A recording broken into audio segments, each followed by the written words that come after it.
evening and welcome to Friday, May 23rd, 1941. My name is Henry Chop, your host, and I will tell you what we are going to listen to in just a little bit. If you enjoy the content of this channel, not only subscribe, but please donate to its upkeep. Because of the vintage radio, music, and films that we share, this channel does not qualify for YouTube monetization. Help motivate us to consistently post this wonderful content. We like to think that this channel is more interesting and entertaining than any other World War II channel on YouTube. Help us keep going by donating. In the expanded description section to this video, you will find two links for which to donate. One is for PayPal and the other is for a GoFundMe. If the GoFundMe link is outdated on this video, go to this channel's description or our latest video where you will find an updated link. Any little bit helps. Well, I hope everybody is having a wonderful Friday night. We are going to start things off tonight with the next chapter, Chapter 5 in The Adventures of Captain Marvel, Shazam! And then we have about an hour's worth of vintage radio to listen to tonight. We are going to start things off with the Goldbergs, 2:15 in the afternoon over CBS. And then we have The Adventures of Superman, which aired at 7:15 in the evening. It was a syndicated program, so it can air at a different time from market to market. But in the Chicago market, it aired at 7:15 in the afternoon, or in the evening, evening over station WGN, which was the mutual outlet. In New York, it aired at 5:15 in the evening over radio station WOR, which also was the mutual outlet. And then we were moving up to 7:30 in the evening Central Time. And information, please, with the 3rd anniversary program. Well, I have the movie projector threaded and the white sheet up on the wall. Let's watch Captain Marvel.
Keep an eye on her.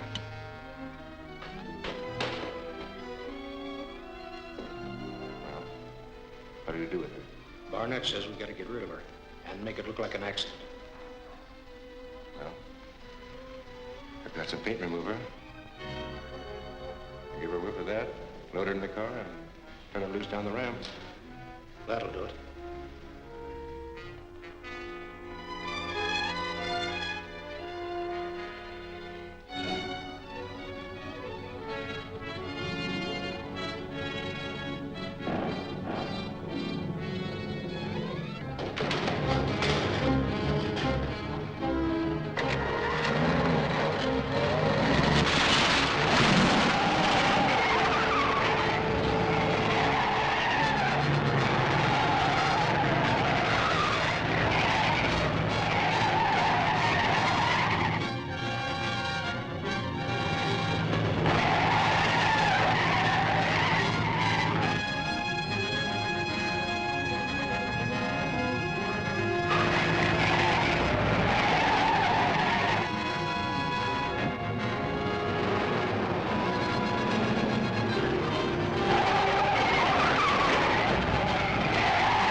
Scorpion's men. They're up there on the top floor. It's Captain Marvel. That won't do any good. We've got to get out of here.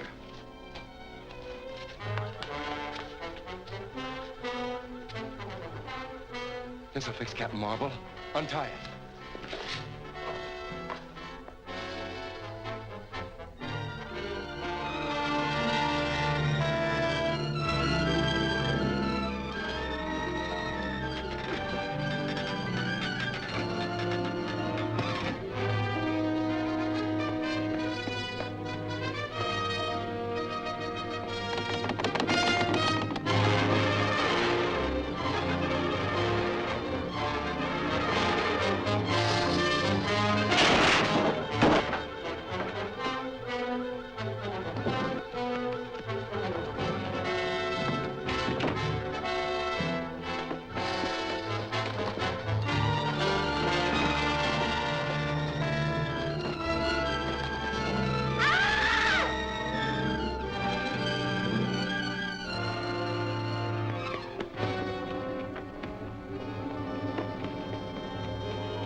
Who is a Scorpion? Talk or I'll talk. I'll tell you anything. Only let me loose. Well? He isn't here. Who is a Scorpion? I don't know. I've never seen him. You take your orders from him, don't you? Don't you? Yes, but he always wears a mask. You've heard him talk? Yes. You could recognize his voice, couldn't you? I think so. All right, I can use you. Come on.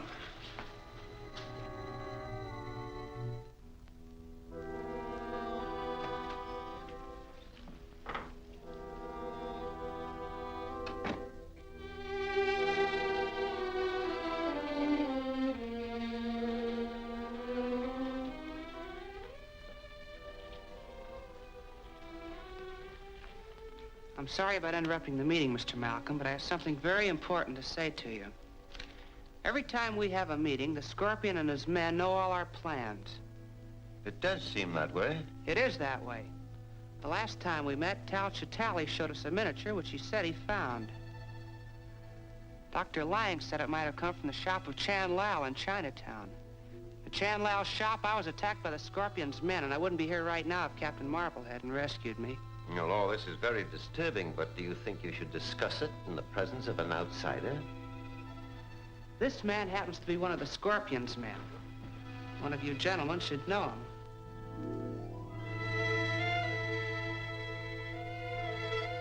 Do you mean to imply that the Scorpion is here? Yes, right here in this room.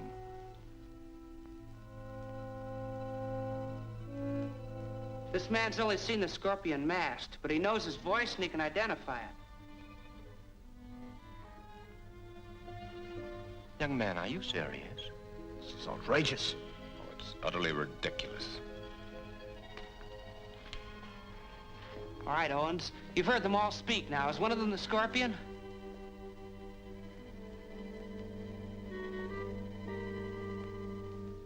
I don't know. But you said you could recognize the Scorpion's voice. Don't any of them sound like him?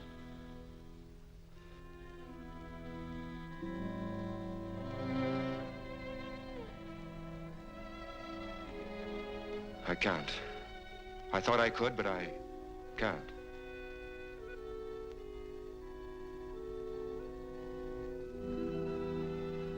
You've only succeeded in insulting us all, Billy. And making a fool of yourself. I quite agree with you. All right, Fisher. It's all a clumsy bluff. I'm terribly sorry, Mr. Malcolm. I really thought... Don't let it bother you, Billy. Only don't be so impulsive next time. I'll see that the whole thing is smoothed over before the next meeting. Thanks, Mr. Malcolm. Go on, you.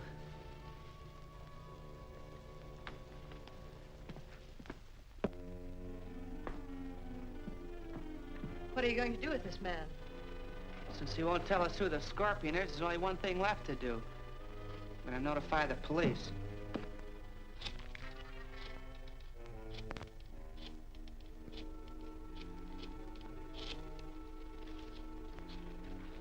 Wait a minute. Don't call the cops. I'll tell you where I saw the Scorpion. All right, I'm listening. He has a hideout in the old Harrison mine. Where is this mine? Can we get there today? Sure. It's back in the hills. I'll tell you where it is. Tell me where it is. You're gonna show me where it is. I'll call you whenever I get some information.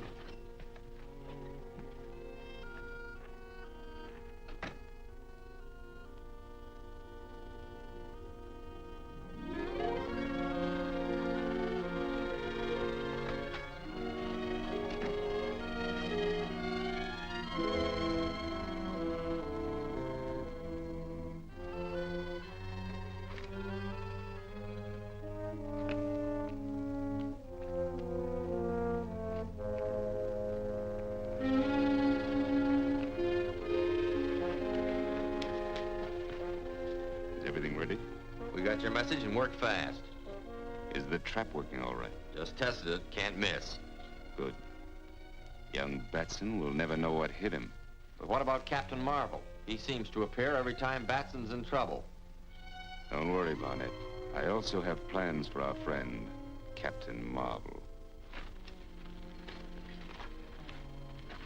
With the power of these lenses, I can turn the inside of this mountain into molten rock. No one, not even Captain Marvel, can survive that. Here's how my plan will be carried out.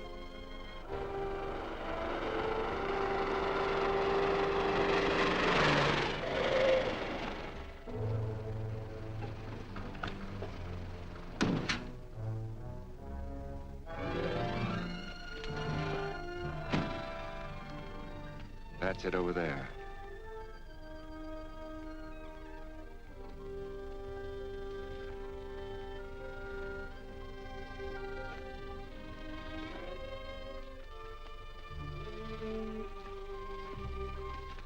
Keep walking, Owens, and don't make any breaks.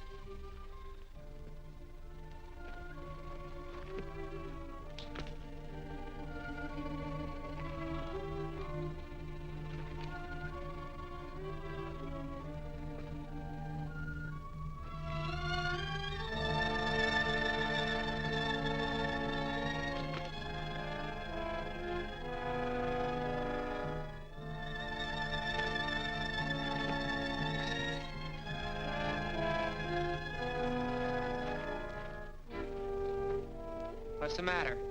I don't like this. Go ahead.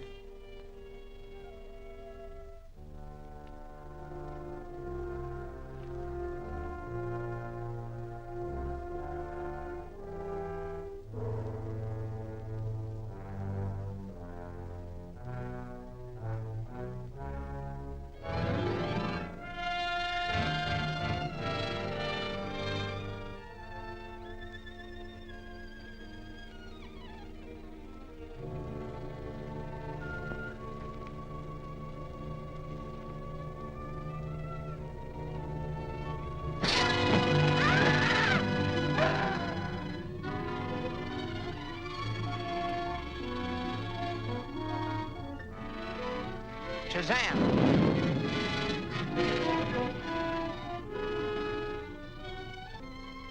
So you're the Scorpion?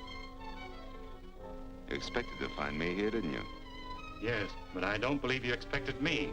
On the contrary, I'm prepared to receive you properly. I've waited a long time for this opportunity, and I'm going to find out who you are right now. I'm sorry to disappoint you, but you won't learn my identity now or ever.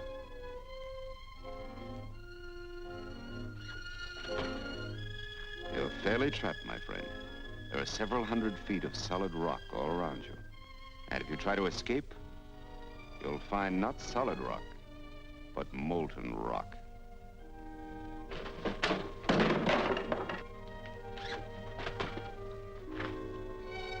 Focus the beam directly into the mouth of the tunnel.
Stay tuned next for The Goldbergs. And now, the Goldbergs. The Goldbergs are ready to start home for Glastonbury, home to the sweetness and peace of the Connecticut hills. Molly and Jake want nothing more than to leave behind the bitterness and suffering with which the Allisons created for themselves and for Sammy Goldberg. For now, Sylvia Allison, the girl Sammy wanted to marry, is exposed to everyone. The wild and furious ambition that drove her to such extremes against her own family is out in the open. But Sylvia really loves Sammy. In her own egotistical way, she loves him immensely. And Sammy doesn't want to marry her. Hysterically, Sylvia said she wanted to die, but Sammy stopped her right outside the Allison house, and there they stand now, talking and talking, while Molly inside the house is watching. Listen. Mama, darling, please. What is he doing outside? He's outside. What is he doing outside? Ma, please. Sammy! Sammy! One moment, I must see you. Mama, darling, please. Oh, please, stop with the please. But, Ma, Rosalie, please. Oh, Pa? Jake? Molly, Jake, are you he's losing outside. yourself completely? He's outside, Jake. Jake, darling, I said before, and I'm saying again, bring down the bags. Bring down the bags, darling. Put everything in the car. I want to go home. Molly. Mommy, darling. Pamela? Sammy. Ma, please. Sammy, we're going, Sammy, so let us go now. Please, Sammy, without further ado. Ma, please. Molly. They're bringing down our valises, Sammy. Sammy, please. They're bringing down our valises Please, now. Ma, don't worry. I'll be right back. You're going someplace? Ma, please. Remember, this isn't easy for me. Whatever Sylvia is, whatever she's done, this means something to her. I can't just turn around and walk out on her as if she were just a stranger. I've got to talk to her. I've got to explain. I'll be right back. Remember, Sammy, Mom and me have been through plenty. So have I, and so has Sylvia. What Sylvia went through, she made for herself. Oh, you can't blame everything on one person. Whatever happened here, we all did, every one of us. That's right, Sammy. That's right, Sammy. Sammy. What, Mom? Papa and me, I'm not thinking or looking to find someone to blame. We're not looking for anything but you and your happiness. Sammy, we came here all the way from Glastonbury to be happy. To be happy at your wedding. All right. It's not possible. It's not possible because you can't be happy that way. Sammy, only one thing we're thinking of, Sammy. Your happiness. And before you go, Sammy, before you talk to her, I want you to promise me. Promise you what, Ma? That you'll think of your own life, Sammy. Of what you are and what you want to be. Of your happiness as a boy and a man. And maybe in years to come, if God blesses you, of yourself as a father. Be yourself, family. A person. And remember, too, that there's nothing that Sylvia don't understand. Except one thing. Why she can't have what she wants in spite of everything. And that family, no one can explain it. I'll be right back. Be right back, Sammy. Be right back. Jake, I said the valises, Jake. What are we waiting for, Jake? For Allison. Oh, for Allison. Well, if we're waiting for Allison, then call up the store and see if he left. Mama, darling, will you please be sensible? I want to go home, Jake. What then are we doing? Where are you going, Ma? Just look out of the window. Oh, look how she's talking. Look how she's talking. Look how she's pulling him to walk with her. Don't worry, Ma. Jake, come here by the window, Jake. Molly, will you go away from the window? Will you sit down and collect yourself? Will you please calm yourself and your fears? Ma, please. Rosie, will you bring your mother hither and make her sit down or not? Mama, darling, please. All right. What are you afraid of, Molly? That girl. That's all over. Sammy told me that. Oh. All right. But Jake, I'm only saying, but why can't you bring down the bags? Because I'm waiting for Allison. Oh. Well, waiting for him, but the valises can go into the car, no? When we go into the car, the valises will go. Relax before I lose myself. Rosalie, go stand by the window. Molly. Rosalie, they're still talking, Rosalie. Molly. Rosie. Molly. I asked a question. They're still talking? Yes, Ma. To you I look, Molly, to be my strength, my courage. And what are you? Stand by the window, Rosalie. They're still talking? Yes, Ma. Come away from the window, Rosalie. Bring Mama a glass of water. I don't want water, dear. Thank you. And I'm not thirsty, thank you. Just stand by the window, Rosalie, thank you. Molly, dear, everything will be all right. The voice is over. Don't worry. Only you be well, Molly. The rest will be all right. Mr. Allison is coming. Allison's coming? That's who I'm waiting for. Oh. Rosie, go upstairs with Mama. Why upstairs, Jake? What I have to say to Allison will be easier to say men to men. That's why. Sylvia saw her father and she's walking around the back of the house. And Samuel's also walking? Uh-huh. Will this end or not? Oh. Molly, did you hear what I said? We are waiting for you, Mr. Allison. You're going home, huh? We have nothing to stay for. Go upstairs, Rosalind. Molly, I want you to go upstairs. I have something to say to Mr. Allison, too, Jake. Say it. Say it. Whatever you both have to say to me, say it. I lied to you. I fooled you. I deceived you.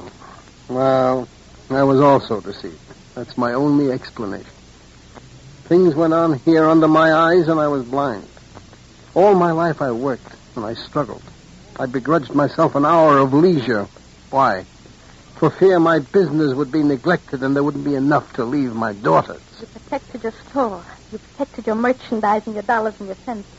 But you neglected your children. Molly. What were you afraid you wouldn't leave them enough of? What, Mr. Allison? You gave your daughters a wrong idea of what was valuable in the world and what had no value, if you'll excuse me. Molly. I have the right to talk, Jake. I have the right to talk. For your mistakes, Mr. Allison, my son is suffering. Not only you and not only Sylvia. What people do in this world, Mr. Allison, is never done only by themselves and only to themselves. Each of us, the biggest or the smallest, are never alone. Always, somewhere, somehow, there are others tied to us. And when we move, they too are affected. That's why there's such a thing as good and bad. A man on a desert island is nothing. But a man near another man is a human being. Everything counts. The least little thing, and when you, Mr. Allison, when you made your children what they are, not only did you bring the sky down on your head, but you brought ruin and pain everywhere, everywhere. All their lives you held over your children the threat or the promise of what you would give them and what they would get. And now, nothing else in the world counts, nothing. Look around you, Mr. Allison, if you'll excuse me. You have the store with your name on it. You have the property and the money and whatever you have to leave. But to who can you leave it? To Leah, to Sylvia, to who? What have you got to leave, Mr. Allison? Suffering, heartache, misery, selfishness? And that you don't have to leave, because they're here. And what you can cure now, that you can cure with all your money. Excuse me, Mr. Allison. What, Rosalie? What? Ma, they're leaving in the car, Sammy and Sylvia. Sammy and Sylvia? Yes, Ma. Sammy and Sylvia? Yes, Ma. Kate, they're leaving in the car. Molly. Please. Molly. Molly.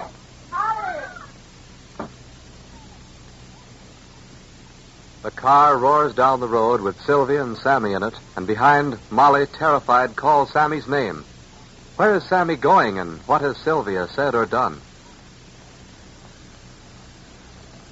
Stay tuned next for the adventures of Superman. Presenting the transcription feature, Superman! Look, up in the sky. It's a bird. It's a plane. It's Superman! Yes, it's Superman, strange visitor from the planet Krypton, who came to Earth with powers and abilities far beyond those of mortal men.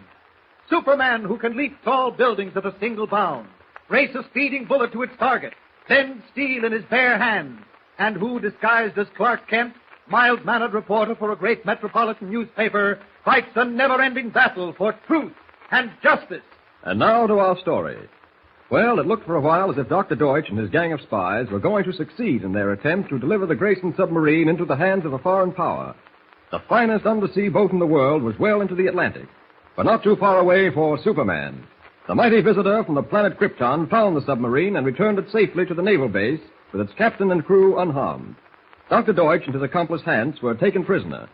And then, just as they were about to face punishment for their crimes, not the least of which was the murder of the submarine's designer, Walter Grayson, they managed to break loose. Dr. Deutsch and Hans are free once more to work their evil against peace and freedom. Where will they strike first? At the moment, they are speeding away from the naval base in a stolen car.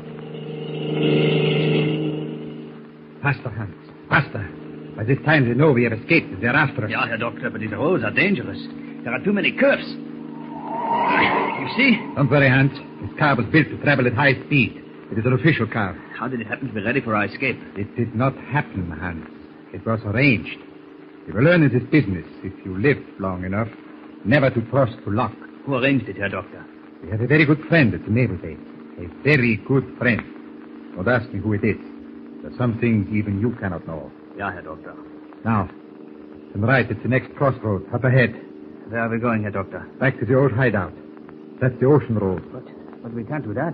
People no doubt be watching for us. Turn, you fool.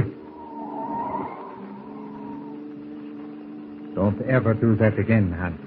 Remember, I give orders. You obey. Yeah, Herr Doctor. But I thought... You are not supposed to think. Go faster. May I ask a question, Herr Doctor? What is it? Why are we going back to that house on the cliff? In the first case, Hans, we are not going back to the house.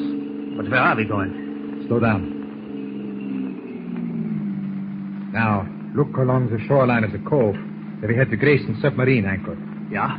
You see that small shack almost hidden in the woods near the shore? Yeah, I see it. That is where we are going. Stupid police will have the house and the cliff guarded, of course. But they will never think to look in the shack. But what is in the shack, Herr Doctor? You will see. Turn in this dirt road.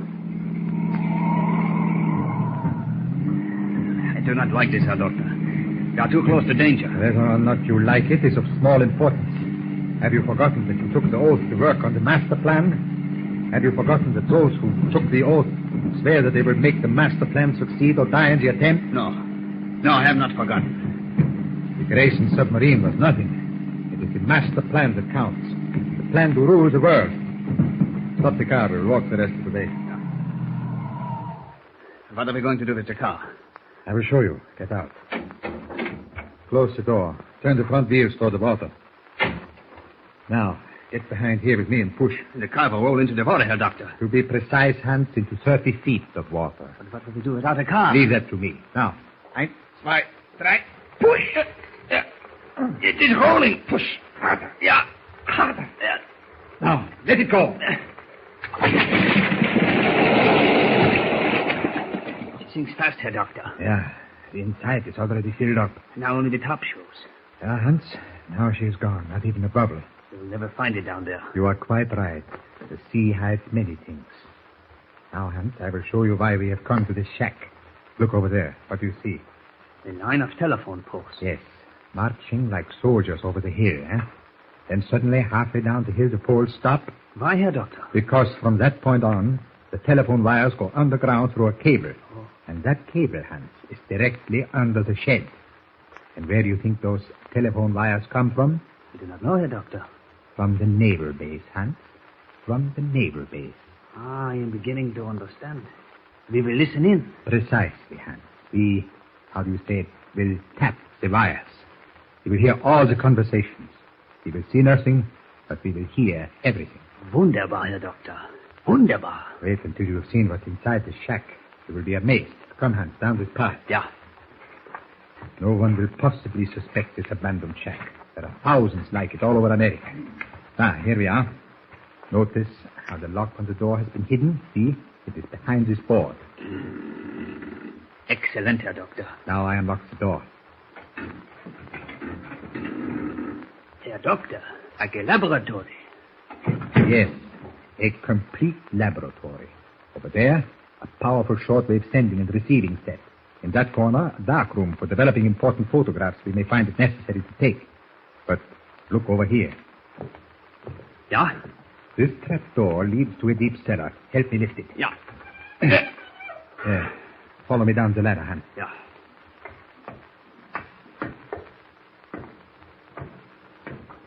Where is that light switch? Here it is. Wunderbar. A telephone switchboard. Yes. When we have found the cable, we will tap the wires into the switchboard. Then, Hans, not only can we listen here, but we can transfer the calls if we wish. So come, you're wasting precious time. Here are 2 spades. We must dig for that cable. Come now.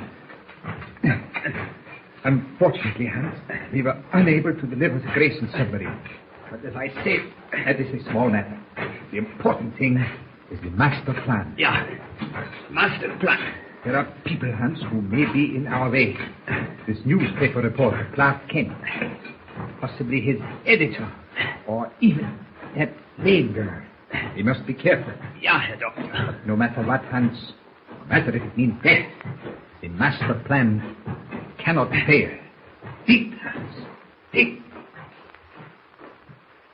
as the two enemies of peace dig for the buried telephone cable that may be a source of important confidential information, Clark Kent and Commander Leeds, head of the naval base, are engaged in conversation in the latter's office when the phone rings.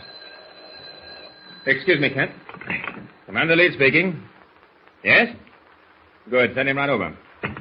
Lewis, the Secret Service man assigned to the base, will be here in a few minutes.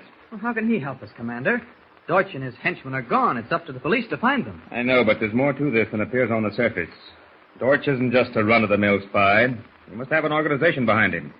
Otherwise, how would he dare try anything like kidnapping the Grayson submarine by encircling it with a huge steel net and dragging it to a hidden cove? It was daring, all right, and clever. Did you read the report on that house they were operating from? Yes. They had a 5,000-horsepower motor fed from a dynamo. That's what they used to pull the cable that was attached to the submarine net. They're clever, Kent. Oh, come in, Lewis. Commander? Shake hands with Clark Kent. Glad to know you, Mr. Kent. How do you do? Well, Lewis, what have you learned? Very little, Commander Leeds. I questioned the man who was bringing them from the submarine to the detention pen. He claims he was struck from behind. How did they manage to get a car, Mr. Lewis? Yes, an official car with a key in the ignition. Now, we haven't checked that through yet, but I wouldn't worry about them if I were you, Commander.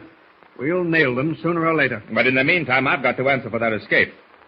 You say you questioned the yard officer and he claims someone struck him from behind? Yes, sir. Who was that someone? I suppose we can assume it was either Deutsch or Hans. We can't assume things, Kent.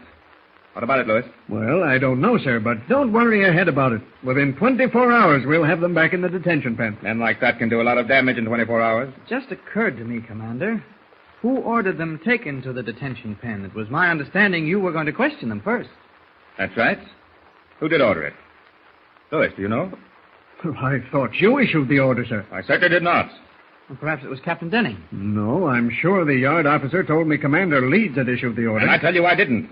Well, there's one easy way to find out. Ask the yard officer. I left him in the infirmary getting a scalp wound patched up. What's his name? Ensign Carter. I'll find out who issued that order if it's the last thing I do.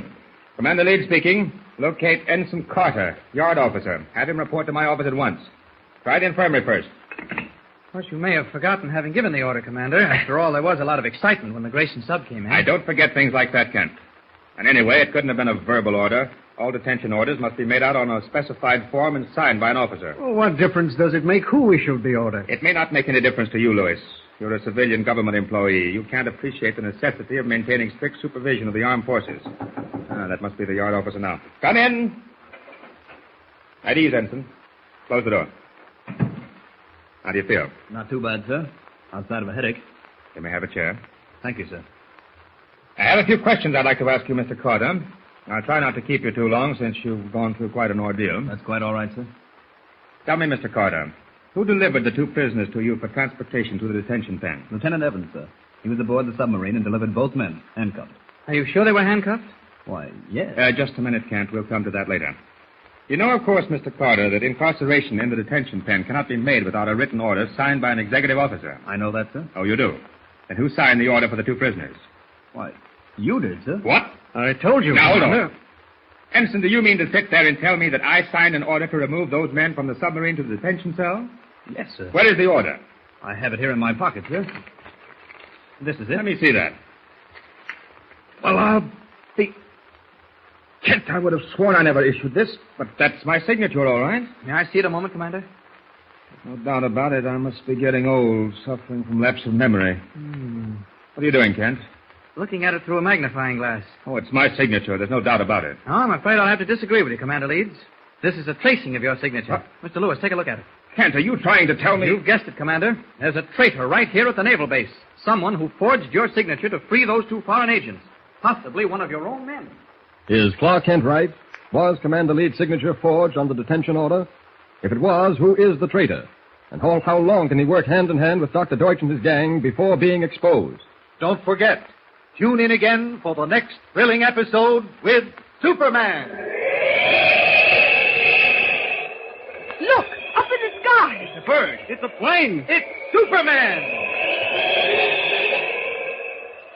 Superman is a copyrighted feature appearing in Action Comics magazine. Stay tuned next for Information Please. It's 8:30. 8:30. It's 8:30 New York time. Time to wake up America and stump the experts. Each week at this time, Lucky Strike throws a coast-to-coast quiz party. For every question we use, Lucky Strike pays out $10 plus a copy of the new Information Please quiz book. If your question stumps us, you get $25 more plus a 24-volume set of the Encyclopedia Britannica. Send your questions to Information Please, 480 Lexington Avenue, New York City. If our editorial staff edits your question a bit, don't fret over it. In case of similarity, we'll have to be sole judge of who shall be paid, and all questions become the property of Information Please. And now light up a Lucky Strike. This is the 3rd birthday of Information Please. That means that we not only have a special extra guest, but just for this time, another master of ceremonies, our old friend, the famous music critic and composer, Deems Taylor.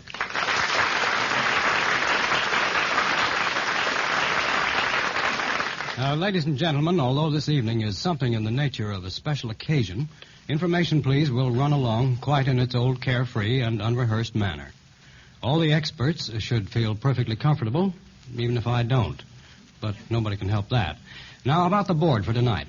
That grand and glorious trio is back in force. The New York Post's conning tower conductor, Franklin P. Adams, the sports and nature lover, John Kieran, and the versatile and unpredictable composer and pianist, Oscar Levant. Our guest of honor, however, is pretty special.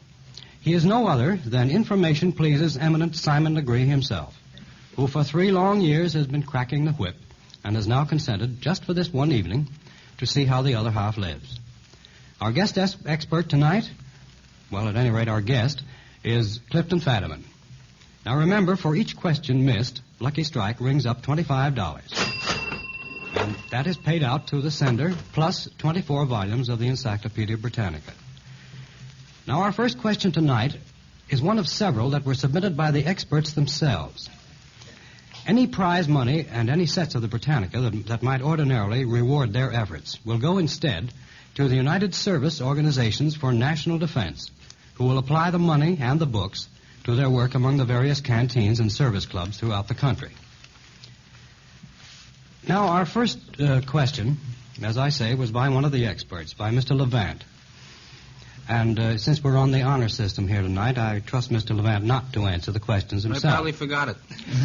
Probably. Well, I think you boned up on it at that. The question is this. Can you name 3 critics, 3 champions, and 3 cabinet members who have appeared on Information Please? 3 critics. Mr. Fadiman. Clifton Fadiman. Louis Gannett. Louis Gannett. That gives us pretty 1. Critical. No, Gannett means 1. Mr. Kieran? Deems Taylor. Well, thank you. All right, I'm almost willing to include Fadiman. Mr. Kieran again. What else? I'll give you the 3 cabinet members. You will. James A. Farley, Harold Ickes, and Mr. Wickard. That's 100% perfect.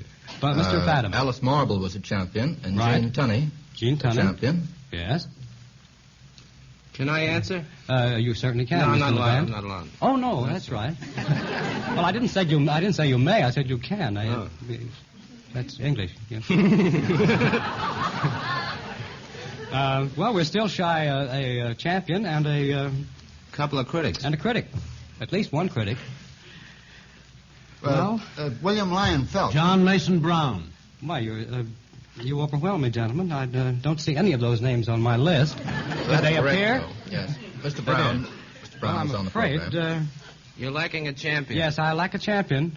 And can I answer that? May I? You mean? Well, it won't count. Off the record. Helen Wells. Helen Wells is right. Mm-hmm. Gentlemen, that costs Lucky Strike $25 and a set of the Encyclopedia, which will not go to Mr. Levant.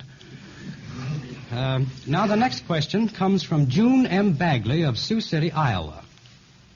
And partly as a compliment and partly merely out of a natural desire to make him as uncomfortable as possible this evening, this question is directed at Mr. Fadiman alone. Oh, goody. He alone is allowed to answer it. No one else. He is to get Well, we're going to let him get 2 out of 3. That's what you think. As literary critic of The New Yorker, Clifton Fadiman wrote these reviews about books. Now, what was the book about which you, Mr. Fadiman, wrote, "His book is as solid and memorable as its title is windy and forgettable"? You can hardly remember the book.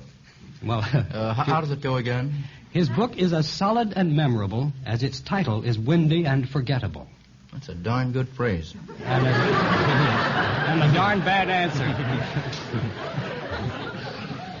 I sure had genius in those days. I don't remember it. Well, you have to get... all right, you're 1 down, Mr. Fadiman. Oh, tell me. I can hardly wait. Oh, that was Days of Our Years by Pierre Van Passen. Did I say that was memorable? You said it was solid and memorable. Mm-hmm. And the title was windy and forgettable. It certainly was forgettable. Well, it's certainly solid. Now, what was the book about which you wrote, "Kern and Ruth, I'm sorry to say, seemed to me watered Hemingway"? I don't know whether the rhyme was intentional. What are the first Kern names? and Ruth, I'm sorry to say. Oh, yes, that's Remarque's recent book called Flotsam and Jetsam. Perfect. Flotsam. Yes, What? Flotsam. No, Well, might just as well be Flotsam. generous. Well, Flotsam, period. Flotsam, period. Yes, Flotsam.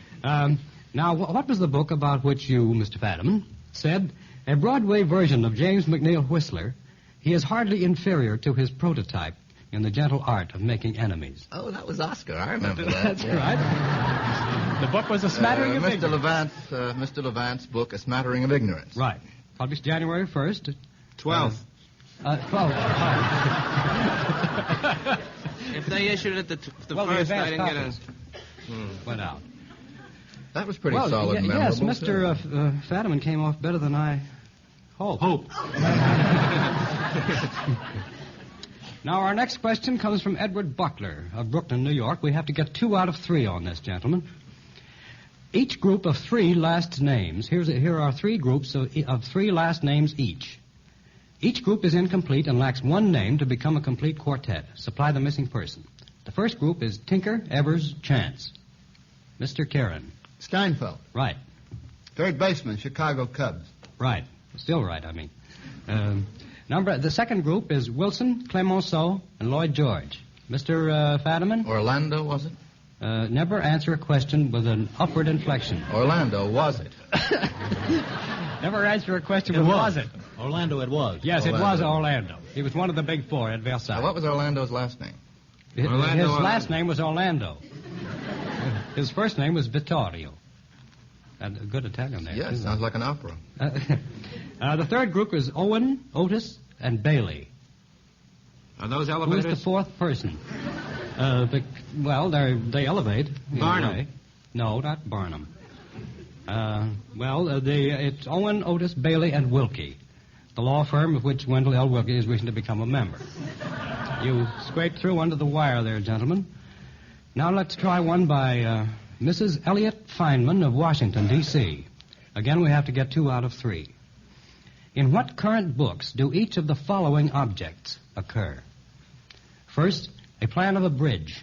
A what? A plan of a bridge. Mr. Fadiman? That's Ernest Hemingway's book, For Whom the Bell Tolls. Perfect. Absolutely right. Thank you. I would have said the Bridge of San Luis Rey, except that the plan actually occurs in the book, is mentioned, is part of the book. Number 2, metallic tractors. What's that kind of a tractor? Well, they're made of metal. Doesn't Current specify book? the metal. Current book? A current Yes. book in which tractors. Mr. Would that be Grapes Levant? of Wrath? Well, it isn't. An economic version. A New Deal version. No, it's not a New Deal version. No, it's in Oliver Wiswell by Roberts. Oh, yeah. Thomas Buell, friend of Wiswell's, used them. Oliver Wendell Holmes wrote all about them nearly 100 years ago.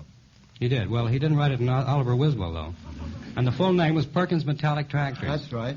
Well, certainly it's right. I got it right here on a card. I see now how Mr. Fadiman knows all the answers. So Well, the man made a fortune in England with them. Yes. Now, in Who what did? book I is a... can't follow this at all. Gentlemen, please now. That's You've got Wiswell, one more Bailey, chance. and Wilkie. You have one more chance. In what book does a windshield wiper occur? What, Mr. Fadiman? Jan Struthers' book, Mrs. Miniver. Right. In what? Do you remember in what connection? Yes. Oh, well, please tell us. It's in connection with the sound that Mrs. Miniver imagines the windshield wiper to make. Yes. It comes out something like squeegee, I think. No, at the beef end of- tea. Beef tea. Beef yes, tea. Yes, that's yes. right. very good. How good of you, Mr. Taylor. Oh, how good of you, Mr. Fadiman. I think we've had enough of this. Yes, from now on. From now on, include us in. Well, I can't help it if Fadiman shows up. He's been studying. Now, this one is from Catherine A. Harvey of Silver Spring, Maryland. We have to get 2 out of 3. Why, yes, you'll be included in, Mr. Levant. The pianist will play the first solo piano passage of the first movement of 3 Mozart piano concertos. Any of you gentlemen is free to identify each of them. You mean an all Mozart? It's an all Mozart. Now, this is the first piano passage of the first movement of a Mozart piano concerto. Mr. Levant. What are we supposed to do? Say that that's the D minor concerto? If by it Mozart? is, yes. It's D minor concerto by Mozart. Yes. Oh, and you know the number? You don't have to. Well, the numbers, I don't even, I'm not taken in by the Kochel or whatever. You're not. How do you No. say that? I don't Very like those numbers. They Köchel, confuse but me. this is unimportant. It's in the 400s, I'll bet. It's Köchel 466. Yeah. Who cares? The Battle of Hastings in Mozart's time. Here again is the the solo piano passage of the first movement of another Mozart piano concerto. Again, Mr. Levant. Well, all you have to do is hear what key it's in and say it's an A major. I know, but... A major. Mozart, say it, Fadman. How true? A major. It's an A major number. I didn't know we Very were good, allowed to answer. Mr. Fadiman. All you have to do number is flatter 3. him a bit. You can come right in. Number 3. Here's another Mozart concerto.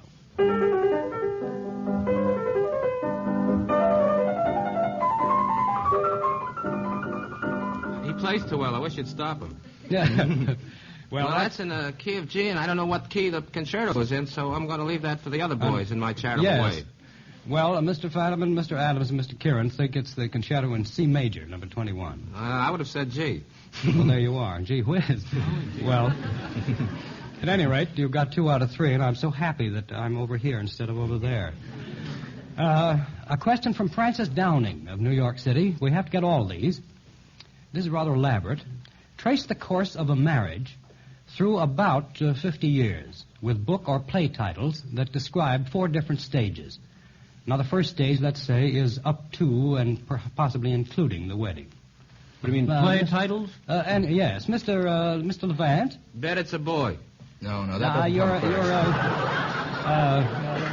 Mr. Fadiman. I'd begin with Wasserman's The World's Illusion. Very good. Mr. Adams. I would That's begin Neil. with Jesse Williams's Why Marry? Well, that's, yes, then you're Mr. finished. Kieran. There's a book called The Winning of Barbara Worth, wasn't there? Excellent. Yes, Mr. Levant. Of Mice and Men. Out of order. Mr. Adams. Another one of Jesse Williams called And So They Were Married. Very good. Mr. We have to get Fadiman? on with this. And Yes. there was a play called The First Year that I think Frank Craven wrote. This is up to and including marriage. Only including. Mr. Levant. Either Confessions of a Young Man or Confessions of an Opium Eater. I don't care which. Well, that's enough. Well, they're married now. Now the second stage. Now we can have the first year. Now you we? can have the first year. Yes. Mr. Adams. 5 Little Peppers and How They Grew. That never happened in the first year, Mr. Adams. It did up in Callender, Ontario. I know. Never mind. Mr. Levant. That was a governmental project, incidentally. Can I, Yes, the Gay please. Divorcee? The Great Divorcee? No, You're a the little Gay premature. Divorcee, not the Great. You're awfully premature. Mr. Kieran. My son, my son. That makes 7 children. 2 sons. Why Marry would be good now. Well, no time for comedy or married or the honeymoon. Now the third phase. Now the little tots you come in. That's you, Adams. Go ahead now with Yes. your tots. Pa Joe, a book the or a yearling. play. The yearling. The yearling. I'm back for that. Pretty, not bad. Mr. Kieran? Dombey and Son. Yes. They're in business now. Excellent. You could have your 5 Little Peppers, Mr. Adams. And the Birth of a Nation and 4 Daughters and the Children's Hour. Now the final stage of the marriage. You can be cynical or charitable. Why whichever you Marry like. again?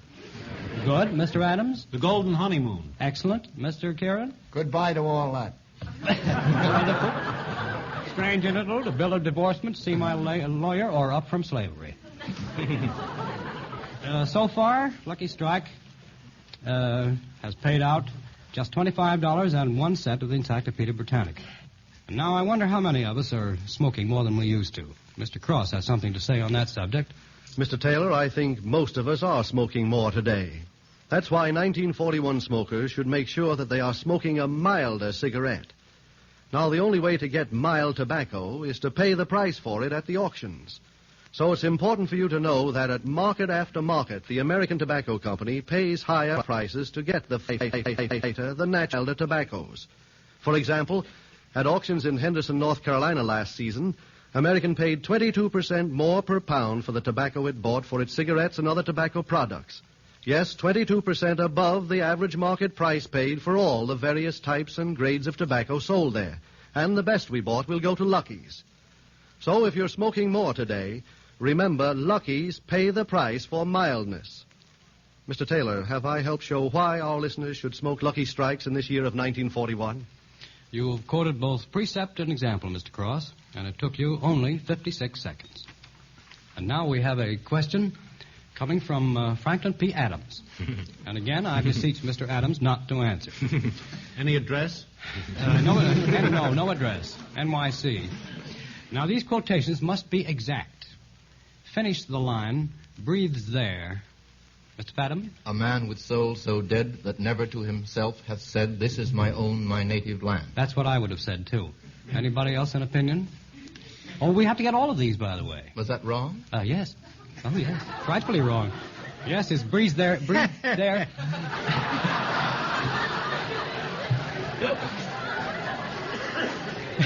All right, Adams, you wait till next week. No, it is breathes there, the man with soul so dead. Didn't I say the man? No, dear, you didn't. Now, what is the word that follows, "'Twas the night before Christmas"? I don't want to... Mr. Levant? Well, it's Mr. Fadiman's question, so I'll let him do it. No, it's Adams' question. No, he spoils it first. No, Mr. Fadiman? I think it's all, isn't it? 'Twas the night before Christmas, all? And all. Well, I would have said and, too, but it's while. While? Uh-huh. What grow Well, Adams is writing these things himself. I know, he wrote the poem. What grow from little acorns? Mr. Big acorns. Big, no. Now, something. If you want to something, yeah, Mr. Kieran? Well, I'll try it. I know there's a catch in it, but I'd say tall oaks. You're absolutely right. No catch The sports expert is the only one who knows English literature. And now, Mr. Adams, in your turn. Finish what comes after water, water everywhere. No runny drop. Very good. That isn't in there. I know, but I fought that question out in high school. Oh, that stumps us and costs Lucky Strike $25 and 24 volumes of the well-earned Encyclopedia Britannica. And Papa gets honorable mention, I suppose. That's all. Mr. Fadiman's luxurious. Now a question from Mrs. James S. Chipman of Chicago, Illinois. Give 4 popular expressions that mention a term or title of royalty or nobility. Like, Mr. Kieran? He won the Duke in a prize fight. Is that an authentic? It certainly is. Excellent. Mr. Fadiman. Take the count. Very good. Mr. Levant? That's so much hot Earl. Well, if he comes from the borough of Brooklyn, that's perfectly good. Mr. Adams? Fadiman has no peer. Well, is that nobility? Sure, peer. I don't mean has Fadiman nobility, but Mr. Levant. Surtax.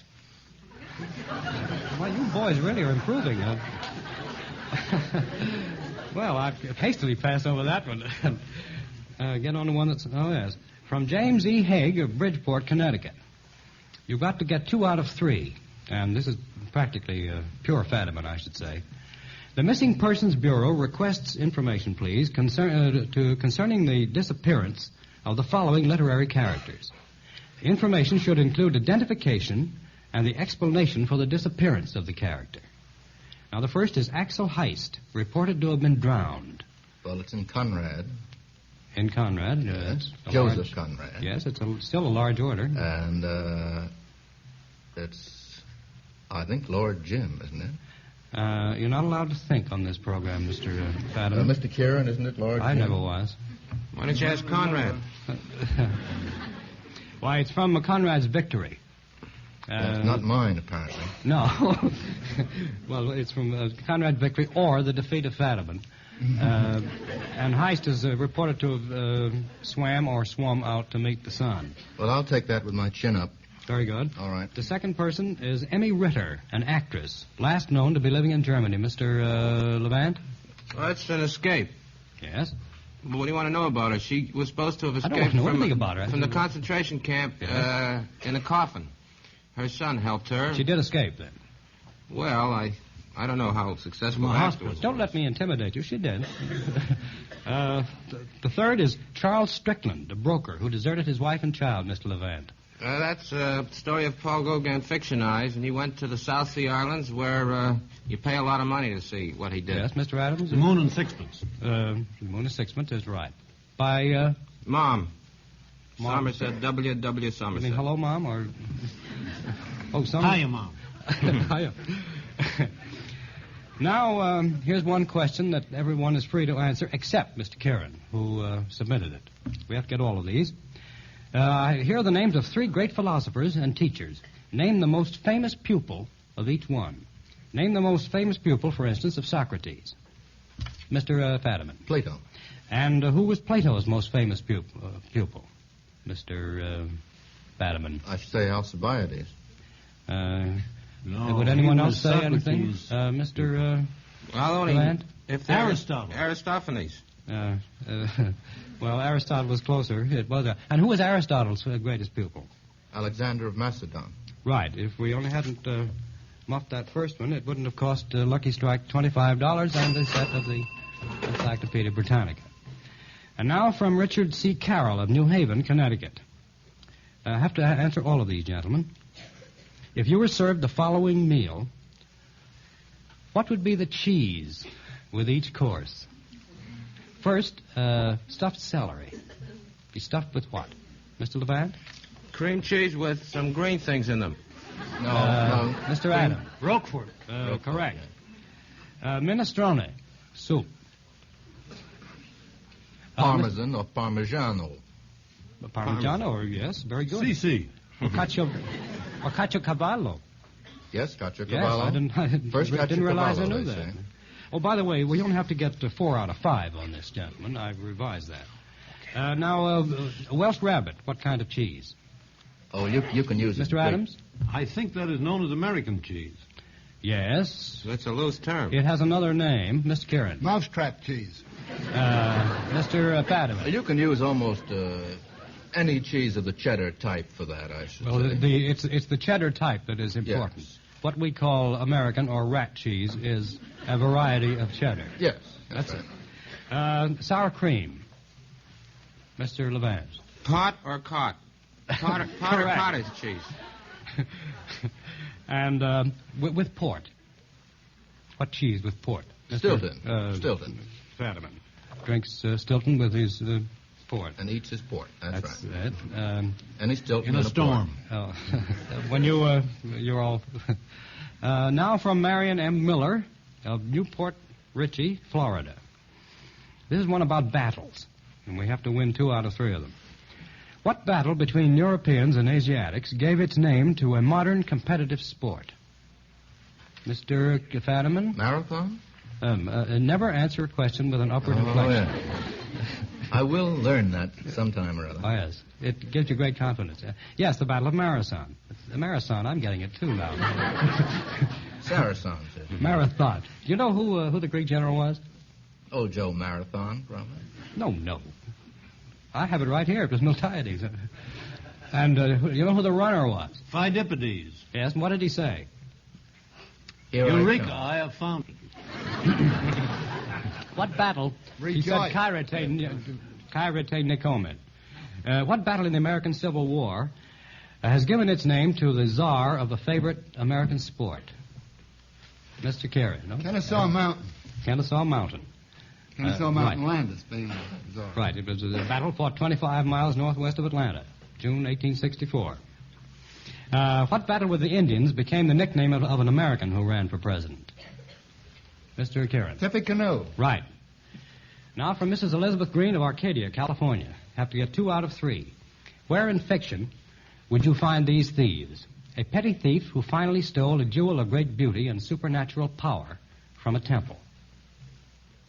Mr. Fadiman? I think there is a story by Lord Dunsany which has that as its plot. No, that's Five Thieves. I know what you're thinking of. 5 times correct. No, well, you're 1/5 right.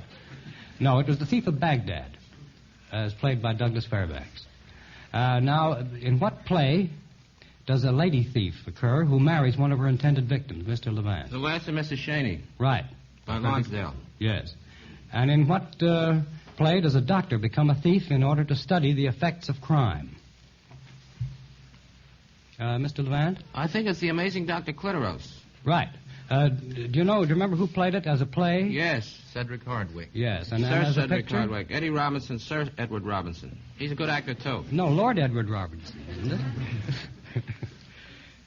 it? Well, gentlemen, now, with a few... I'm new to this business of losing money. I always forget.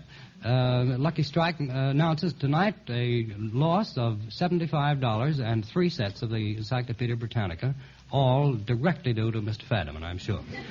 And now, with a few mental reservations, Mr. Cross tells us of a bouquet he received. The other evening, Mr. Taylor, I met a gentleman, a regular listener to this program, who complimented me on not making unsupported claims for Lucky's. Instead, he told me, you prove Lucky's buy finer tobaccos by quoting facts and figures. You've really convinced me, and I'm going to try Lucky's one of these days. Well, said I, why not now? Why put it off till tomorrow? And, ladies and gentlemen, let me ask, how many of you are putting off actually trying Lucky's? You know that we pay the price to get the finer, milder tobaccos for Lucky's. For example, 21% more than the market average in Covington, Kentucky, 35% more in Knoxville, Tennessee, and so on. But just what this means in terms of your own smoking enjoyment, you'll never know until you try Lucky's. So why not make the very next package of cigarettes you buy Lucky Strike? Thank you, Mr. Cross. And I want to convey our special thanks to Mr. Fadiman for sticking his celebrated neck out this evening and assure him that when I said that he was really responsible for losing those encyclopedias... You meant it, I know. I meant it, yes. I'm glad I thought maybe you thought I was only fooling. By the way, how does your neck feel? Oh, terrible. All scored. Well, that's funny. I thought it came up without a nick. No. Oh. It'll be nice to be where you are next week. Oh, won't it? And vice versa. As a matter of fact, next week we are back on the old schedule again with Mr. Fadiman in the driver's seat, Mr. Kieran and Mr. Adams upholding their end. And as our guest, we have a coeducational program next week. We have 2 lady guests, the outstanding actress and deserves Cornelia Otis Skinner, and the author of the bestseller, Mrs. Miniver, Jan Strother.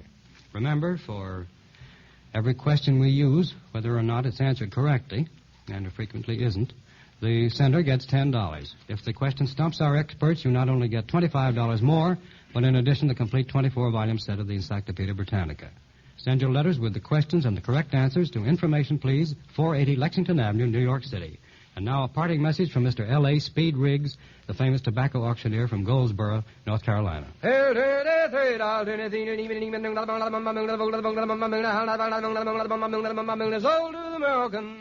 that chant, ladies and gentlemen, is just another way of saying that if you haven't tried a Lucky lately, you don't know what you're missing. By the way, if you're going visiting this weekend, we suggest you bring your host or hostess a carton of Lucky's. It's sure to make a hit. Remember, with independent tobacco experts, with men who know tobacco best, it's Lucky's 2-to-1. This is the National Broadcasting Company. Well, that's the way it was on Friday, May 23rd, 1941. I'm Henry Chop, your host, and in a second I will tell you what we are going to listen to representing May 24th, 1941. If you enjoy content like this, please subscribe to this channel and click on that bell icon. Help get us into that Google algorithm. And also, please consider donating to the channel via PayPal or GoFundMe. We have 2 links in the description section if you expand them. One is to PayPal, one is to GoFundMe. I do this for free. Any ads that you see on this video, the revenue does not go to me. It goes to whoever may own the copyrights or claim to own the copyrights on the music, and the old-time radio programs and the films that we feature. Because of that, YouTube will not monetize a channel like this. They used to do that, but they won't do it anymore. So we rely on you, the listeners, to help us out a little bit. Any little bit helps, and thank you in advance. My name is Henry Chop, your host, and tomorrow night, Saturday, May 24th, 1941, we are going to listen to Jungle Jim, front page drama, Edgar A. Guest, The Green Hornet, and we are, of course, going to have the Hit Parade Jukebox. And also, we are going to have a movie double feature tomorrow night after that upload. So stick around after that upload. I will tell you about the movies we are going to watch tomorrow night. So stick around. Come back again. It is going to be a wonderful time. Until then, let's turn off this old tube radio. That's our time machine. Good night. God bless. This changing world, this changing scene, where is it taking us? What does it mean? As long as we're certain of each other, we know we don't have to be afraid.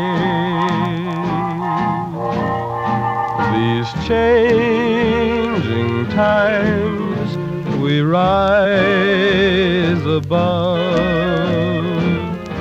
We have no time for them. We have our love, and love is the only thing that still remains the same through all this changing world.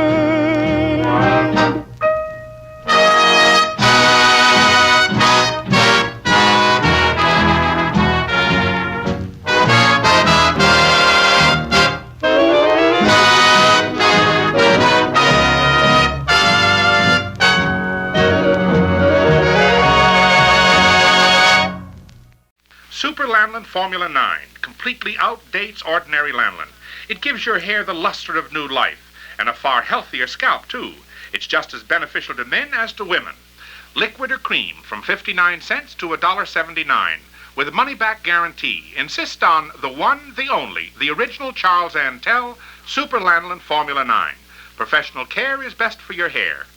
You've just heard a George M. Cohan lyric to a George M. Cohan tune sung by George M. Cohan. Well, I'm glad you're man enough to take all the blame. I'd like to hear Eddie Foy and all the 7 children sing any better. Well, I could top that with one tonsil tied behind me. I thought that was the way you worked. Well, if this is going to be a contest, pick a song and loosen your collar. How about Yankee Doodle Dandy? That's Cohan for you, always waving the American flag. After 7 kids, you couldn't even lift it. Professor, on your mark, set, go.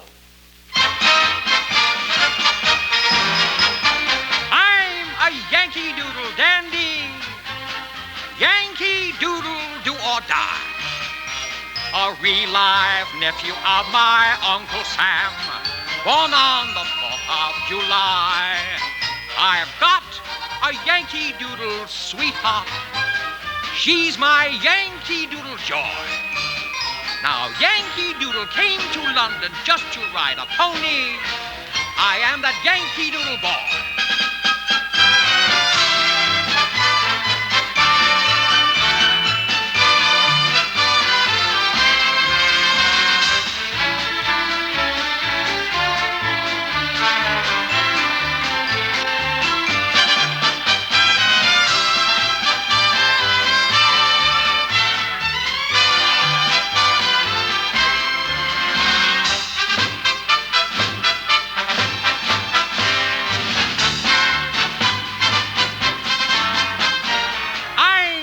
Yankee Doodle Dandy. A doodle dandy. Yankee Doodle do or die.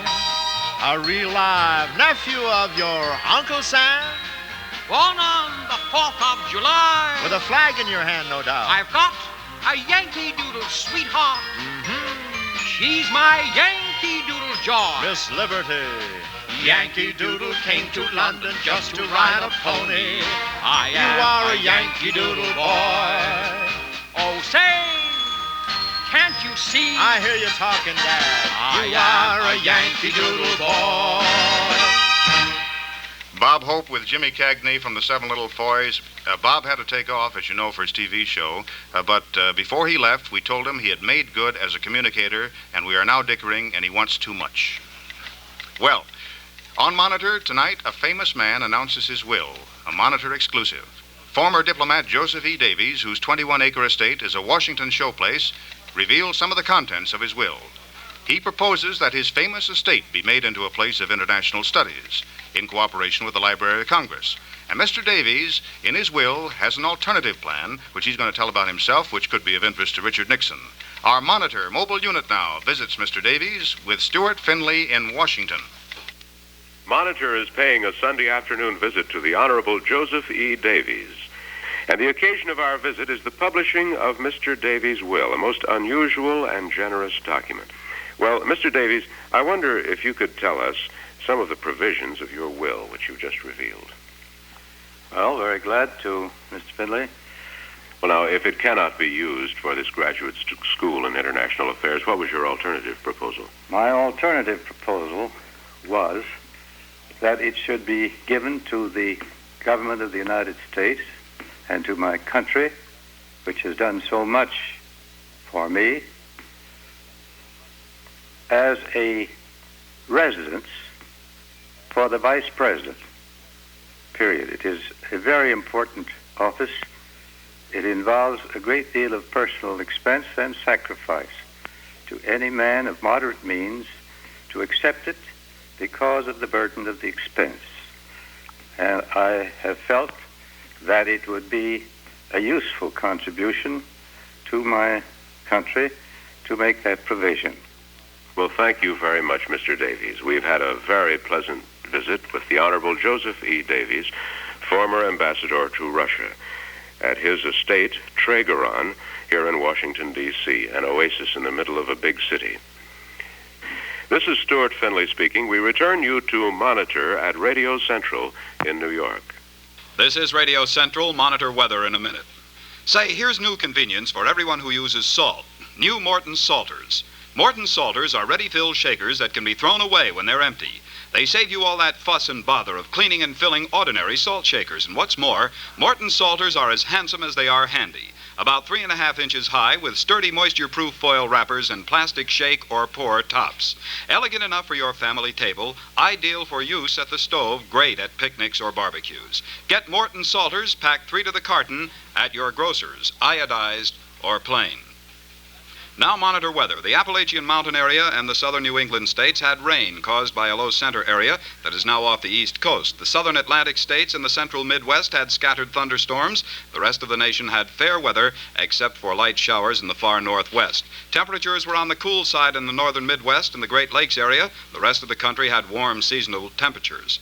A high-pressure area centered in northern Illinois will bring fair weather to the eastern half of the nation, as far south as the Carolinas. There will be scattered thunderstorms in the Gulf states and the central Midwest and the Rocky Mountain states. Most of the nation will be fair, with temperatures near normal for this time of the year. Monitor music time again, a song that, like Monitor, just rolls and roams. The Gypsy in My Soul is played by Jerry Fielding.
Stand by, London. It's 26 minutes after the hour. Monitor roams the world for unusual stories. Have you heard of teddy boys? In Britain, they're semi-juvenile delinquents. Here's the story. Romney Wheeler in London. This is Fashion Sunday in southeast London, and the Teddy Boy Toughs are sporting their newest summer wear. Teddy Boys, in case the term is unfamiliar, are the British equivalent of zoot suitors brought up to date. They wear black Edwardian suits with velvet collars, tight stem pants, and extremely narrow neckties. As added adornment, they often carry brass knucks, razors, and switchblade knives. But anybody in a black velvet-colored suit has become strictly a square. I mean, the mode for summer is all tweed or Glen check worsted. Sometimes the coat has velvet trimmings, sometimes not. But it must taper, it must be long, fist length, with a small vent no more than 4 inches long in the back. Pockets are jetted slits instead of the usual flaps. Pants must measure 16 inches around the turned-up cuffs. Anything wider than that makes the Teddy Boy feel like he's flapping. As for the shoes, neat suede is the thing, never leather. Neckties, still narrow, never more than 2 inches across, and worn with stiff white collars. This is Romney Wheeler in London, now back to Monitor and Radio Central in New York. Thank you, Romney. Now we know what teddy boys are and their zoot. Monitor music, Ray Anthony and Dinah.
About to come onto the hearing horizon, Benny Goodman, Bill Hayes, music from Tokyo, Chicago, Dave Garroway, Marlena Dietrich. Monitor, direct, and transcribe.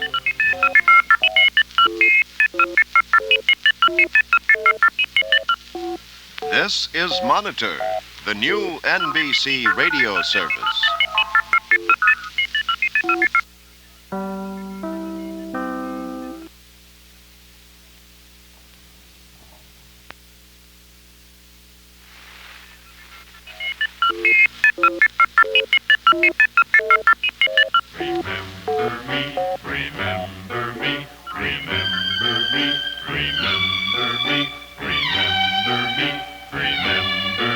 Remember me wherever you go.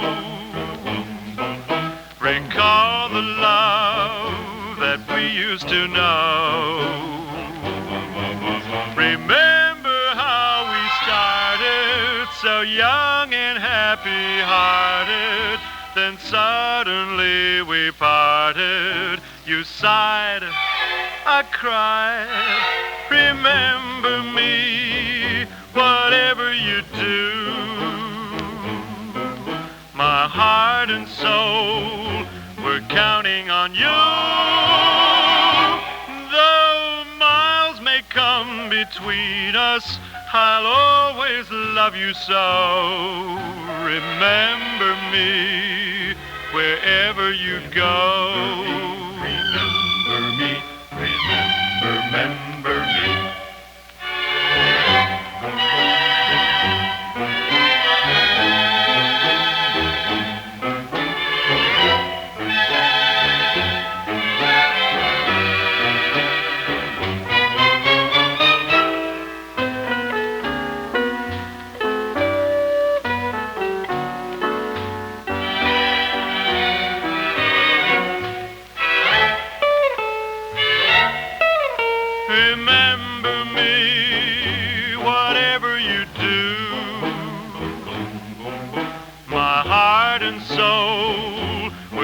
counting on you. Though miles may come between us, I'll always love you so. Remember me wherever you go.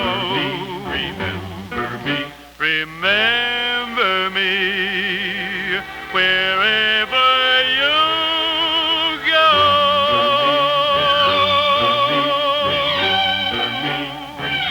Remember me. Ba ba ba ba ba ba ba ba ba.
Jim Fleming with Don Russell at Radio Central, Monitor in New York. On the alert now for 40 hours of weekend, little more than halfway through hour 36.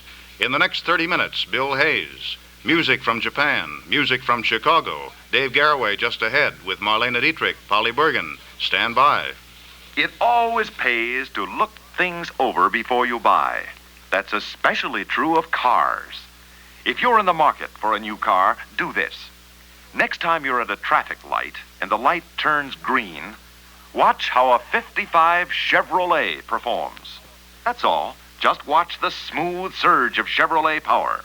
And then when the light turns red, watch it come to a stop. Heads up, thanks to Chevrolet's anti-dive braking control. But don't stop looking now. That same Chevrolet is about to make a turn. There. Notice how it corners like a sports car. Well, enough looking. Now it's time to act. Take a demonstration ride. After you do, you'll know why we say it pays to see, drive, then buy a Motoramic Chevrolet. And we mean soon.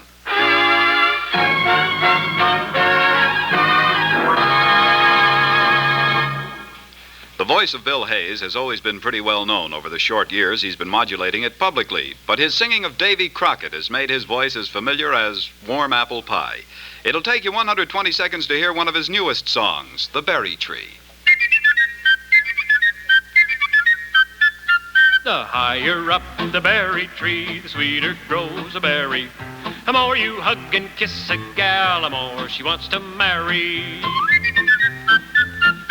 The berry tree is a wise old tree, and the sweetest fruit is his'n. But marrying up with any gal is just like going to prison.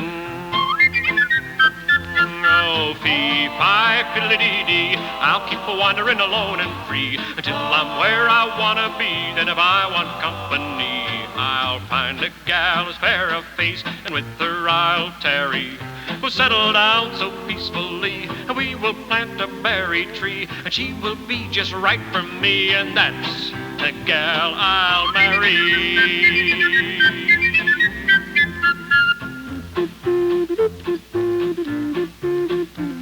The more you hug and kiss a gal, the more she wants to marry.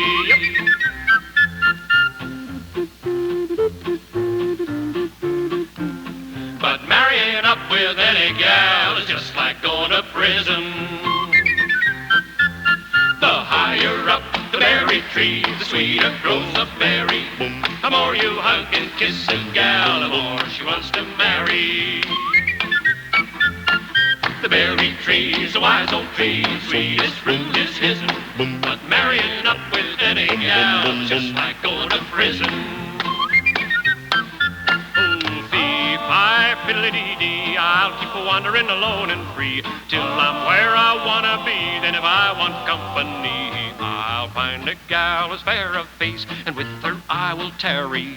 We'll settle down so peacefully, and we will plant a berry tree. She will be just right for me, and that's the gal I'll marry. Here's a gift idea for that friend or relative of yours who's having a birthday this week. A gift money order by telegraph. Now, it's one present you can be absolutely sure will be appreciated, and it will be delivered on a beautiful, specially designed blank with room for your own personal message of congratulations. A gift money order by wire is also a wonderful gift to a new baby or somebody celebrating an anniversary, graduation, or other special occasion. Extra convenient, especially when you're away on vacation and have to send a gift to somebody back home.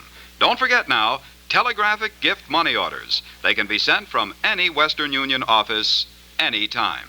Send it! Western Union, Western Union. Western Union, Western Union. It's wise to wire. Cable from our correspondent in Tokyo. You send us on the darndest assignment. Stand by, Tokyo. Monitor music time. We don't only monitor music in America, we go to the world. We're getting Japan up right now. Stand by. Maybe it's hard to get musicians together at this time. What time is it in Tokyo? What? We don't know at Monitor? Well, go ahead, Tokyo. Chiemieri again sings Let Me Go Lover with the Tokyo Cuban Boys. Let's go now.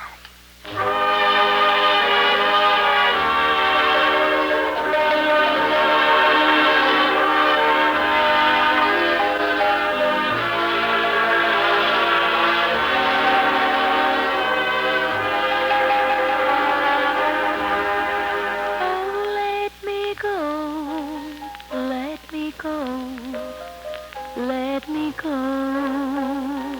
lover. Let me be, set me free from your spell. You made me weep, cut me deep. I can't sleep, lover. I was good from the first day I fell. You don't want me, but you want me to go on wanting you. How I pray that you will say that we're through. Please let me lose. What's the use? Let me go, lover. Let me go. Let me go. Oh, let me go.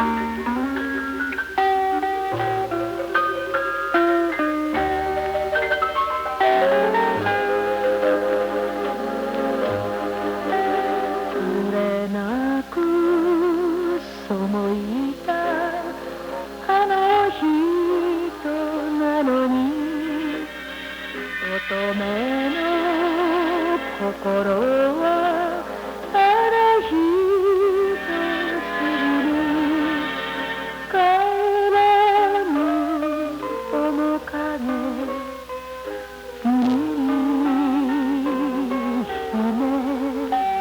儚い恋よさよなら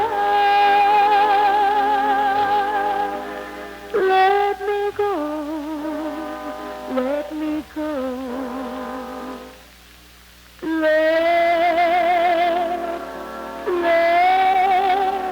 me go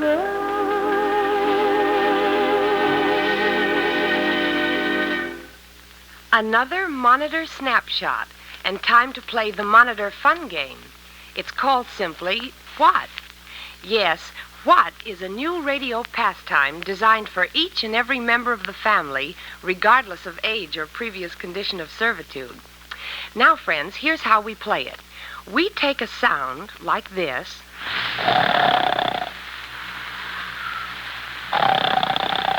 and you know that one, don't you?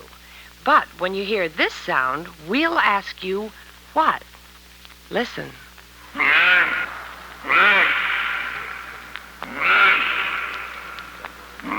What? Well, we'll tell you what it was right after the station break.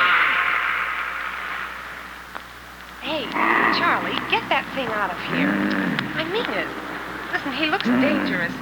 If I've told you once, I've told you 100 times. Don't bring them in here. Look out. Now. Charlie! A not so gentle female.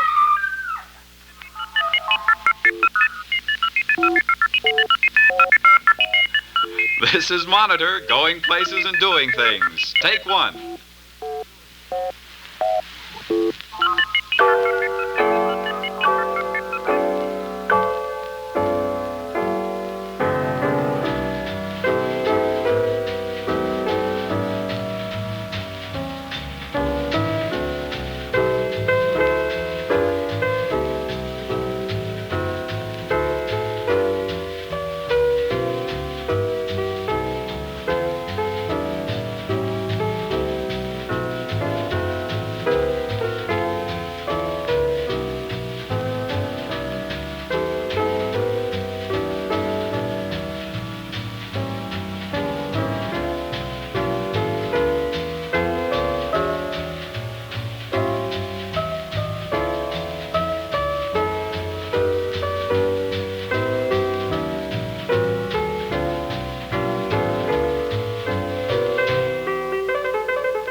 Don Russell with Jim Fleming back at Radio Central in New York. In 60 seconds, we're off to Chicago. Stand by.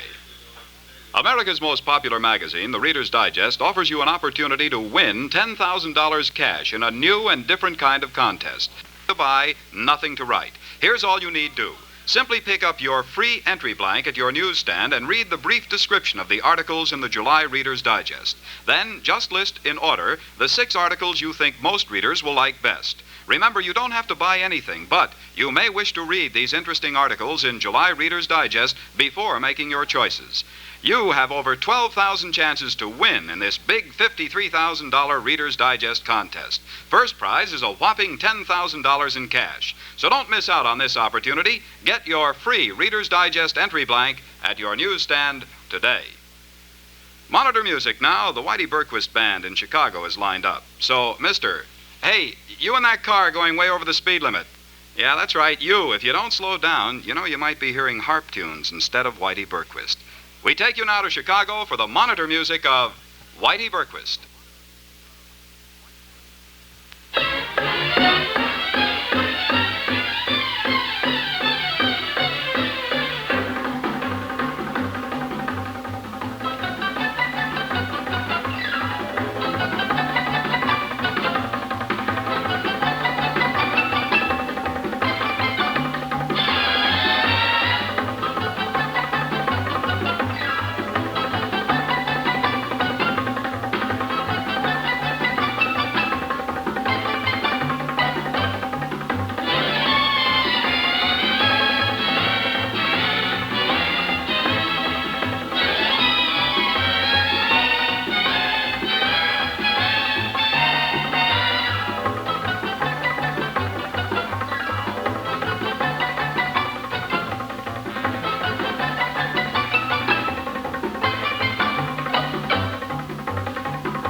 That was a new one called Sugarloaf Mambo, which you can get on records, but you heard very live today. Now, the only confusion about the next one is, as far as I'm concerned, featured on his guitar is Freddie Runquist with the monitor music of Whitey Berquist and my guitar.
That was my guitar. Here's a title you may forget shortly, but you may well remember the fine arrangement of it. It's called Batu Kadda.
The full live monitor music of Whitey Berquist and the entire orchestra. Now we'll hear from the dance band unit and hark particularly to Wally Preissing's choice piccolo solo work on I've Got the World on a String.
That was Wally with the peep at the end, too. Here we go with Cheery, Cheery Bean. Hit it.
And there you have it, the monitor music of Whitey Berquist and the full NBC orchestra from Chicago. And now, Back to Radio Central, Monitor, New York. A Monitor worldwide time capsule from England, where corn means wheat. In England, as in the rest of the world, it's precisely 59 minutes after the hour. Wherever you are, when the watch on your wrist is a Gruen, you're always right on time. Buy Gruen. Gruen, the precision watch. Dave Garraway's in New York, Marlena Dietrich's in London. They'll be talking on Monitor within the next 2 hours.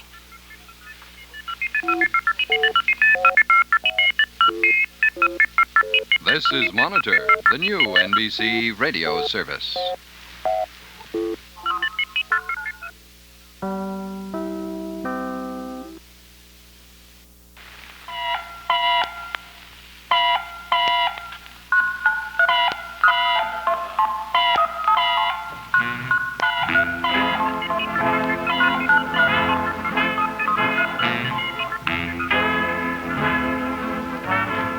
Well, friend, this would be Monitor, the new NBC radio service.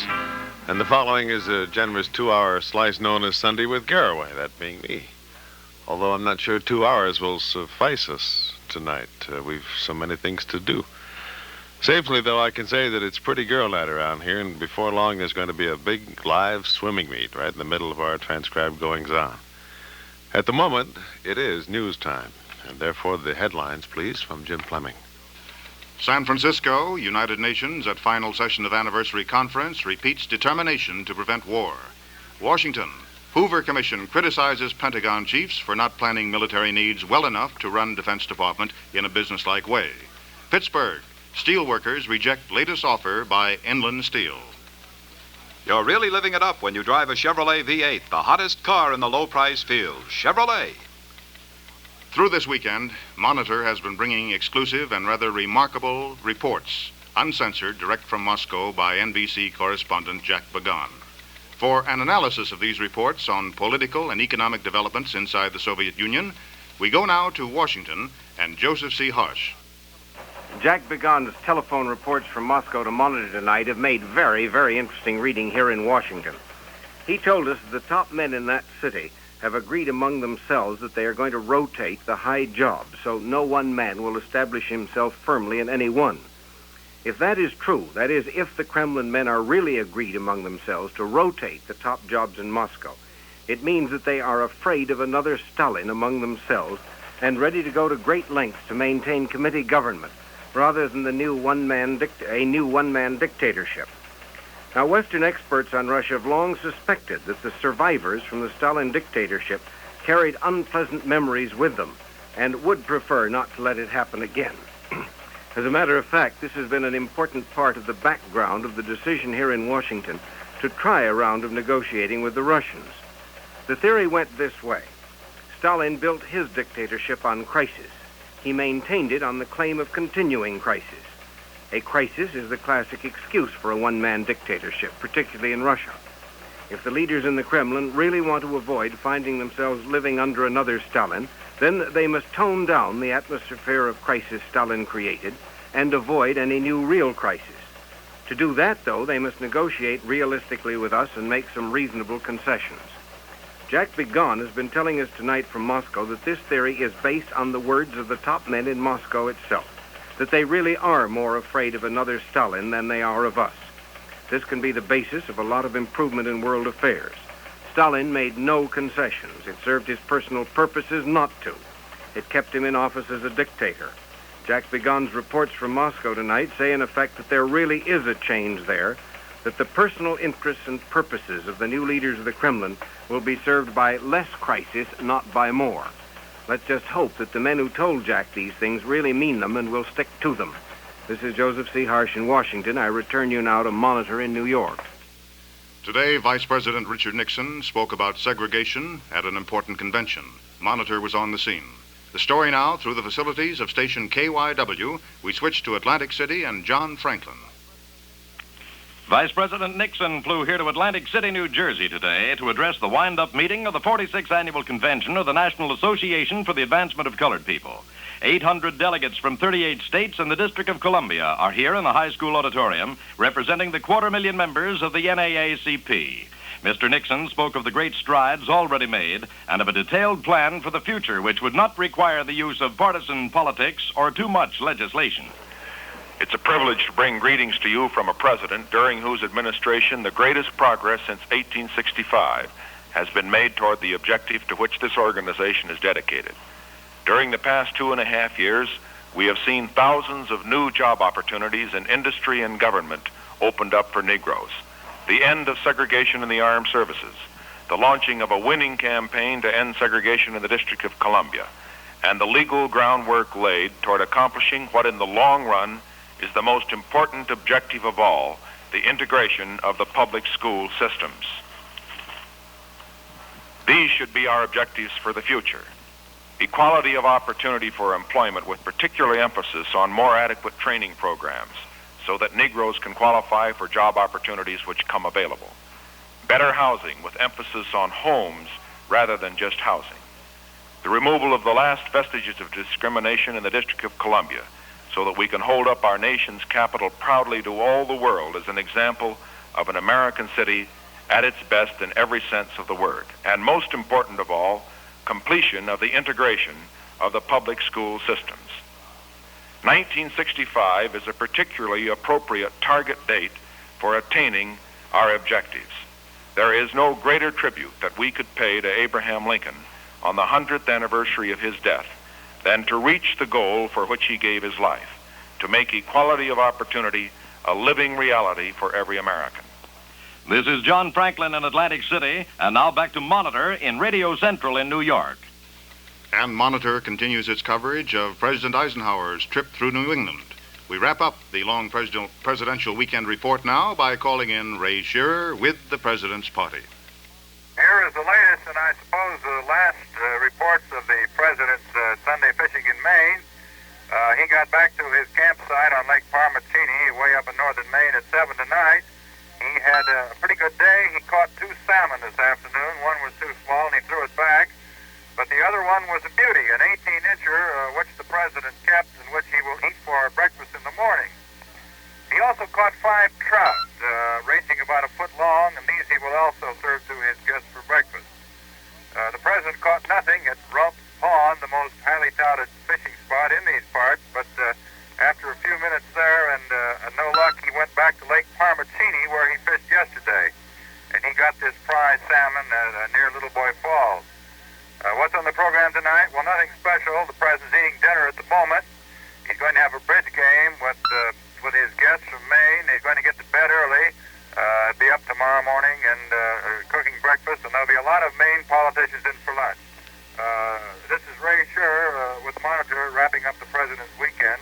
Now back to Radio Central, New York. Where we check the scoreboard. In the National League, the St. Louis Cardinals defeated the Giants in the first game, Cards 9, Giants 2. In the second game, 8th inning score, St. Louis Cardinals leading 7-2 over the DeRocher men. A single game, Milwaukee won today 4-0 over the Brooklyn Dodgers, and the flagpole sitter out there is happy. Doubleheader, Philadelphia and Cincinnati. Cincinnati took 2. First game 16-5, second game 5-0. Pirates and Chicago Cubs. The Pittsburgh Pirates split. They took the first game 5-4 over the Cubs. The Cubs came back to win the nightcap by a score of 2-1. Now the American League, all final scores. Doubleheader, Cleveland, New York Yankees. They split. First game, Cleveland the victor, Cleveland 5, Yankees nothing. Nightcap, New York Yankees 2, Cleveland nothing. White Sox and Boston, and disaster for the White Sox today as the Red Sox took a doubleheader. First game, Boston 5, White Sox 2. Nightcap, Boston 8, Chicago 2. First game, Washington and Detroit. Detroit won the first game by a score of 6-4. Washington won the nightcap 12-4. And another doubleheader in the American League, Kansas City and Baltimore. Kansas City took 2, first game 1-0, and the nightcap 5-2. Dave, those are the scores. There you are, sir. Thank you, sir. Here's the telegram, kind of a thoughtful telegram, I think. It reads, just arrived at camp, everything okay. Johnny and I are tent mates. First swim this afternoon. Your loving son, Bill. Isn't that nice now? The first thought the youngster had when he reached camp was to send a wire to Mom and Dad, let them know that he arrived there safe and sound. That's an idea that you might want to suggest to your children when they go away. Or for that matter, it's something that you yourself could keep in mind on your own vacation or weekend. Why not? When you get to your destination, send a wire to the family back home. Let them know that you've arrived. It's quick and it's easy. You just call Western Union, give them your message, and say charge it. Remember now, there's no delay, no waiting with a telegram. Send it! Western Union, Western Union.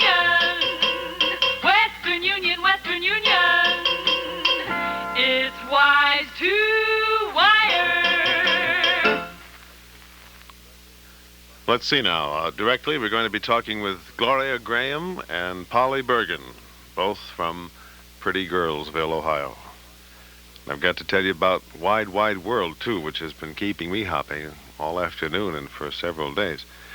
There's a distinguished author set to chat about his distinguished neighbor tonight, Van Wyck Brooks and Helen Keller. We're going to go to Honolulu, and I suggest you bring your live bathing suit. And be sure that you're around when we push the great gold button here in Radio Central.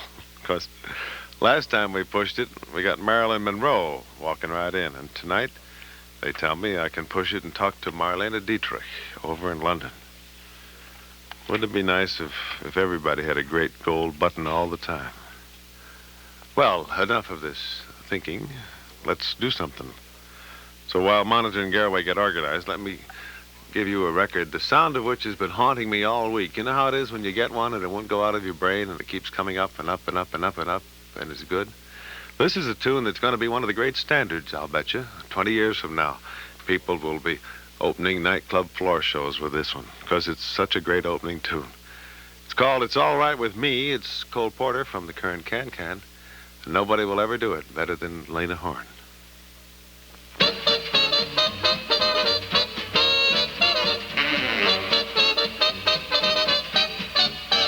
It's the wrong time and the wrong place. Though your face is charming, it's the wrong face. It's not his face, but such a charming face that it's all right with me. It's the wrong song in the wrong style. Though your smile is lovely, it's the wrong smile. It's not his smile, but such a lovely smile that it's all right with me. You can't know how happy I am that we met. I'm strangely attracted to you. There's someone I'm trying so hard to forget. Don't you want to forget someone too? It's the wrong game with the wrong chips. Though your lips are tempting, they're the wrong lips. They're not his lips, but they're such tempting lips that if some night you're free, dear, it's all right. It's all right with me. The wrong time, the wrong place, the wrong face, not his face, but such a face that is all right with me. The wrong song, the wrong style, the wrong smile, not his smile, but such a smile that it's all right with me. You can't know how happy I am that we met. I'm strangely attracted to you. There's someone I'm trying so hard to forget. Don't you want to forget someone too? It's the wrong game with the wrong chips. Though your lips are tempting, they're the wrong lips. They're not his lips, but they're such tempting lips that if some night you're free, dear, it's all right. Yes, it's all right. It's all right with me.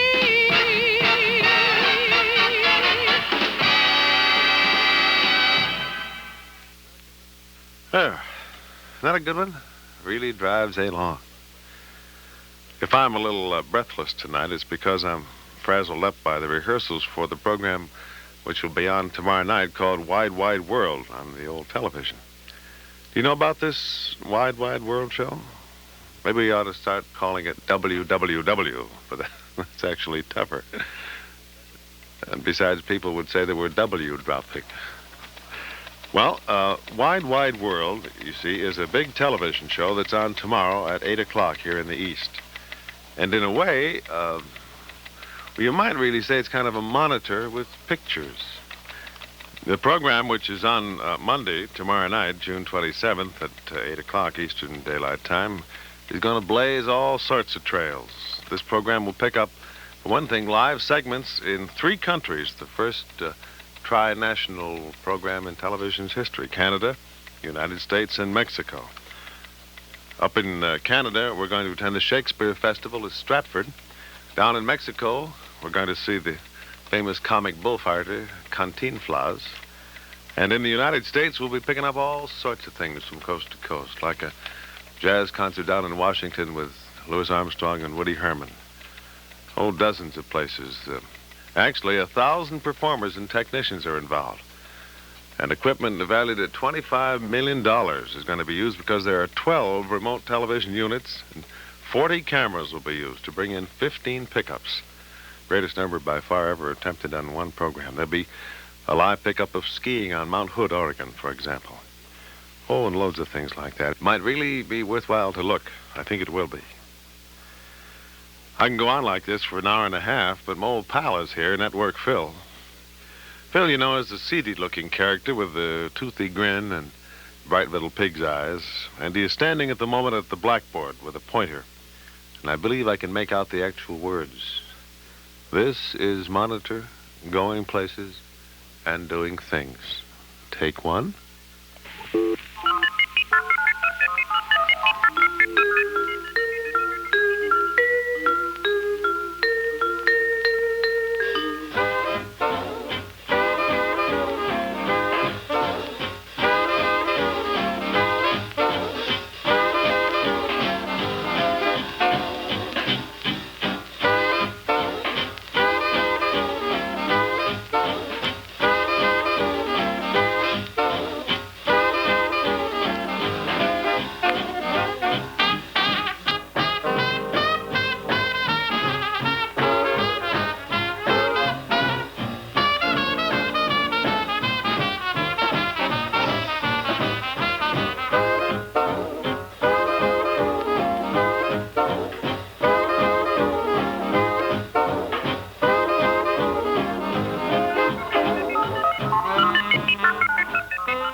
There is a sort of a soft and kindly glow to the lighting here in Radio Central right now because I want to get you in the mood for a young lady named Gloria Graham.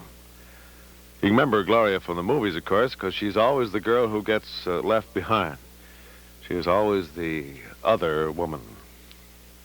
And I guess it's because she's so good at it, because they keep bringing her back for the same kind of part, picture after picture, like Crossfire and The Bad and the Beautiful and Greatest Show on Earth and the new one called Cobweb, and the very new one called Not as a Stranger. That's the one with Bob Mitchum and Olivia de Havilland and Frank Sinatra, who sings the title song.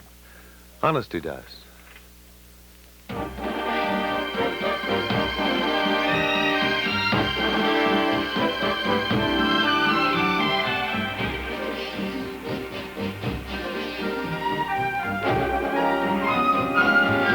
I think of you, my love, not as a stranger. Although it's true, my love, we've only met. Yet I know your smile, and I know your sigh. Know them well from dreams I can't forget. We've kissed like this before. You're not a stranger. 1,000 times or more 'neath stars above. Now the path is clear, for at last you're here, not as a stranger, dear, but my own true love.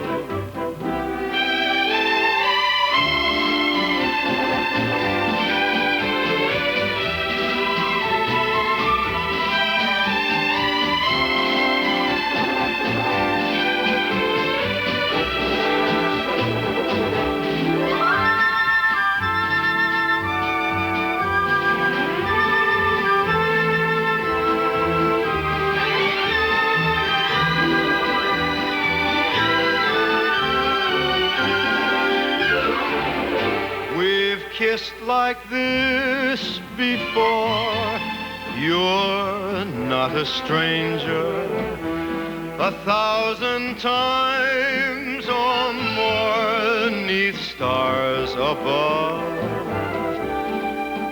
Now the path is clear, for at last you're here, not as a stranger, dear, but my own true love.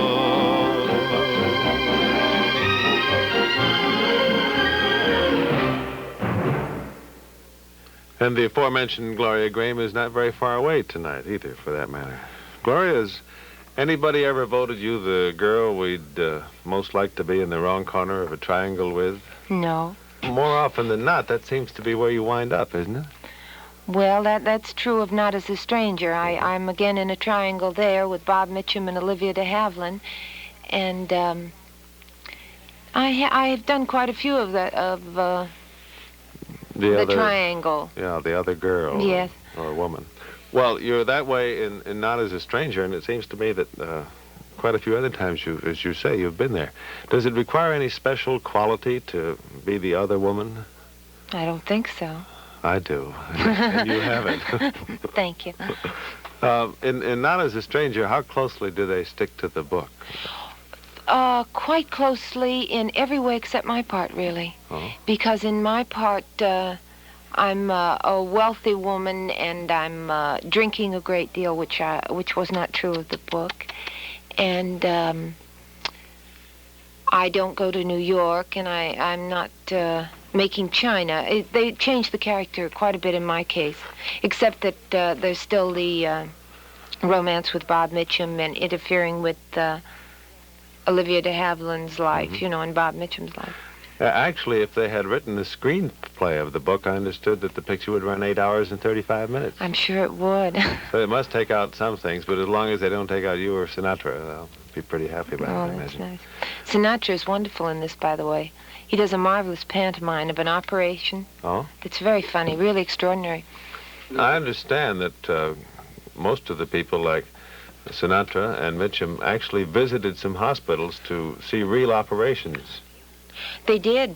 And Olivia, I would mention in particular, that she worked with a surgical nurse for I don't know how many weeks so that she could have every instrument exactly the right sound when it hits the hand, you know. Yeah. And why do they do that? Why do they always hit him in the because hand? I don't know why they do that. The only thing I know is that the tremendous research that Olivia does in a part and how hard-working she is. And she's a very lovely person. I was very impressed with her. I'm kind of wondering how Olivia de Havilland can look plain like the I don't know heroine that is she supposed did. to. Well, I suppose they have all kinds of troubles in the movies, making a picture that we never know about, don't they? Well, in the autopsy scene that Bob Crawford did, when Mitchum was in the gallery and they were talking, he was operating on doing the autopsy on the corpse, and the corpse started to breathe, which caused a good deal of trouble. This is not healthy for a corpse to breathe, you know. No, Corpses shouldn't go around Of course, breathing. it's a little hard not to breathe, even when they're paying you, you know. I've often wondered how you look dead in the movies. Have you ever been shot and killed in the movies? Continually. Do you stop breathing? Not at all, no. Gloria, I understand that this picture was kind of put in a class by itself by having coaches on the set. Yes, Olivia worked with a coach with for the Swedish dialect that she had, and she was with her there all the time on the set. Every time she had a line, the Swedish dialect lady would say it with a Swedish dialect. Oh, yes, they went through the part and worked prior to the picture on the dialect. They worked very hard, and that's a hard thing to do. Sometimes it's hard to break out of one after you got into it. That's true, too. That's right. She back to normal? Yes, Olivia did so many things. She had to bleach her hair blonde and change her accent, learn how to be a surgical nurse, everything. Were there any other coaches around?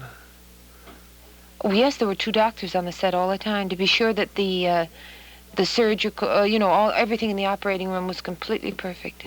They were, Kramer was a perfectionist, so that it should be correct. Have you ever wanted to switch types and play a ingenue, the unsophisticated Popeye? Oh, I never think about switching types so much, just so long as I have a good script. What is a good script? How can you Well tell? written. Good story. Good story or good lines character for you? delineation. Yeah, because you can't do much if you don't have the character delineation. You can try and put as much as you can into it, but I think that any director with a bad script can't lick the script, but I believe that if you have a good script, a director can do all right, but I think the script is the most important basic thing he has to work with. I understand that you made your stage debut at the age of 9. Is that a thing? You weren't playing There you slinky go. parts then. Well. All right, you were playing slinky parts then. I think I was playing a fairy at that time. Well, that's kind of a nice idea. How does the public feel, Gloria, about, we're talking to Gloria Graham if you've just come along. How does the public feel about a girl who specializes in, so we say, bad girl roles? Do they write you nasty letters and take it seriously themselves? I don't know. Did you ever get any nasty letters? I don't know. I don't know how they, whether they are against it or not. I don't know. This would probably, I couldn't tell you. All right. That's a perfectly honest, fair answer. Is it true, I've been reading your biography here that United Artists puts out, and we like to check these over just to be sure they're correct. We wouldn't want mistakes to occur in here. Is it true that you always go on hunches? Hunches? Uh-huh. Not at all. Where's my blue pencil? Hold on. Blue pencil that out. Hunches are out. No. Completely. You really keep fit by swimming, tennis, and horseback riding? No. All right, that's good. That's out. You love to dance and to read? I like to read. Dance, out. You were married in 1954 to Cy Howard. That's right. He's one of the finest producers and writers in the country. Yes, right he now, I is. can tell. Marvelous. As though you didn't know. Yes. Well, this biography appears to be in pretty good shape. You Does made it? your stage debut at the Pasadena Community Playhouse, right? That's true. And you were how old? About 8 or 9 years old, I 9 suppose. is correct. It's like playing a game. You may win $64,000 here. I wish I could. What were you doing up in Swampscott, Massachusetts? Oh, that was when I was very, very young. I visited there for a year. Went to school there. Well, if you have no hunches about your future, I'll just wish you well for Thank this you. very evening, and thank you for coming very by. much. That's Gloria Graham.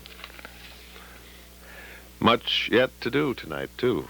But by golly, right now we owe you the weather, I believe, and the man with the forecast here is Don Russell. Good weather or bad, you can always count on Morton salt. When it rains, it pours. And here's the weather, David. Showers dampened the Atlantic coast states from Maine to Georgia today. There were occasional rains through most of the southern states, the western plains, and Washington and Oregon. Elsewhere, it was fair. Throughout the Midwest and the Northeast, it was unseasonably cool for late June, with temperatures generally in the 50s in the Northeast and 60s in the Midwest. Small package of music here with temperatures hither and yon from Miss Monitor. I will inflate the half-hour balloon and see what time it goes up, so you hold firm and we'll catch up with you in a minute.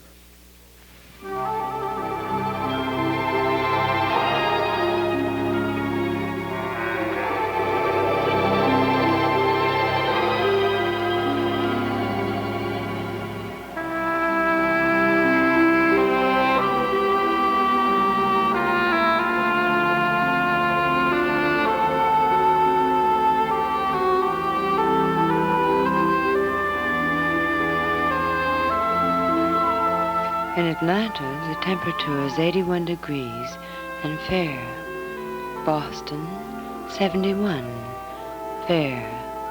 Washington, 74, fair. New York, 73, fair. Miami, 78, rain. Cleveland, 71, partly cloudy.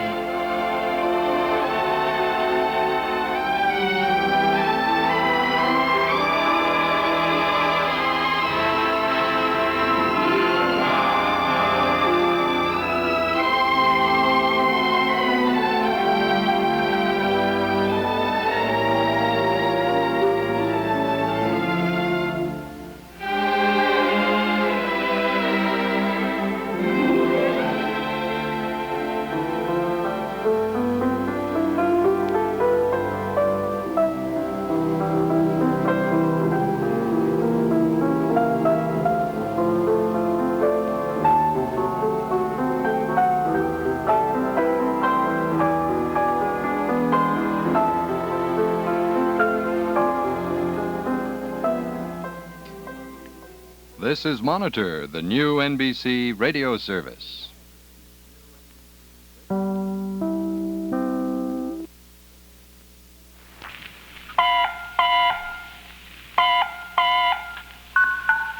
This is Monitor, the part known as Sunday with Garraway. Music to fill the night. And then we'll press on before you can remember who won the French and Indian War. Do the slew foot. Do the slew foot. Do the slew foot. Do the slew foot. Slew foot.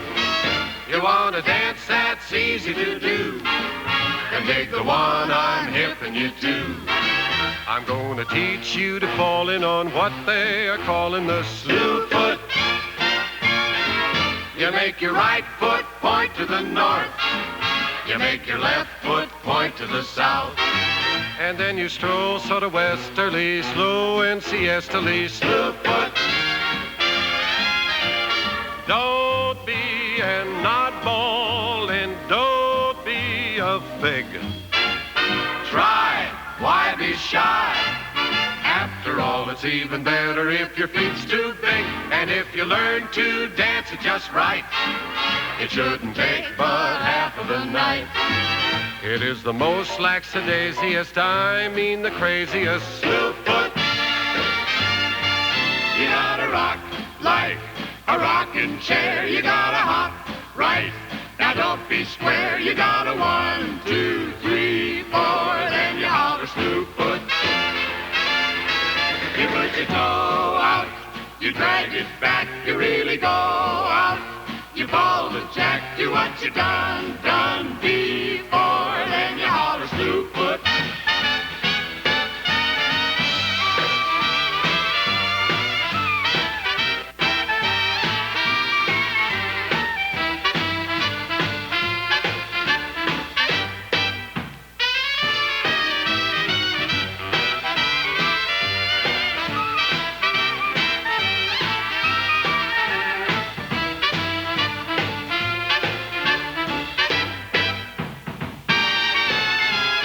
Don't be an oddball and don't be a fig.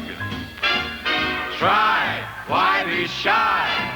After all, it's even better if your feet's too big. And if you learn to dance it just right, it shouldn't take but half of the night. It is the most lackadaisiest, I mean the craziest slew foot. Slew foot. Come on and dance the slew foot.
Sunday with Garraway on Monitor. This is part 2, or should I say round 2? I'm never quite sure. In the round, however, the distinguished author Van Wyck Brooks will come to us in the next half hour. We're talking about his very lively neighbor, Miss Helen Keller, who will be 75 years old tomorrow. And we'll have loads others, like Making Matters Musical right here in about 60 round automotive recorded seconds. Say there, Mr. Truck User. I wonder if you know that Chevrolet trucks are now available with V8 engines. That's right. Chevrolet now offers the most advanced V8 engines in the industry. They've got the shortest piston stroke of any leading truck. That means less friction. And as you well know, less friction means less wear, less money for repair. You also get a smoother running engine, less vibration and noise to tire you out on long drives. You stay alert longer. And with Chevrolet's 12-volt electrical system, you get double the punch for quick starts and top performance. By the way, these new V8s are misers on gasoline. They squeeze extra miles and work out of every tank full. See your Chevrolet dealer and drive a Chevrolet Task Force truck yourself. Discover what a modern V8 engine can really do.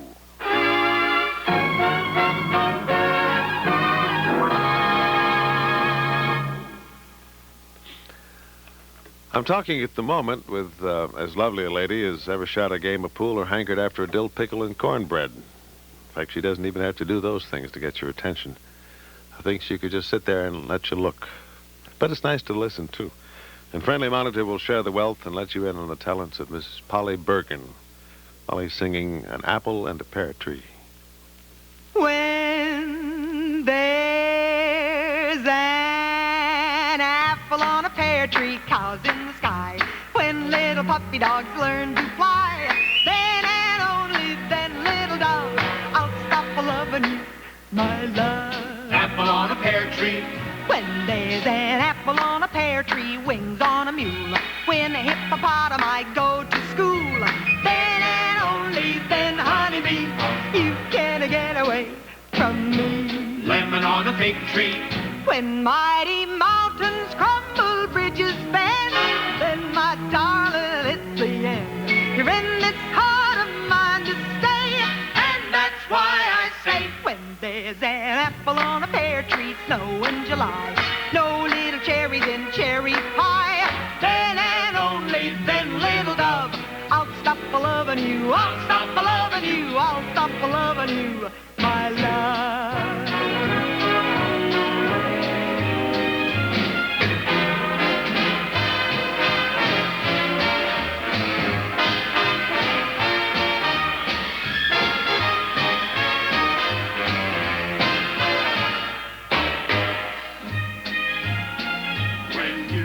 Trolleys on the ocean, ships in the park, when every alley cat starts to bark, then and only then, honeybee, you can't get away from me.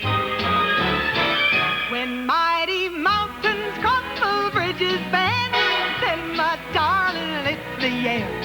You're in this heart of mine to stay, and that's why I say, when there's an apple on a pear tree, snow in July, no little cherries in cherry pie, then and only then, little dove, I'll stop a-loving you, I'll stop a-loving you, I'll stop a-loving you, my love. Lemon on a fig tree.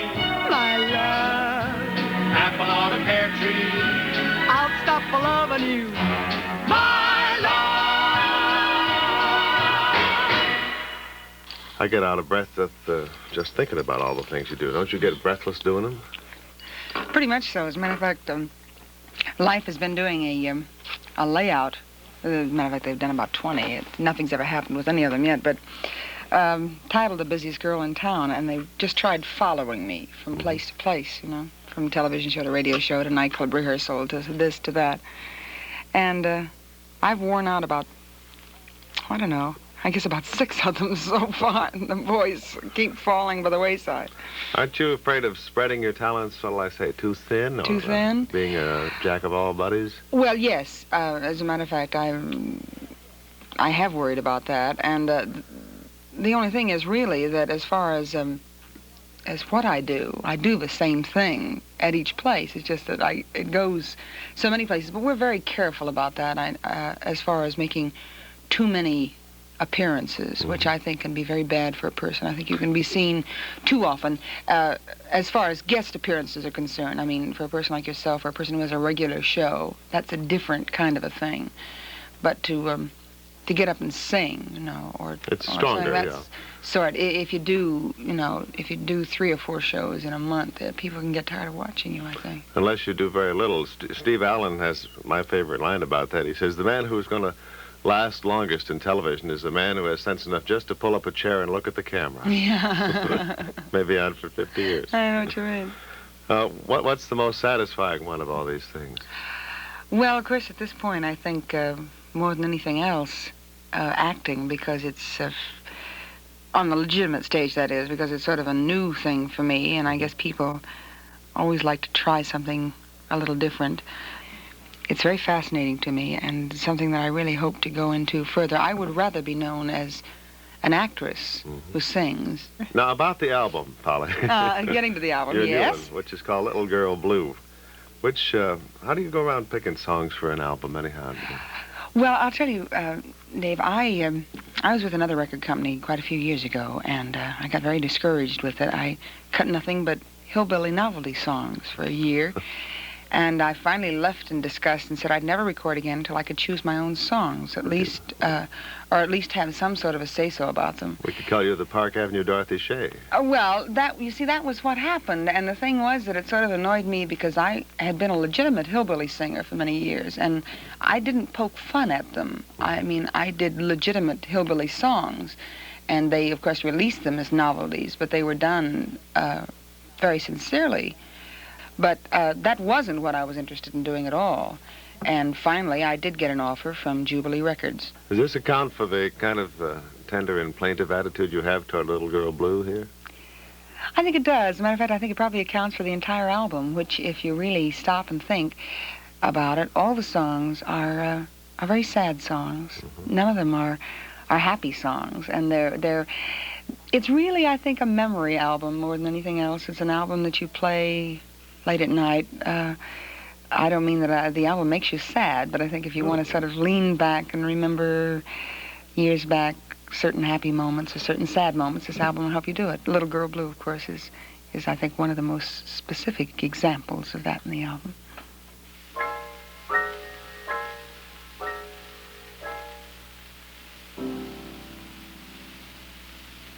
Sit there and count your fingers. What can you do, old girl? You're through. Sit there and count your little fingers.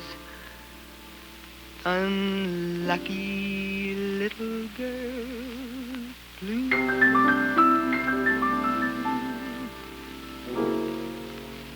Sit there and count the raindrops falling on you. It's time, you know. All you can count on is the raindrops that fall on little girl blue.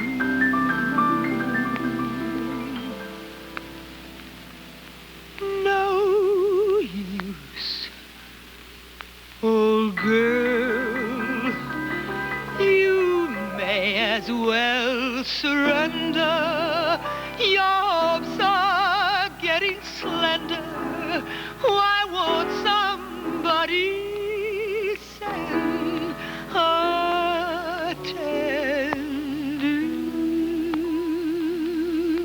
blue boy to cheer up little girl blue?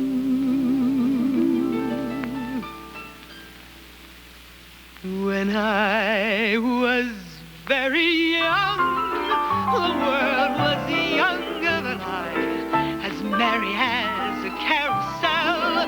The circus tent was strung from every star in the sky above the ring I love so well.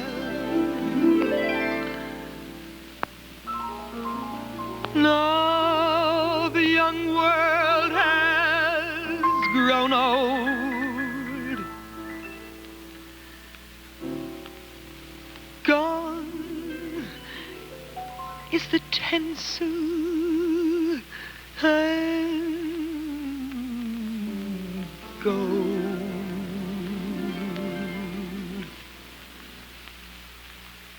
No use, oh girl, you may as well surrender. Your hope is getting slender. Why won't somebody send a teddy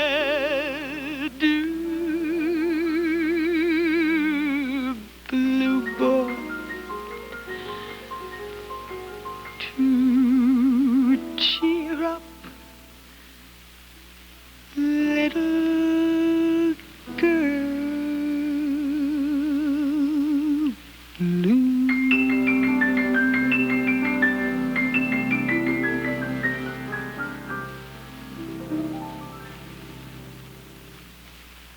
Well, my little throat always chokes up. It gets very tight in my throat when I hear those wonderful words. It's And a the way you beautiful do them is song, exquisite. isn't it? It really is. I think that Rogers and Hart were a great team. Polly, bless your little heart for coming by tonight. Well, gee, I enjoyed it so much. I really did, Dave. Good kind. Good night. Good night. Well, I'm glad Polly got out of here before old Network Phil started pestering her, because I see him coming now, eating a marshmallow that he's toasted over the hot tape machine there, and waiting for me to say, "This is Monitor, going places and doing things. Take one."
Tomorrow, which is June 27, will be the 75th birthday of a very great American lady, Miss Helen Keller.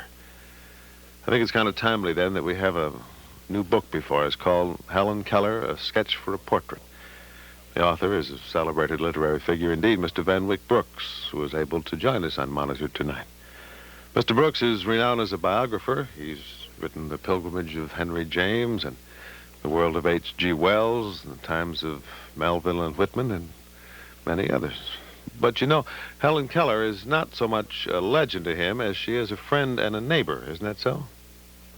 Yes, certainly a neighbor, and I hope I can say a friend. I lived in Westport, Connecticut, where she lives, for a good many years, and since then I've seen her from fairly close by also. Miss Keller went to Westport herself when her teacher, Anne Sullivan, died, and she felt that she had to move from Forest Hills, where she had lived. Miss Sullivan must have been almost as dedicated as Miss Keller. She was an extraordinary person. Miss Keller's just written a book about her called Teacher, which is coming out this fall. She was a kind of genius in her own way and discovered a method of penetrating to a mind which was buried behind this complete lack of primary senses. Perhaps for people who've tuned in late, we might define Helen Keller's peculiar sensory setup? She cannot hear, nor see, nor what's the Well, third that's sense? it. Of course, she speaks, but she has never heard herself speak, and her speech is turbid. She naturally.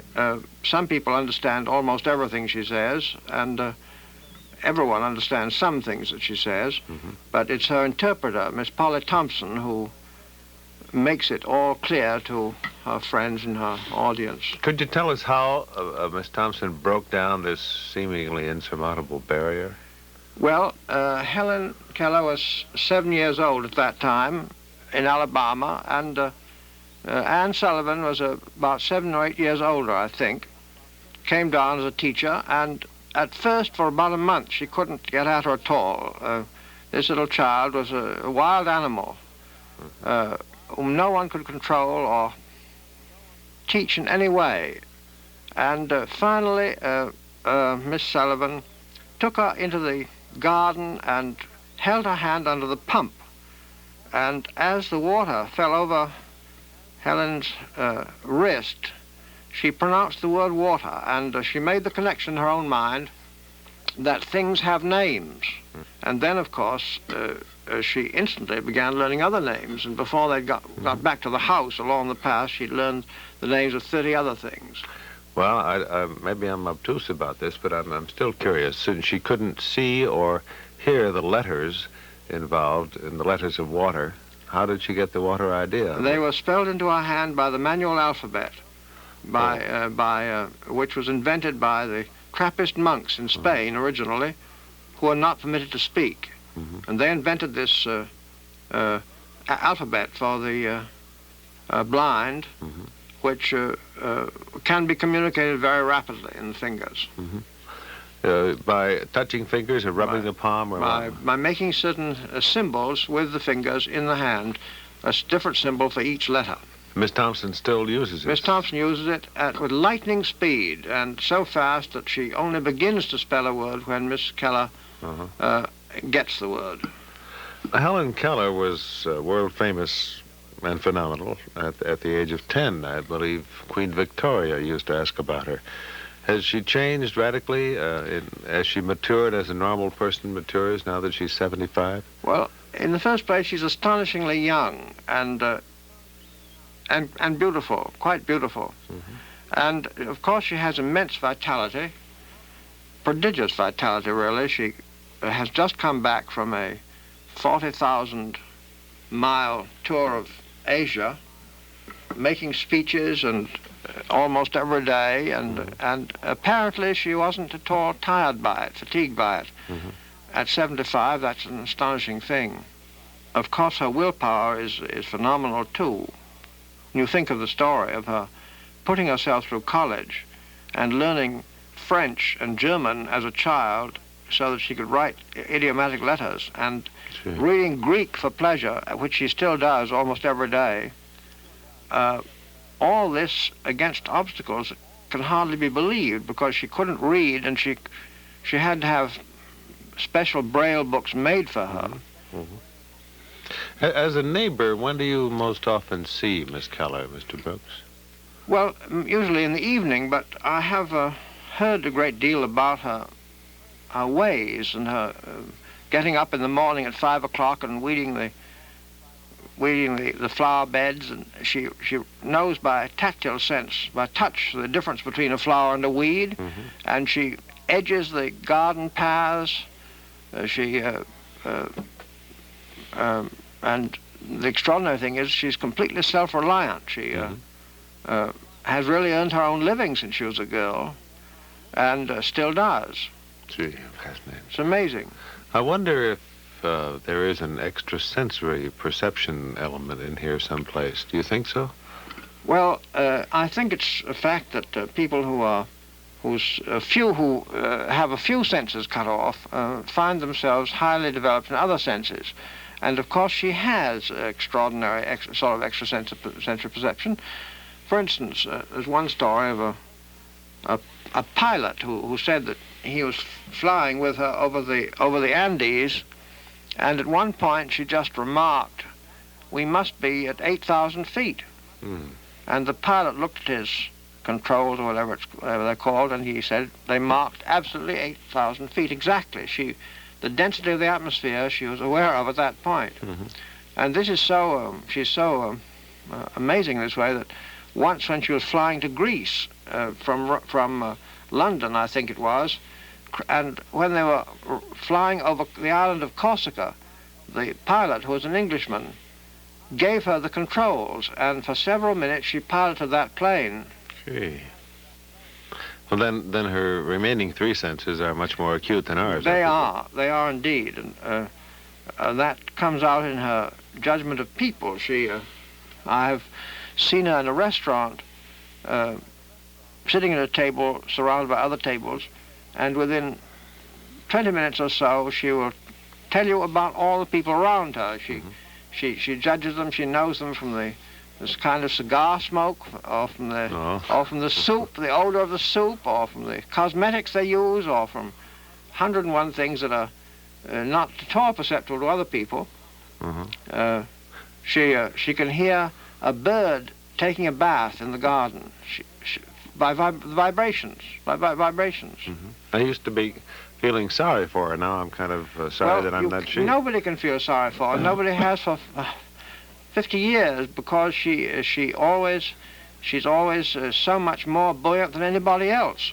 What kind of a feeling do you think this girl has after looking back at 75 years? Is she, shall we say, a happy woman? Has she been? I would say very so. She has a great deal of saddened her, of course, because she sees unhappy people, unfortunate people, all the time. And I hope she realizes about herself a little bit as others feel about her. I think that's true of most of us. We've come to know that about her. Well, the great thing about her is that she really is what simple people think she is. Mr. Brooks, you've written biographies of so many other people. I just wonder when you're going to get around to writing your own. I am writing it. Oh, well, I published the first volume last year, a book called Scenes and Portraits. And now I'm doing another volume on the 1920s. And I hope to do perhaps others afterwards. Let me tell you, it's been charming to hear this about an idol of many people, Miss Helen Keller. And I, among others, shall be looking at your book, which is called Helen Keller, A Sketch for a Portrait, I believe, very soon. And happy birthday to her on their 75th birthday, which is June 27th. Good night, Mr. Brooks. Good night. Talking about Helen Keller tonight reminded me of something I ran across a while ago. The Brooklyn Botanical Garden has opened something called the Garden of Fragrance. It is for the blind. A lovely plot of garden designed to transmit that loveliness to those who cannot see. On display there, and written in Braille, is a sign that I imagine is found in no other garden in the world. It says, "Please touch the flowers."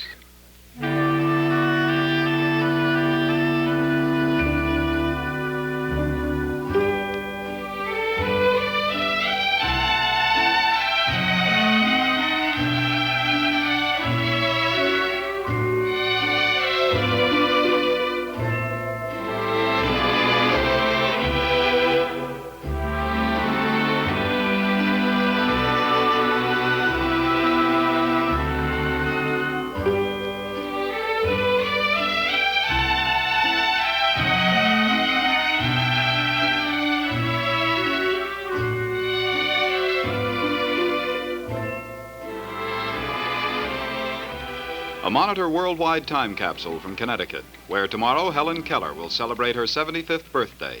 In Connecticut, as in the rest of the world, it's precisely 59 minutes after the hour. Wherever you are, when you want to be right on time, be sure your watch is a Gruen. Gruen, the precision watch.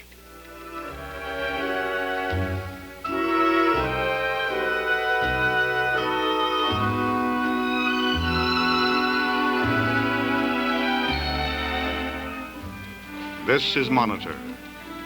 Back in 40 seconds, transcribed and direct.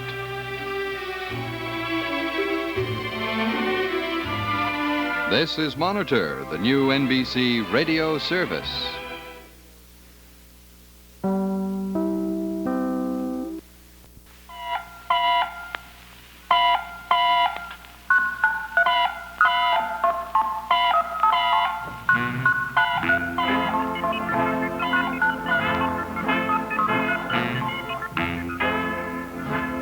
those sounds, of course, tells you that this is Monitor, and the other one, the music, tells you this is Sunday with Garraway, if you've been around here for a while.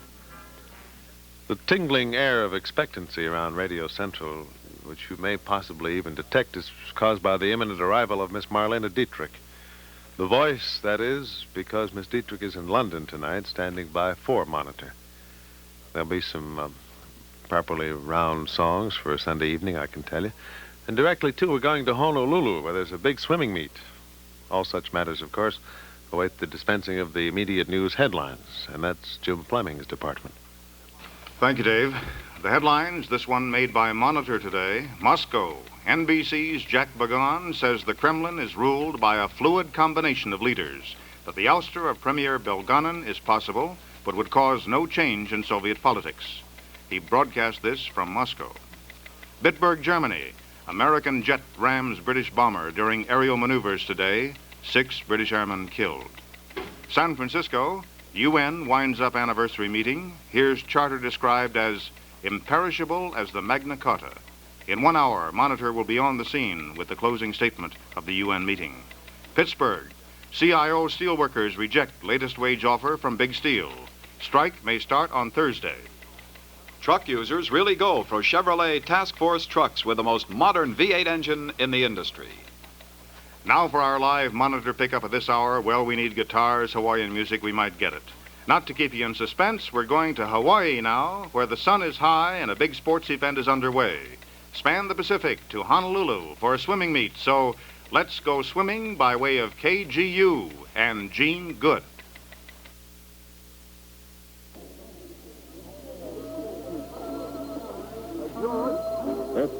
It's 3 o'clock in the afternoon here in Hawaii. The air temperature is 80 degrees. The water temperature is 75 degrees. We're at poolside at the Waikiki War Memorial Natatorium, where the 7th annual Keonekama Swim Meet is in its last day. Now, the Waikiki Natatorium is just Cocoa Head, or south, if you like, of the beach at Waikiki, and in the shadow of world-famous Diamond Head. Normally, Monitor takes you everywhere, but now, to the courtesy of Soichi Sakamoto, the coach of the Hawaii Swim Club, and the founder of the Keonekama Swim Meet, we bring everywhere to Monitor. First, we're going to Scotland. How are you, Jack? Pretty fine.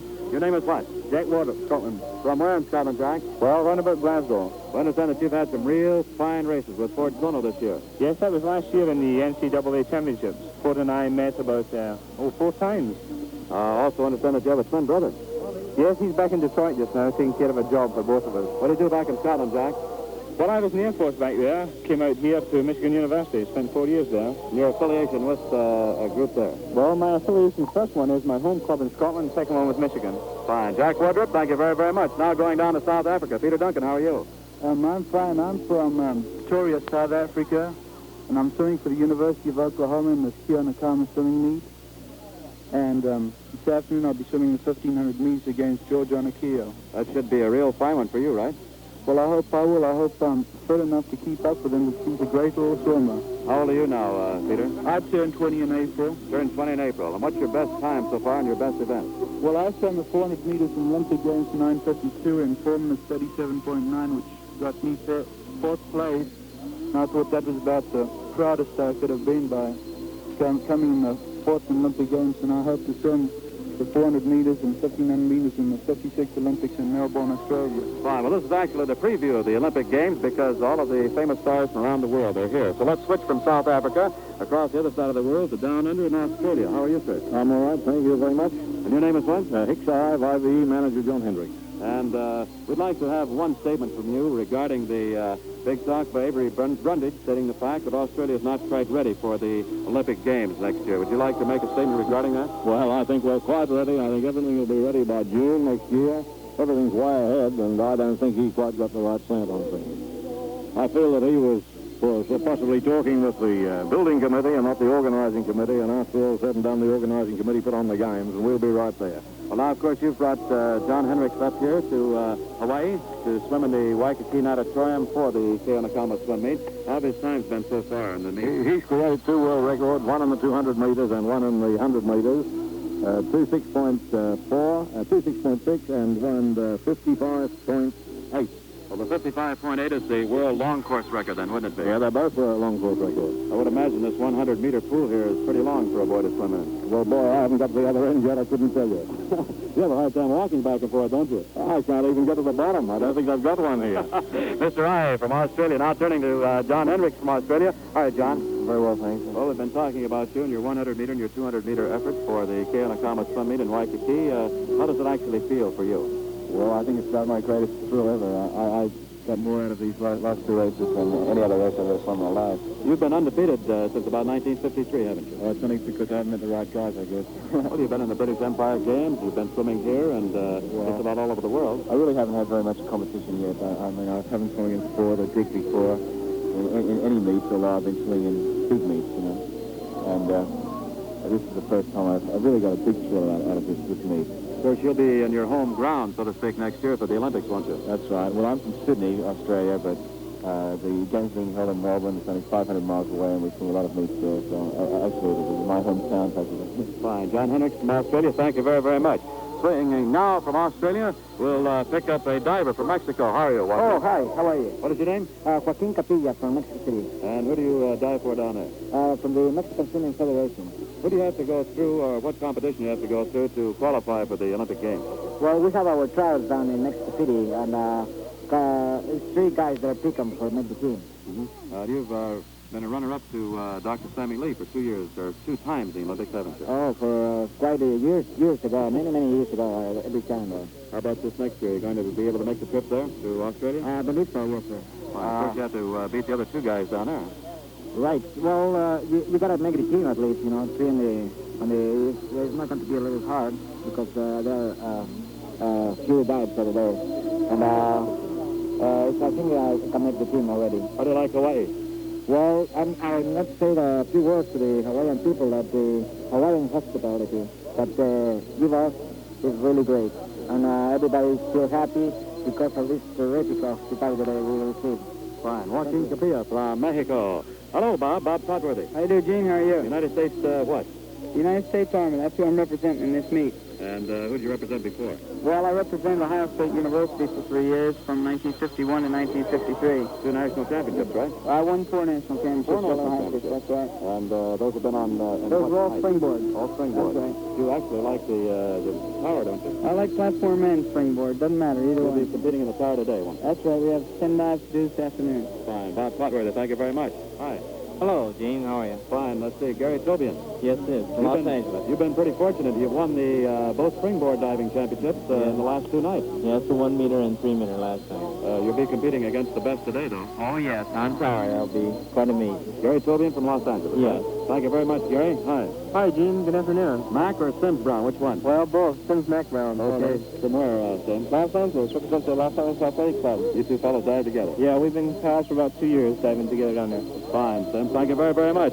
The divers that are going to be competing here. And now let's turn to a swimmer from Ohio State. How are you? It's fine, Gene. Thank you. Al Wiggins. That's right, Al Wiggins from the mainland. I hail from Pittsburgh, Pennsylvania, and I'm competing here unattached from Pittsburgh and Ohio State University. Fine. What stroke do you like best, Al? Well, at the present time, I'm primarily a backstroker. However, this past season, I've had pretty good luck with the new dolphin stroke, and I'm still haven't decided as to which one I really do prefer. Do you think you'll be able to make the Olympic Games next year? Do you know which stroke you might compete in there? I sure have my fingers crossed. It's, at the present time, probably going to be backstroke. However, dolphin is still a very big factor to consider. I might be able to make the 200, which is the event in the Olympic Games. Fine. Now, let's see. You've competed in how many events here today, this Keonekama swim meet? Well, I've competed in 3 individual events and 2 relays so far, with 2 more events today. Fine. Thank you very much, Al Wiggins. Let's go to the Pacific Northwest now, and the lovely part of our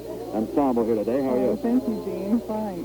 Beverly Graham from Portland, Oregon, and formerly the Multnomah Athletic Club.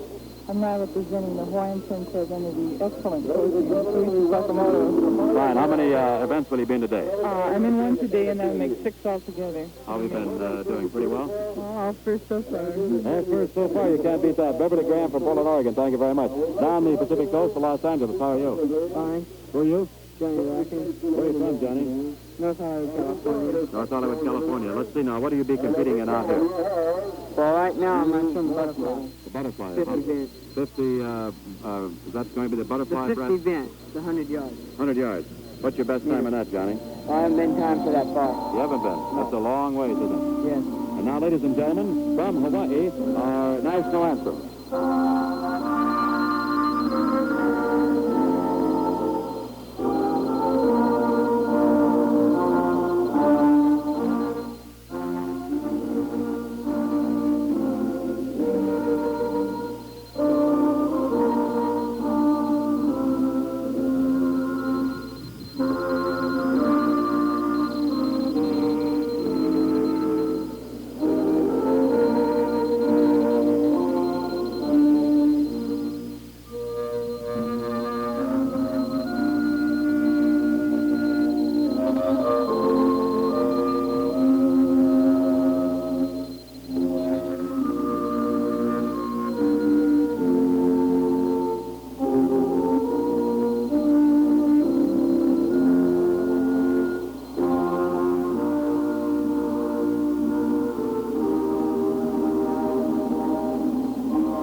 With the flags raised atop the 10-meter platform, our national anthem being played at the Waikiki War Memorial Auditorium in Honolulu, Hawaii. To get underway, the final day of the 7th annual Keonekama Swim Meet.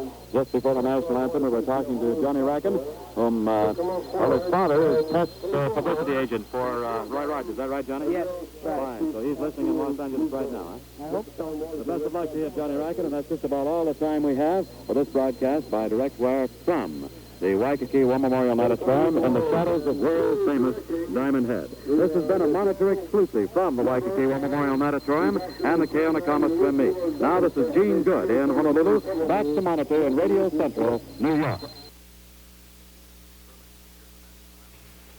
Thrilling to hear the national anthem from Hawaii, perhaps one day soon the 49th or the 50th state. Monitor's first visit, and we hope not the last. Fleming here, Garraway there. You're probably aware that there are several types of travelers. I think they break down really into two types of travelers. One man just packs up and goes, and then there's the wise traveler who plans ahead. Before he starts out, he contacts Western Union's new hotel reservation service. He tells them when and where he's going and his choice of hotels, if any, and Western Union takes over from there, reserves his accommodations at every stop in the hotels that he wants and within the price that he wants to pay. And then Western Union confirms every reservation by wire. So you can see the smart traveler has saved time and bother, and most important of all these days, frayed nerves.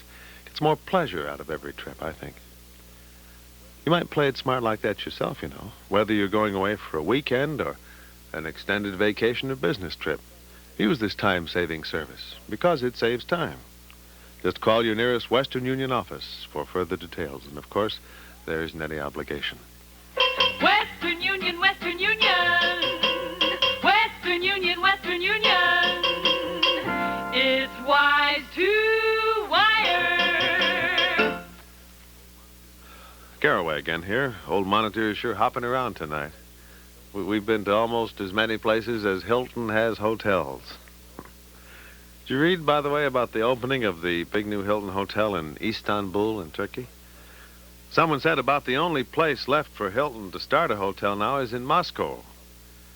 And he could call it the Comrade Hilton, couldn't he? I suppose he could. Old Network Phil is escorting a couple of friends in now. It's Betty Comden and Adolph Green. Were kind enough to hang around from last week when they got hung up with the National Open Golf Tournament, which was holding our attention up, too, remember? I promised that we could talk about their hit songs without interruption tonight, so I'll put old Network Phil at his ease by first saying, this is Monitor, going places and doing things, and taking one.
we've got a story here, Dave, that you probably won't find among the international headlines in tomorrow morning's newspaper. A strange story about a dog. The members of mountaineering expedition to the Himalayas are passing around the word that when they climbed a 21,000-foot mountain recently, they were not alone. A stray dog tagged along, stayed with the men up to 20,000 feet before he turned back. Nobody knows where he came from. Nobody knows where he went. A mutt on a giant mountain in the Himalayas, eager to climb. Here's something that could happen in your doctor's office. A doctor's advice to Tom Cook.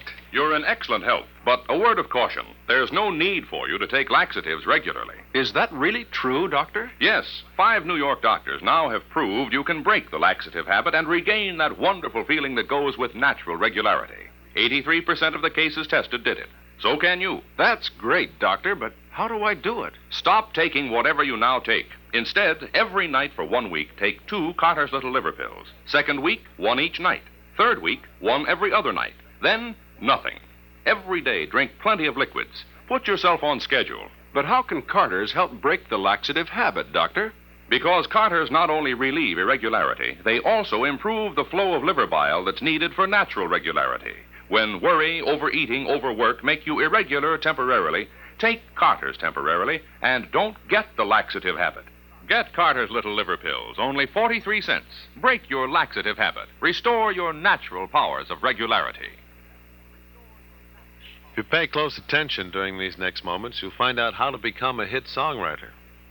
All you got to do is change your name to Adolph Green and meet up with somebody named Betty Comden. That'll do it. Or the other way around, if you're the other way around. Miss Comden and Mr. Green are our guests tonight, and if you don't know who they are, then you weren't listening to an awful lot of very fine music in the past years. Remember shows like On the Town and $1 Billion Baby and Peter Pan? And breathes there a man in whom the boy is so dead that he doesn't remember Peter Pan. Or movies like Singin' in the Rain and Park Lilies of Broadway and Bandwagon. Such blessings have flowed from the twin heads of Comden and Green for a long time now. Maybe their stuff sings so well because they used to be singers. They were once part of a wonderful group known as the Reviewers, which included Judy Holliday in the group. Now they've gone and turned out an album singing some of their own great lyrics, a piece of which should do kind of nicely to bring them on. We did have to make one little change in here. Fussy old censors, you know. You'll hear what I mean, I think.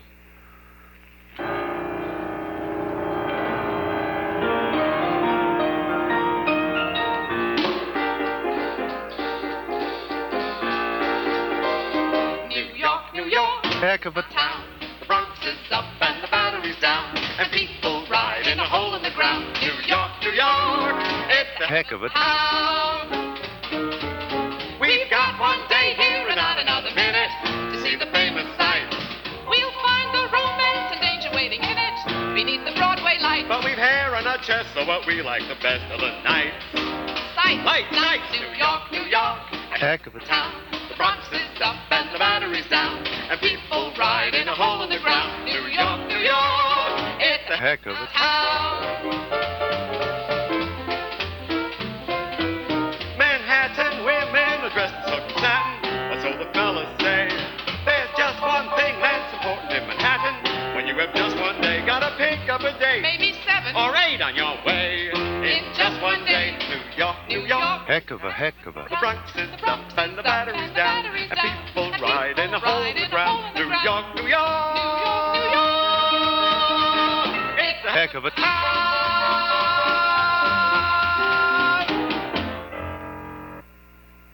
Oh, what a pretty sound, even though we had slightly, is it Baudelarized or Baudelarized it there? I'm not sure. I don't know. I'll have to look it up. Could be a Baudelarized. Maybe so. We're talking, those people over there mumbling under their breath are Betty Comden and Adolph Green, who just wrote the super New York thing that you heard. I say super. To me, it's the most New York piece of music in the world. Well, that is very nice to hear. Yes. I've got a question, though. I've always wondered about it. When you sing New York, New York, is it New York City, comma, New York State? Or is it New York City, like Boston, Boston? It was originally supposed to be New York City, New York State, because it was originally written New York, comma, then N period, Y period. We were hoping to call the show at one point NY. And we were stuck with On the Town, which turned out to be a splendid title. It was a sort of bluebird type thing. That was somebody's idea, On the Town, temporary title. We hated the title. We fought it till the last minute. Oh, it's great. Great title. Keep that thing. Have you ever had a reunion of the reviewers since you broke out? That was such a great outfit. Well, we're very good friends with Judy. We see Judy Holliday all the time, who was one of the members of the group. And the other two boys who were in the group originally are not in show business, so-called, anymore.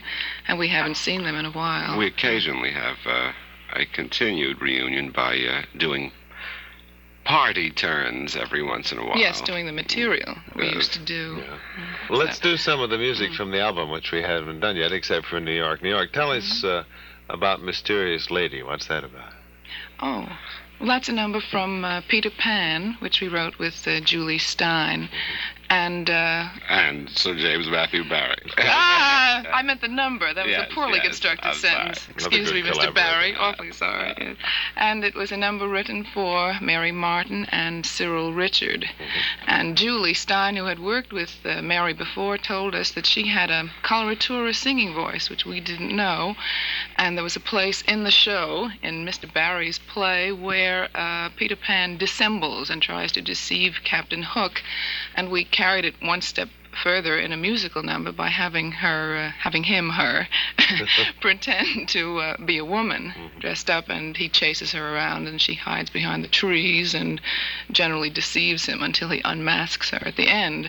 And we did it mainly to use this wonderful quality of Mary's voice. On the face of it, a slightly un-Barry-esque notion, but it seems to fit into the spirit of the thing. Tell me, mysterious stranger, I can hear your voice, but I cannot see you. Tell me, are you vegetable? No. Are you mineral? No. Are you animal? Yes. Tell me, have you another voice? Yes.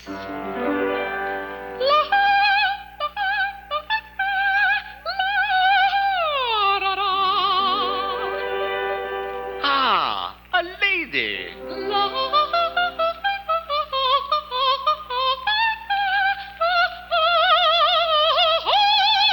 It's a beautiful lady. Oh, my mysterious lady, what is your name? Oh, my mysterious lady, from whence have you came?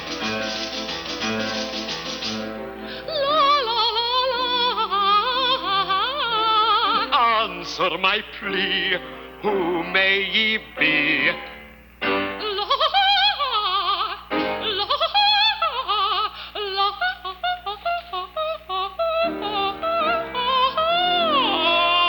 Oh, my mysterious lady, what is your name? Take off your veil and let me see your face. Why hide such beauty beneath a ton of lace? Take off your veil and let me see your face. Why hide such beauty beneath a ton of lace? Hey, hey, ha ha, hoo ha, hee, hoo ha ha, hoo ha, hee. What's your secret? Tell your secret. Are you taunt me? Are you haunt me? Speak, oh speak, I pray thee, tell me, oh tell me your name.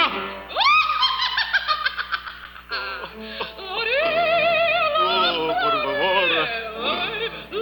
Misericordia. Oh, Madonna mia.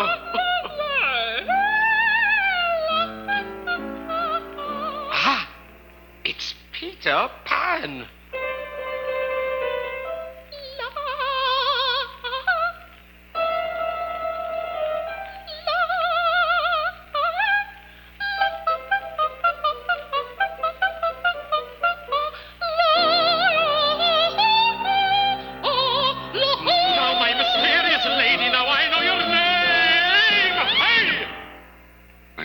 remember that, sure. One little sound.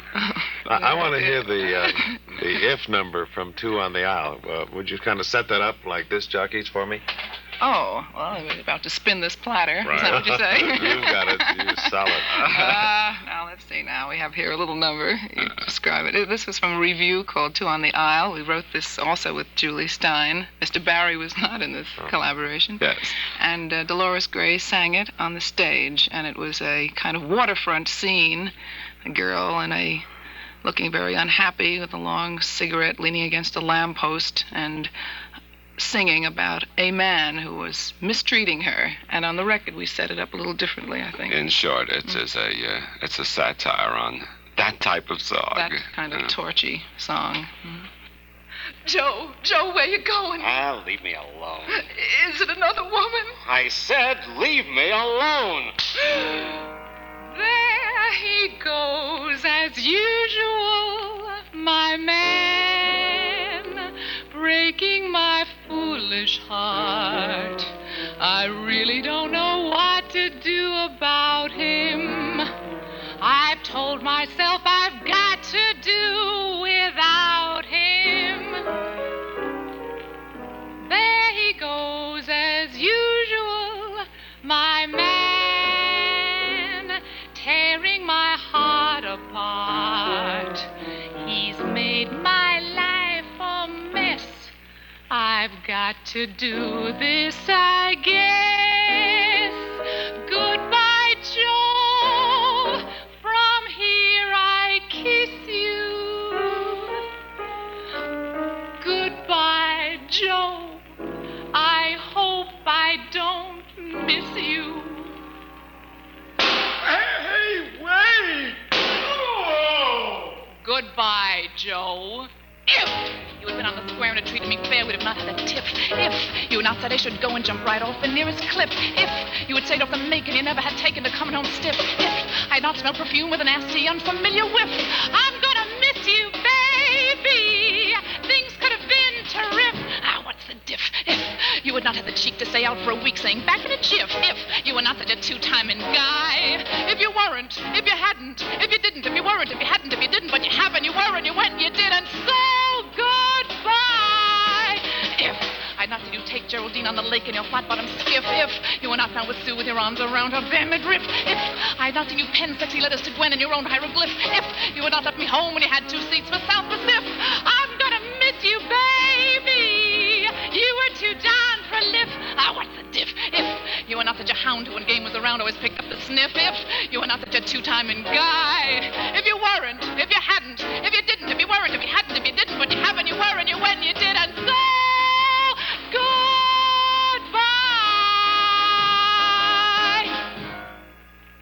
Just lavish. Super. Colossal. Well, bless your heart for coming in tonight, kids. And talk very much. Thank you very much, Dave. And good luck on the album, although I think luck won't have to take too big a part here. I think the material itself will do the job. Thank you very happy. much. Thanks. Good night. Bye. Speaking of the weather, remember Morton's salt. When it rains, it pours. The weather forecast on Monday morning's weather map, an elongated high-pressure cell centered in the upper Mississippi Valley will cover the northern two-thirds of the country. Widely scattered showers and thunderstorms are scheduled for Monday through the Gulf and Plains states. This is Monitor, the new NBC radio service.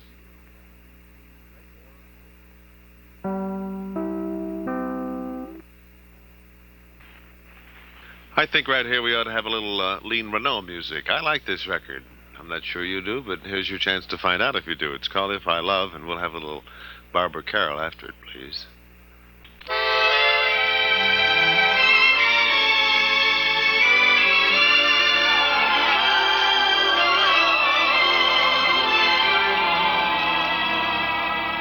If I love, if I love, if I fall in love, it can't be with just a part of me. I must be all in love. If I care, if I dare, give my heart to you.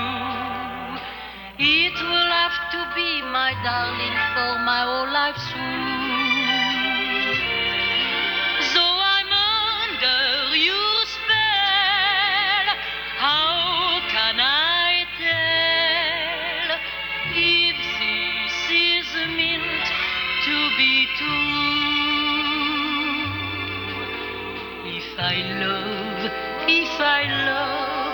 If I fall in love, I must fall in love with someone, fall in love with me.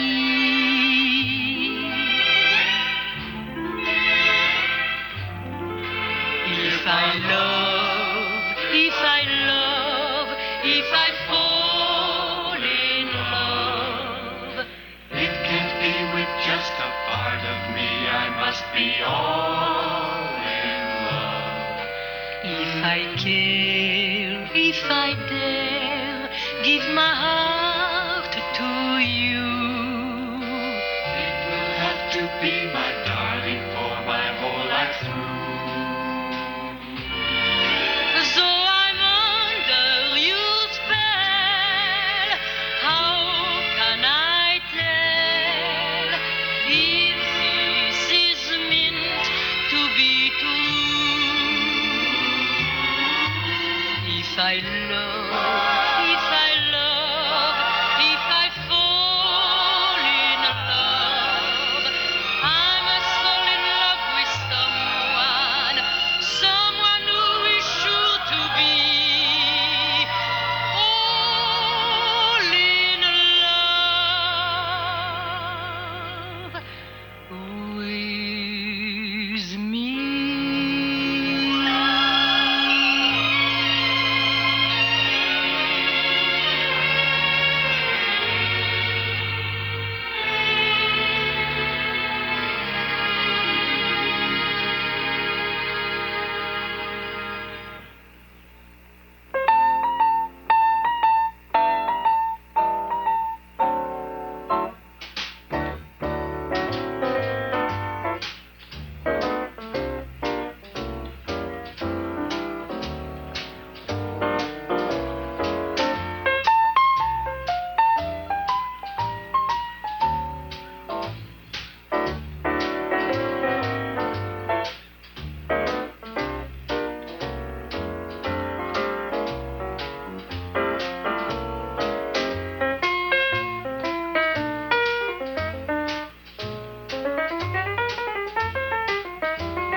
This is Monitor, Sunday with Garraway on SAME.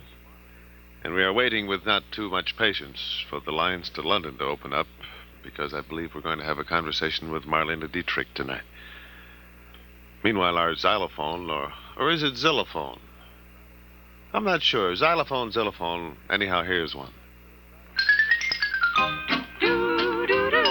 For the best used car at a low, low price, get an okay used car, take our advice. Your Chevrolet dealer exclusively Sells okay used cars with warranty. Before a used car gets this okay, it's thoroughly checked in a big, big way. Reconditioned by experts too. warranted in writing by the dealer for you. For top used cars, be sure to see your Chevrolet dealer who exclusively Has okay used cars better 6 ways. Stop where you see the big okay. at your Chevrolet dealers. So for a better used car, see your Chevrolet dealers. OK Used Cars. You will find what you're looking for. Good looks, good performance, and a good low price. Now, in fact, is the time to get a terrific bargain.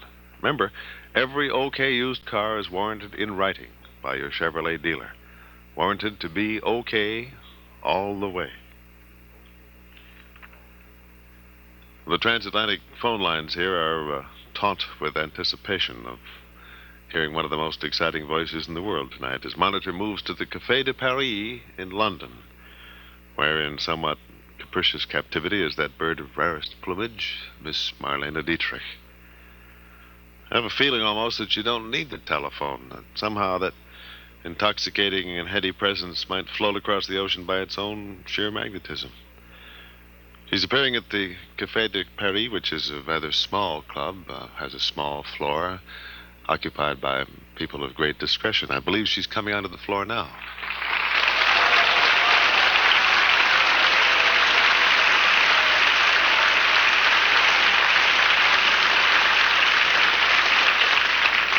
This one is a lonely girl song. It's a confession and a promise to her man who is far, far away.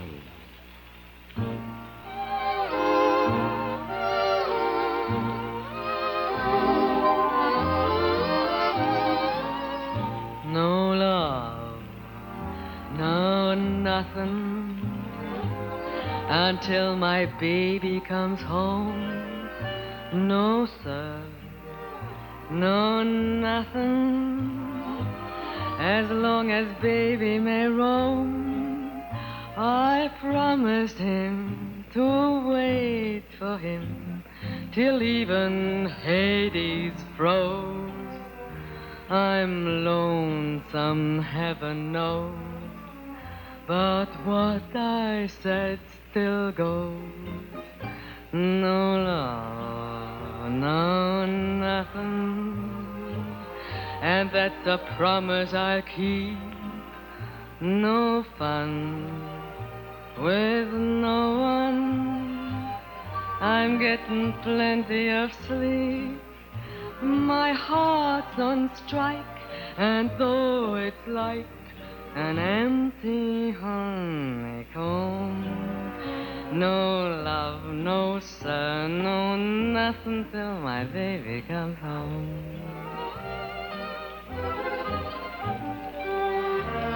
No love, no nothing, until my baby comes home.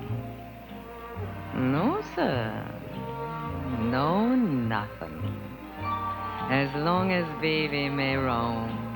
I promised him to wait for him till even Hades froze.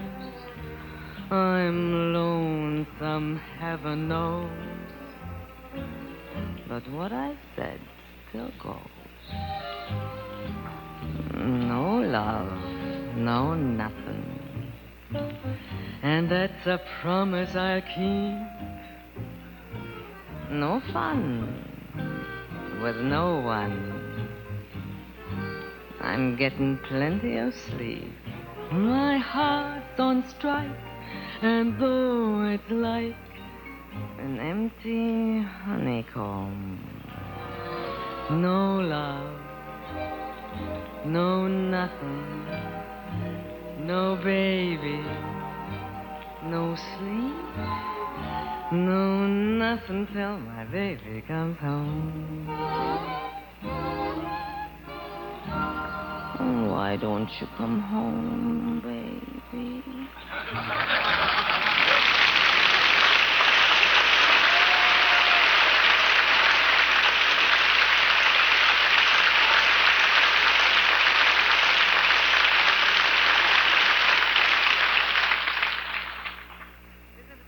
A little later in the evening, I was able to have a few private words with Miss Dietrich. I say private, nobody listening except just Miss Dietrich in her little dressing room and me in the little velvet cell here in New York, and the entire communications industry. on both sides of the Atlantic. In between, if they had any sense. Miss Dietrich, is the kind of fame and adoration that you've had ever lead you to be lonely? Why? Did you say why? Yes. I don't know. Why should loneliness go with it? Do you ever get to be by yourself? No, Do you like to be by yourself? not particularly, no. Do you like to be surrounded by big crowds? No, by friends and family. Sounds awfully normal, doesn't it? Yes. And it is, too, I think. What do you do when you're in a place like London? Oh, I'm busy from morning to night. For example, what's your day like today? Oh, we did a charity show last night for the orphans, and we came out of there at 4:30 in the morning. And so I had to get up early and get here. Yes, that's right. It is early over there. Do you feel more at home in one particular city than all the others? Yes, Which one? New York. Oh, that's a healthy answer. And it's true here, I guess. How much of this is your home? Does New York belong to you in some special way? No, my family lives there, Mm-hmm. and I have an apartment there. Has your show changed any since you made the record album at the Café de Paris? This one is different. Uh-huh. I make a change. I change in top hat and tails. Uh-huh. In the middle of the show, I do it in a minute and 20 seconds. Is it a regular top hat? Do you have to all get in it and button it up and everything? That's right. If you could hand-pick an audience for a single performance, do you have any idea whom you might choose to be an audience? Who is your best audience individual? You see, I've only sung in Vegas and London, Uh-huh. so I have nothing to compare the others with. Those two are... The Vegas audience are wonderful, and the London audience is a heaven. What are the differences between the two audiences? You see, in Vegas, I sing in a very, very large place. And here I sing in a very, very intimate place, so I can sing different songs. Uh-huh. But Vegas is a very gay town, as you know. Yes, I do. They're very happy audiences. Is London a more sophisticated group? The particular place where I sing, yes. What is the psychology in throwing in a song like The Boys in the Back Room, which seems like... Go ahead. That's their favorite song in America and over here, too.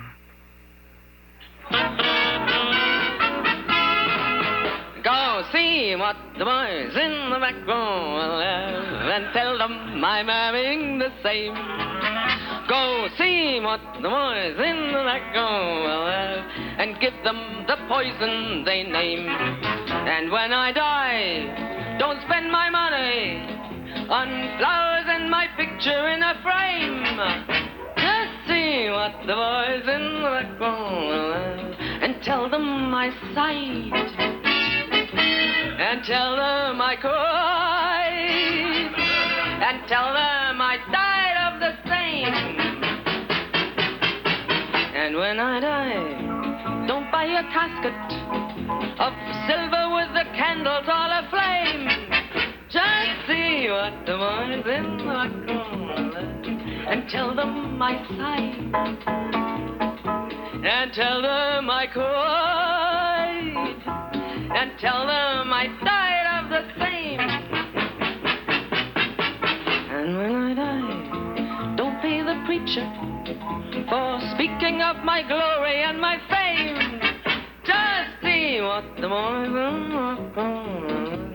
and tell them I sighed, and tell them I cried, and tell them I died of the same.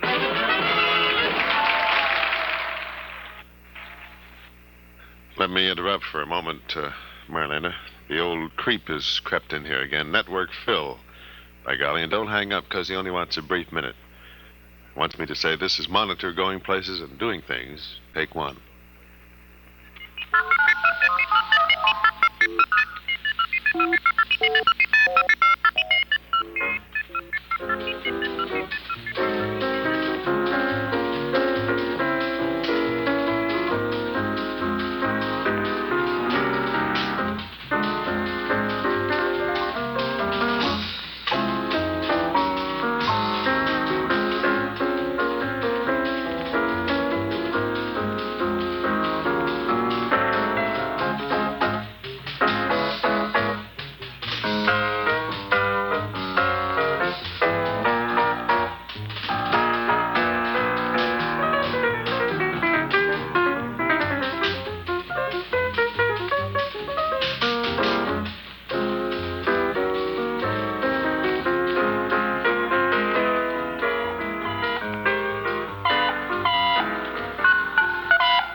Ernest Hemingway once said, I believe, Miss Dietrich, that you know more about love than anyone living. Is this true? I don't know. It's hard But to he know knows that. everything, so it must be true. What do you think the most important thing to know about love is? That you have to love in order to be loved. You have to love in order to be loved. Which comes first there, then? You loving someone else? Yes. Is it possible that there are people who are incapable of love, who will never get it? That's right. And what can they do, these poor folk? They can start thinking about others instead of themselves. I suppose. Love is essentially a giving, then, you mean? That's right. But you seem to be the kind of woman, though, who is, what'll I say, born knowing almost everything. Is there No. still something you have to learn about love? About love, no. It's not an entirely charming answer. It set me back 1.5 feet here. I want to play Das Lied ist aus now, which is German, and of course I don't understand a word of that, or hardly. Yet somehow I get the whole idea. Do you feel at home in any one language more than the others? I naturally do sing better in my own language and in French because I learned French first before I learned English. Sure enough. Well, let us hear this one then.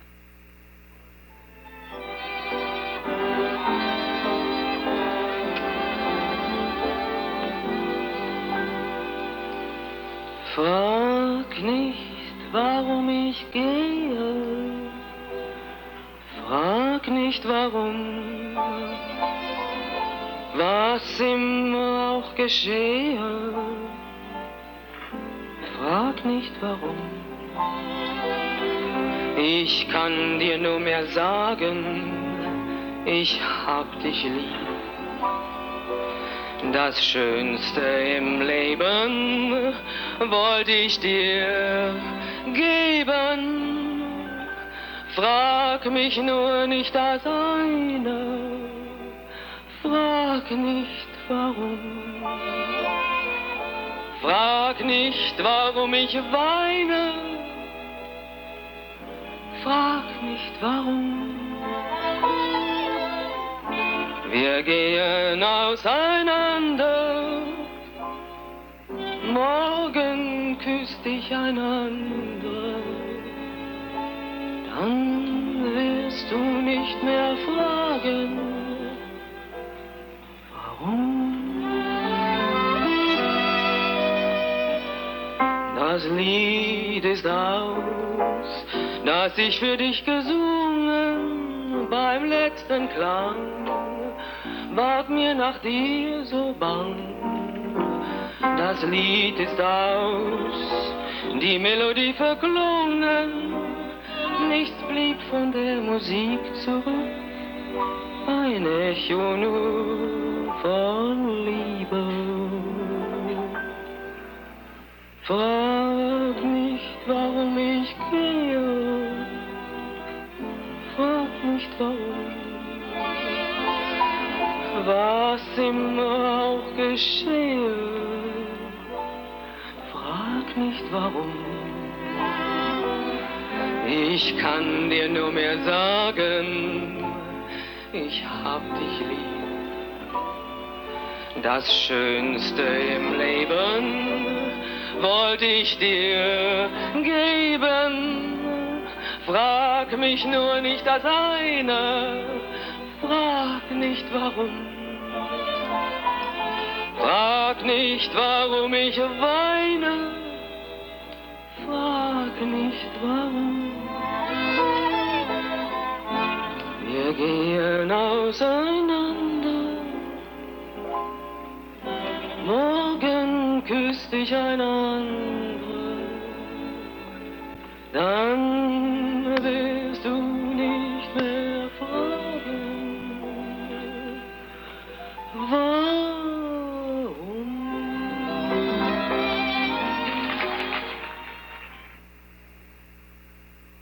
Tell me a little bit about the meaning of Das Lied ist aus, will you? Yes, this is the end of a love. And it says, don't ask me where I go. And I know you will go to someone else. And I'll be waiting forever for the day that you come back to me. That seems like a slogan which could fit most any continent. This one or that one, where you are tonight. I'm looking at some descriptions of you that people have written. Kenneth Tynan, for example, who says, the Venus in furs with the black leather inner voice, over whom applause broke like a cloudburst over the Sphinx. She was energy and discipline. Life with its hands on its hips and its chin looking for a right hook, yet soft withal, as yielding as quicksand and as perilous. London has never suffered at the hands of so compassionate a murderess. May we rest in peace. Does that mean you killed him? Do descriptions like that in any way, well, how do they make you feel? Oh, wonderful. A man like Kenneth Tynan. And then the London Evening Standard said, you may have seen this, slithering down the stairs like a glacier glinting in the sunlight, came a fantasy in white furs and rhinestones. She was wearing a dress that could only be described as a masterpiece of illusion, transparent enough to make you think you were seeing everything, and opaque enough to make you realize that you were seeing nothing. Houdini must have designed it. That's what the London Standard said. Who did design it? Jean-Louis at the Columbia Studios. And is it opaque or transparent? Both. Don't you think that sometimes men make a kind of ghost out of you in a way, a creature of fantasy for their own illusion? But if it makes them happy, that's fine. And I think there's room for a great deal of it, too. Being on the telephone with you, I think, is protecting me from falling completely under the spell here, although it's close enough just to be on the phone with you. Your telephone voice across the Atlantic comes through as though you were a full 2 inches away from me here, I think. What are the most common mistakes that people make about love?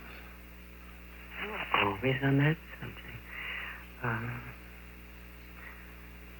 They take it for granted once they have it. Is there any way you can protect love once you've found it? Yes. How are the best ways there? You know, I wrote an article for Ladies' Home Journal. It's called How to Be Loved.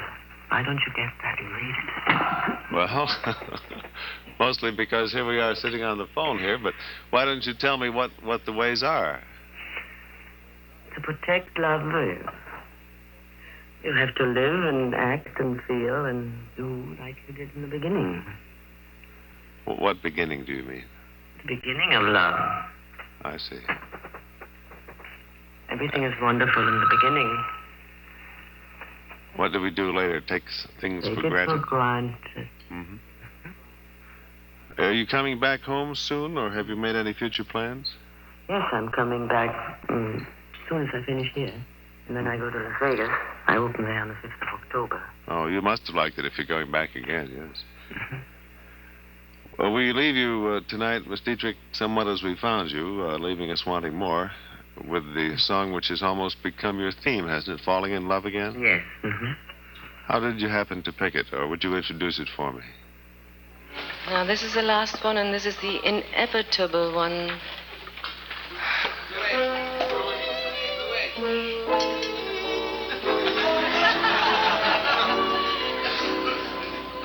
Falling in love again, never wanted to. What am I to do? I can't help it. Love's always been my game. Play it how I may. I was made that way. I can't help it. Men cluster to me like moths around a flame. And if their wings burn, I know I'm not to blame. Falling in love again, never wanted to. What am I to do? I can't help it.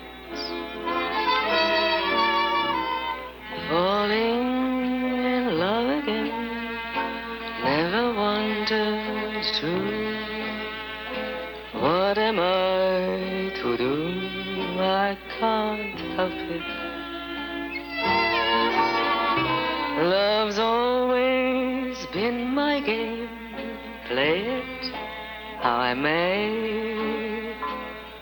I was made that way. I can't help it. Men cluster to me like moths around a flame. And if their wings burn, I know I'm not to blame. Falling in love again, never wanted to. What am I to do? I can't help it.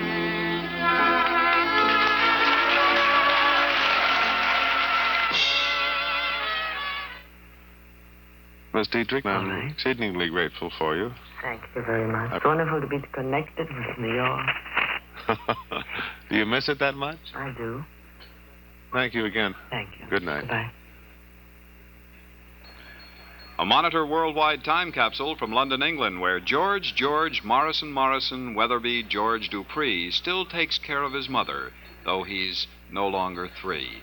In London, as in the rest of the world, it's precisely 58 minutes and 20 seconds after the hour. Wherever you are, when precise time makes the difference, buy a Gruen. Gruen, the precision watch, always on time.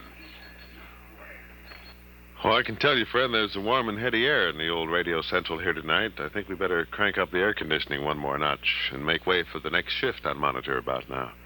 Coming up in the next hour, I can almost promise you the very live music of Woody Herman and his orchestra from Basin Street here in Manhattan. In fact, I'm going to hurry home to see that prediction come through myself. Suggest that you do the same, maybe, huh? Until next week, for Sunday with Garraway on Monitor, live gently, old friend, and peace.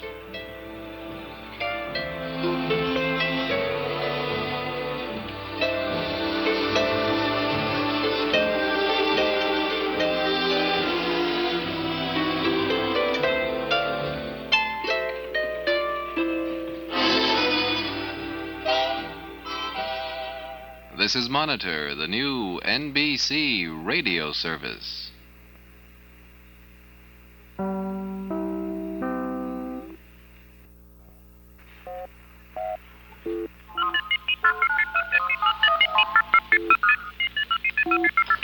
This is Monitor, 38th hour. This is Albert Collins here. And we're not even breathing hard as we come down this home stretch. Coming down the line as fresh as when we started out. Well, so it says here. There's a couple of tuckered eyelids around someplace.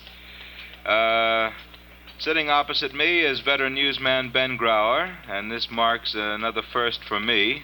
First time I've worked face-to-face with Benjamin, and indeed a great pleasure for me. In a few moments, we're going to switch to Basin Street for the music of Woody Herman, or as he is affectionately known by millions, Woody Hummin'. And we'll hear a report from Monitor's Pauline Frederick, direct from San Francisco. But first, here is Benjamin Grauer, I'm happy to say, and the Monitor headlines. Thank you, Al. Pittsburgh, steelworkers turned down latest wage increase offer by Inland Steel. Washington, State Secretary Dulles says he's gratified by Russia's expression of regret over shooting down of U.S. plane.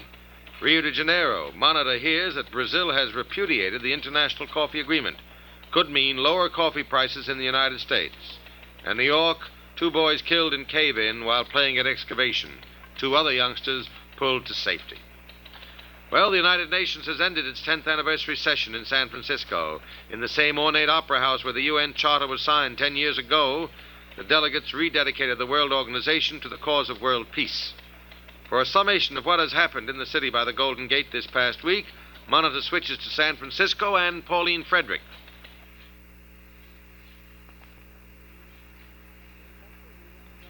The special UN General Assembly, which during the past week has been commemorating the 10th anniversary of the signing of the Charter, has passed into history. At the same hour as that historic event in 1945, in the same opera house here in San Francisco, the closing ceremony was held. The San Francisco Symphony Orchestra played. Former presidents of the General Assembly made final statements of faith and renewed hope. Then President Eelco Van Kleffens officially summed up the rededication of this week in these words that undoubtedly will come to be known as the Declaration of San Francisco.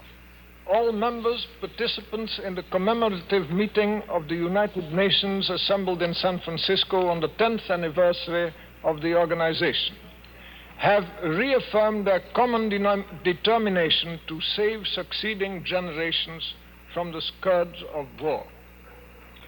The 10 years since June 26, 1945, have given new meaning and urgency to this universal aspiration of the peoples, for they know that another war, fought with the weapons now at their disposal, would bring untold calamities to mankind. Their aim is peace, based in accordance with the explicit terms of the Charter, on security, on justice, and on good neighborliness. They proclaim again their common dedication to the purposes and principles formulated in the United Nations Charter. They recognize that the hope of enduring peace rests upon how well the nations carry out these purposes and uphold these principles in their relations with each other. They have reaffirmed their determination to make new efforts to settle international disputes, as the Charter calls upon them to do, by peaceful means, in such a manner that international peace and security and justice are not endangered, and to live together in peace and amity. They have pledged themselves equally to press forward in the search for agreement on a disarmament plan that can provide a greater measure of security to the nations and remove the threat of atomic destruction from the world. And they declare their belief in the determination of the nations to direct the creative resources thus freed from the burden of armaments to the improvement of the lives of peoples everywhere. The difficulties before us are as evident as the dangers and disappointments of the past. But we have the Charter for our guide, the Charter which prescribes that the United Nations shall be used as a center for harmonizing the actions of the member states. May I now ask you to stand and observe 1 minute of silent meditation or prayer. And with these words, the great throng that filled the Opera House, delegates as well as general public, stood for a minute of silence, each in his own way invoking spiritual guidance for the world organization in the years ahead. As Dr. Van Kleffens had said earlier, the 10 years of the UN's adolescence were behind. It was now entering upon a state of maturity. This is Pauline Frederick in San Francisco. Now back to Monitor in Radio Central, New York.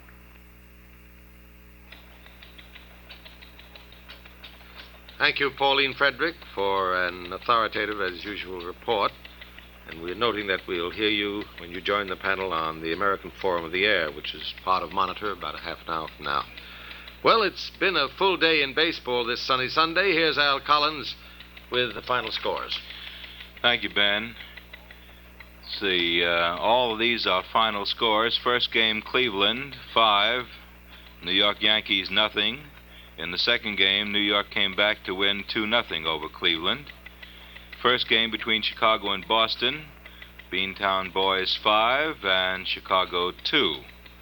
Boston took the second game also, 8-2 for Chicago. Detroit, Washington, they split. First game, Detroit 6, Washington 4. Second game, Washington 12, Detroit 4. Here's a Kansas City-Baltimore doubleheader today with Kansas City taking the first game 1-0 over Baltimore. Second game, they took that one too, 5-2. The New York Giants and St. Louis had a couple of tilts today. 9-2, the score of the first game with St. Louis winning. They won the second game too. The Cards and the Giants, 7 for the Cards and 2 for the New York Giants. Single game, Brooklyn and Milwaukee. 4 for the Braves from Milwaukee. Brooklyn, nothing today. Philadelphia Phillies and Cincinnati. The Reds came out on top with a nice big 16 to Philadelphia's 5. And in the second game, Cincinnati, 5. Philadelphia, nothing. 2 for Cincy today.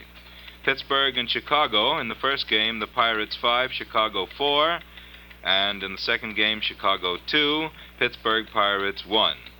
Here's a little extra sports note. Dr. Kerry Middlecoff fired a heart-stopping, record-tying final round of 63 today to win the Western Open Golf Championship with a 272, 10 strokes under par. You know, he's a dentist. He is? Was. Doctor, that's why I call him doctor. Yeah, Dr. Kerry Middlecoff. He certainly fills those 18 cavities per round, doesn't he? Boy, he really wallops them out. Huh? Ben? I didn't say that to say that. It's all right.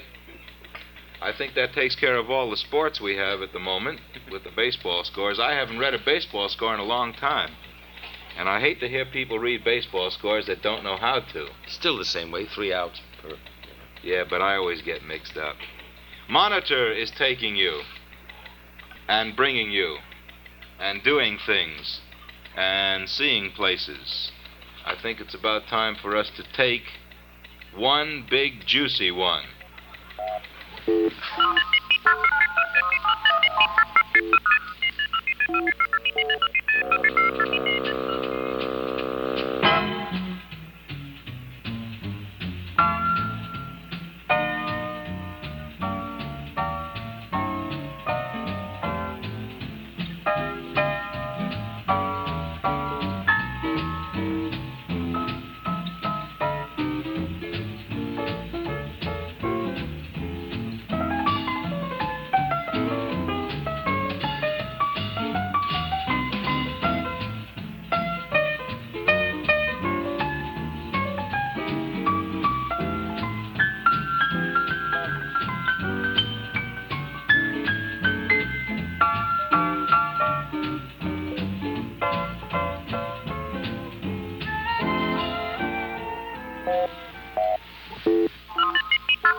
This is Monitor, NBC's new radio service. Albert here, Collins, your jazzbo friend, who will be bringing you some music almost immediately before we throw the switch, the cue, wherever it may be.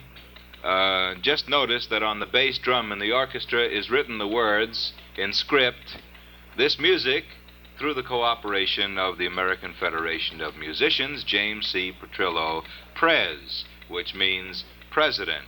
And now for Woody Herman, the third herd, his orchestra. He's down there at Basin Street in New York, which is somewhere between Broadway and 7th on 51st Street, as is Fred Collins, who has been taxi hopping from Nick's to Basin Street to the Hickory House and back again.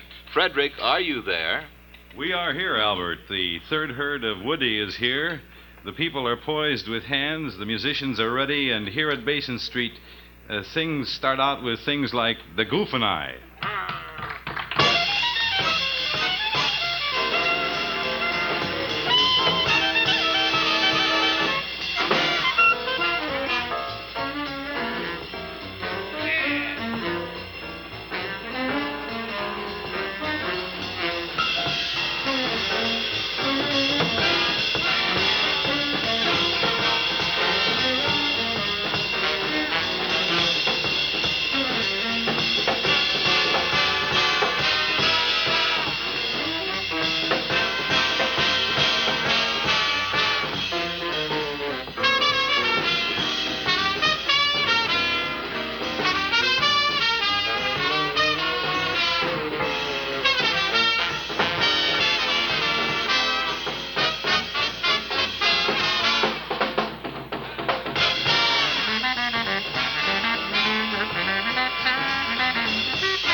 All right. Is Woody around down there, Fred? He is that, Albert, and wait a minute. He's talking to the men in the read section. Is he briefing them before the mission? He was doing that, and I think he was sending messages, too. Wait a minute. Here he is, and he can have this headset. Hold. All right. Find out here, you know. Gee, it's nice, Al, to have a headset. Yeah, How are you isn't that tonight? nice? I always like to have one of those myself. I wouldn't go out without one. I don't see why anyone should go out without any. Look, what altitude are we flying at tonight? Well, we're about 7,000 feet now, but I think if we work our cards right, we can get a little higher. Well, all right. Ben Grauer is here tonight, too, you know, and he's listening. He just wants you to know that. Well, wonderful. Good. He's quite a cat, you know. Is he really? Yes, he is. Well, it's been so long since I've seen Ben that I've forgotten. Yeah, he really is. Yeah. What are you going to do for us tonight, Wood? Well, right now we just wheeled Errol up to the stand. Oh, really? Yes. I heard he wasn't there. And he looks in fine fettle. Huh? Hey, look, even if he isn't there, wheel him up to the stand, will you? All right. But really, we'd like to do a tune from our album. You know, the thing, the music for tired lovers? Yeah, that's it. The well, new. Errol and I would like to do one of these tired tunes. Which ones? If I could be with you 1 hour tonight, wouldn't you? That's not too energetic, is it, Wood? No, we won't give out too much. All right. All right, Al. Thank you. Think of us, won't you? Please do.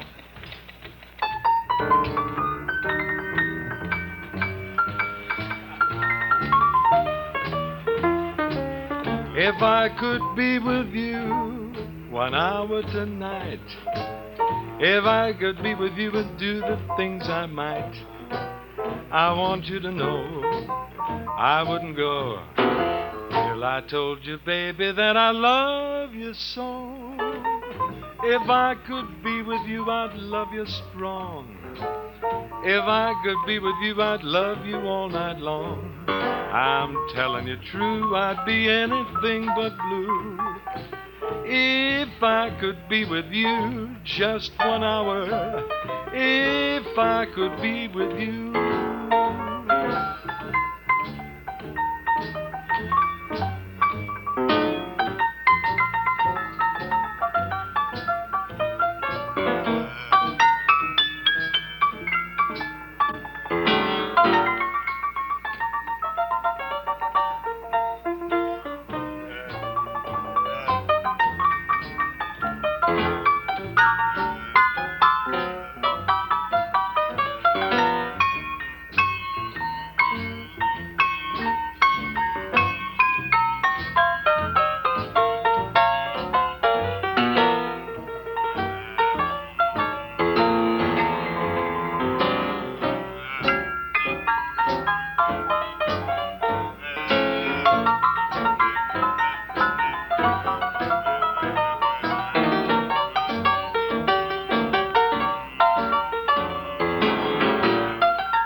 Tonight, if I could be with you and do the things I might, I want you to know I wouldn't go till I told you, baby, that I love you so.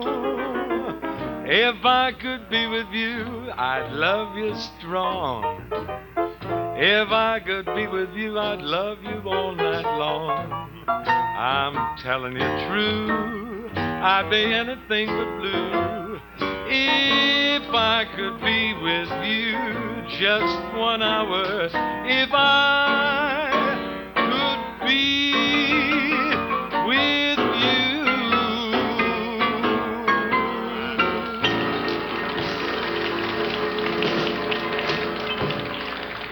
Yeah, that's it. Music for tired lovers. Errol and Woody Herman from Basin Street tonight. Ben Grauer's here, Woody, and he remembers a time that he worked with you way back when. I didn't get that. I'm sorry. I just got the earphone. I say Ben Grauer's here, like I said, and we were just reminiscing about old times. Woody. Yes? Woody, this is Ben. Yes, Ben. Remember old Ben, don't you? I certainly do. Did you play the Strand in 42, Woody? I certainly did. Did someone get out on the stage there and sell war bonds with you? That was you, Ben. That was I, but okay. You were doubling between Times Square with And you those wanted- open-air rallies, you remember? That's right. I think could it possibly have been the first herd at that time? That wasn't even the first. Uh-huh. That was the old group. That was before there was even a reed in the clarinet. That was it, and I haven't been using again. Boy, that's it. It wasn't enough to make a herd at that time. Well, then and now, they don't want to hear us. They want to hear your music, Woody. The Well, truth. thank you. Well, we've got another one we kind of whipped up, and it's just as soon as I tell Errol about it. We're going to do Sentimental Journey. Yeah, clue him in on these things, Yeah, well, will you, I figure Wood? we should tell each other, just, in case. What key, just for the You got record? the key, Errol? You straight on the key? Is it? Is it? You cool. He says he's cool. Well, that's all we have to And know. this we call Not So Very Sentimental Journey. All right? Shall we go? Okay. Una, two.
Space.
Music by Woody Herman and the Third Herd, Errol Garner at the piano from Basin Street in New York City, brought to you by Monitor in part of its musical coverage.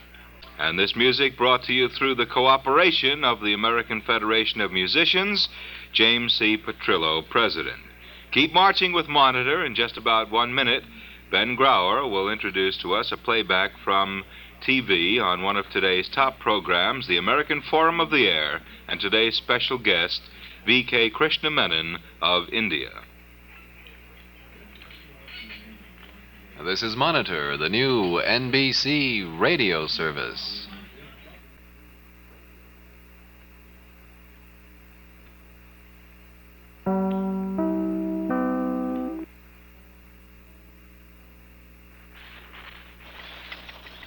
Today, in the city of San Francisco, the city of its birth, the United Nations brought to a close a series of very dramatic ceremonies that marked its 10th anniversary. 10 very somber and certainly momentous years. Those of you who were with Monitor some 30 minutes ago heard Monitor reporter Pauline Frederick with a splendid word picture of what transpired there. Now, another dramatic moment. The American Forum of the Air conducted a special program today called International Spotlight. And in that spotlight, much of the time, was one of the most significant men in the cauldron of Oriental politics, V.K. Krishna Menon, special Indian delegate to the UN. In a moment, we'll bring you the highlights of that program, but first, here's the latest news. Inland Steel Company in Pittsburgh has offered the CIO Steelworkers Union a wage increase averaging 10.5 cents an hour. Company officials called this a better offer than any made anywhere else. However, Union Chief David McDonald described the offer as virtually the same as one made Thursday by U.S. Steel Corporation. He rejected the inland proposal as he had U.S. Steel's. 2 New York youngsters lost their lives today while playing in an excavation for a private house near Idlewild International Airport. The earth, softened by recent rains, caved in on them and 2 other boys. The other 2 were pulled quickly to safety by police. It's thought for a time that a 5th boy might be buried in the dirt, but a police search failed to find any further victim. Later it was learned that he had gone home before the accident. Vice President Richard Nixon addressed the National Association for the Advancement of Colored People this afternoon in Atlantic City. Nixon flew from Washington aboard President Eisenhower's private plane. In his speech, the Vice President credited the Eisenhower administration with making the greatest progress since 1865 toward the association's objectives. And the Vice President said completion of public school system integration should be among the NAACP's most important aims of the future. 6 British Air Force flyers have been killed in the collision of their Lincoln bomber with an American jet fighter during aerial war games near Bitburg in Germany. The American airman was ejected from his aircraft and later report he did not know what had happened. Italian President Giovanni Gronchi has asked Christian Democrat Antonio Segni to form a new government. The moderate left-winger, a lawyer, says he'll try to line up a new cabinet by Thursday. There's the news to now, and here is the American Forum of the Air, moderator Stephen McCormick. This has been a historical week here in San Francisco with the celebration of the 10th anniversary of the United Nations. Today, in cooperation with the Overseas Press Club, our international spotlight focuses on one of the major participants in the meeting here on the West Coast, V.K. Krishna Menon, India's roving ambassador and chairman of the Indian delegation to the UN here at San Francisco. His activities in recent months have been both praised and criticized in capitals throughout the world. Our panel is composed of correspondents whose specialized fields of foreign news and the activities of the United Nations. R.H. Shackford of Scripps Howard Newspapers, William G. Hetherington of the Newark, New Jersey Evening News, Pauline Frederick of the National Broadcasting Company, Edward Bradenzel of the San Francisco Chronicle, and Niels Nordland of the Berlingske Tidende of Copenhagen. Miss Frederick, I believe you have the first question. Mr. Krishna Menon, in Peking recently you talked with Premier Chu En-lai. In Washington you talked with President Eisenhower. Did you find any insurmountable differences in the views of the 2 men on the Formosa situation? No differences are insurmountable. May I ask if you found any areas of agreement between the 2 men? Well, you speak about that after you end an exploration. But you begin with some areas of agreement, don't you? Yes, largely the agreement that we must find an agreement, and that we have access to two sides, and as I have repeatedly said, it's our conviction that these controversies, the parties involved in the controversy do not suspect our motives. And we approach a problem as far as we have to approach it, or we place ourselves in the context of a problem with the conviction that reconciliation is always possible. I believe after you saw President Eisenhower, Mr. Haggerty said you were going to see him again before you left the United States. When do you anticipate that meeting will take place? Well, he said so, and I expect to see him before I return. And you had any private talks with Mr. Molotov during this past week? Well, I have talks with everybody. When you say private talk, I have talks with everyone. Of course, I had lunch with him yesterday. I saw him in London.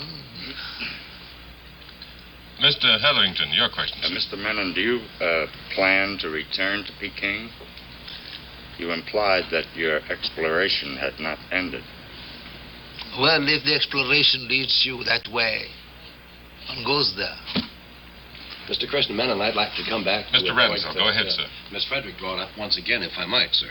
And that is, it has been reported in the press that the price of an understanding, of a direct understanding between the United States and the Chinese People's Republic on the Formosa question was considered, as you viewed it, too high by the President of the United States and the Secretary of State. Would you care to comment on that at all? I read the newspapers as you do. There were no newspaper reporters in the conference. And Mr. Haggerty said all that there was to say.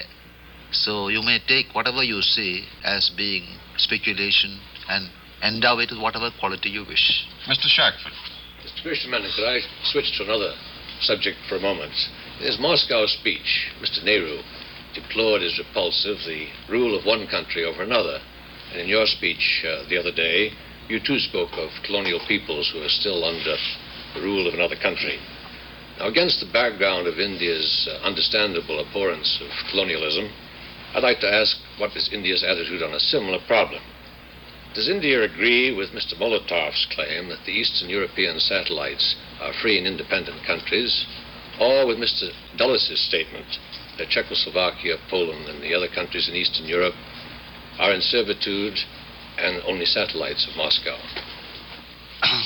Let me finish off the answer to the previous question. I was asked something about a price. I'm not a merchant. I'm not hawking anything about. And I think it's a great mistake, seriously, to think of these things in terms of prices and bargains. What we have to do is to endeavor a common exploration, because if we don't find satisfactory results, the alternatives are very grim. If we fix our minds on that, other things fall into their places. Now, the other question I want to answer very briefly. We are against colonialism, which it does not mean we are fanatics, or we want to use violence for ending violence, or we want to spread hatred, or we want to criticize out of proportion even colonial powers.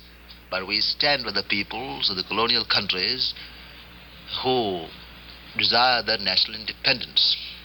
Now you have, in your question, brought in certain other aspects of it, which doesn't present us any problem. We know what colonialism is. We have no difficulty in defining them. We have no difficulty in understanding them. And it's a well-accepted connotation, and in that connotation we understand it and we stand against it. You asked me a specific question about Czechoslovakia. I would have preferred not to have been drawn into an argument on this because I have other problems to deal with. But you know, we are in diplomatic relations with Czechoslovakia. Therefore, my silence might be misunderstood by you and by the Czechoslovaks. Czechoslovakia is an original member of the United Nations. Is a member of the United Nations, and is elected sometimes to responsible committees and so on. At the present moment, she is functioning on two international bodies, one directly under the auspices of the United Nations, and the other indirectly blessed or approved. Now, in those circumstances, it would be rather incongruous, wouldn't it, for me to say that Czechoslovakia was not an independent country. It would be a perfectly ridiculous position for anybody to assume. I was making a question more general than that, Mr. Christian Menon, on the question of the whole question of Eastern European satellites. I recognize that some of the international questions today are not black and white, but it seems to me in this one it is black and white. At least you have the two leading delegates here taking extreme positions on it. I was wondering where India stood on this issue. The purpose of these discussions is not to put somebody in the position of saying yes and no to impossible propositions. Now, you said you were making a general proposition. Now, as the moderator will appreciate, the general proposition is sought to be proved by a particular proposition. And I have shown the absurdity of that particular proposition. The United States recognizes Czechoslovakia as an independent country, as a member of the United Nations. The United States is party, as India is party, to their being on the Neutral Commission in Korea. Let's go over to Mr. Nodland here. If I may go back to the Peking negotiations. When Mr. Hammarskjöld, the UN Secretary General, returned last January from Peking and from Washington, he said that one of the strange characteristics of the situation was that everybody was afraid of everybody. Do you find, after having been in Peking and in Washington, that there's I think you can, I'm sorry interrupting, I don't think you have to go to Peking for that. Do you feel there's a place Well, that is the trouble in the world. Fear. Fear, which takes on, as I said yesterday, takes on the mask of strength. Fear breeds suspicion. And suspicion we misinterpret as caution. We are all fearful, but then we should use our intelligence to keep it in proper control. Mr. Hetherington. May I go back to Mr. Shackford's subject on Eastern Europe? Mr. Menon, we're all aware that these countries have the trappings of sovereignty. I don't think there's any dispute that they take their orders directly from Moscow. Does that enter at all into India's thinking? India recognizes these countries as sovereign, independent countries with whom they have established diplomatic relations. It is necessary in this world to observe certain canons of behavior.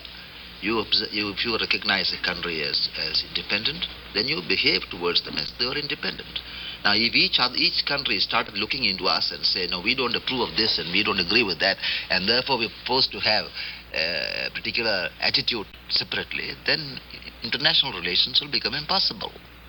Do you think the subject might well come up at the Big Four meeting in Geneva? I'm not aware what will come up. I won't be there, and I don't know what they're going to bring up. Miss Frederick. I hope the subject that will come up will be a common endeavor to resolve the present difficulties. Mr. Krishnamenon, do you feel that the rulers of Russia are dominated as much by communist ideology today and forming policy as they were in the days of Stalin, or are they being moved more by practical considerations? In other words, is the crusade wearing off a bit? Well, I confess I'm a little nonplussed with the idea of my having to assist you in the appreciation of Russia or any other country. You are a great and powerful country with considerable channels of information, with a highly developed educational system, and you can make your own judgments. So far as we are concerned, we live in friendly relations with Russia, and as we live in friendly relations with everybody else. It's our intention, in spite of all difficulties, any difficulty that may occur with anybody, to promote it. We do not believe that the building up of difficulties is going to resolve the problems of the world. That's our position. Mr. Krishnamenon. Mr. Radensell. I'd like to return to this question, if I might, of the possibility of easing tensions in the Far East. And leaving out the word price, which I agree does have an invidious ring. But would you be willing to answer this question?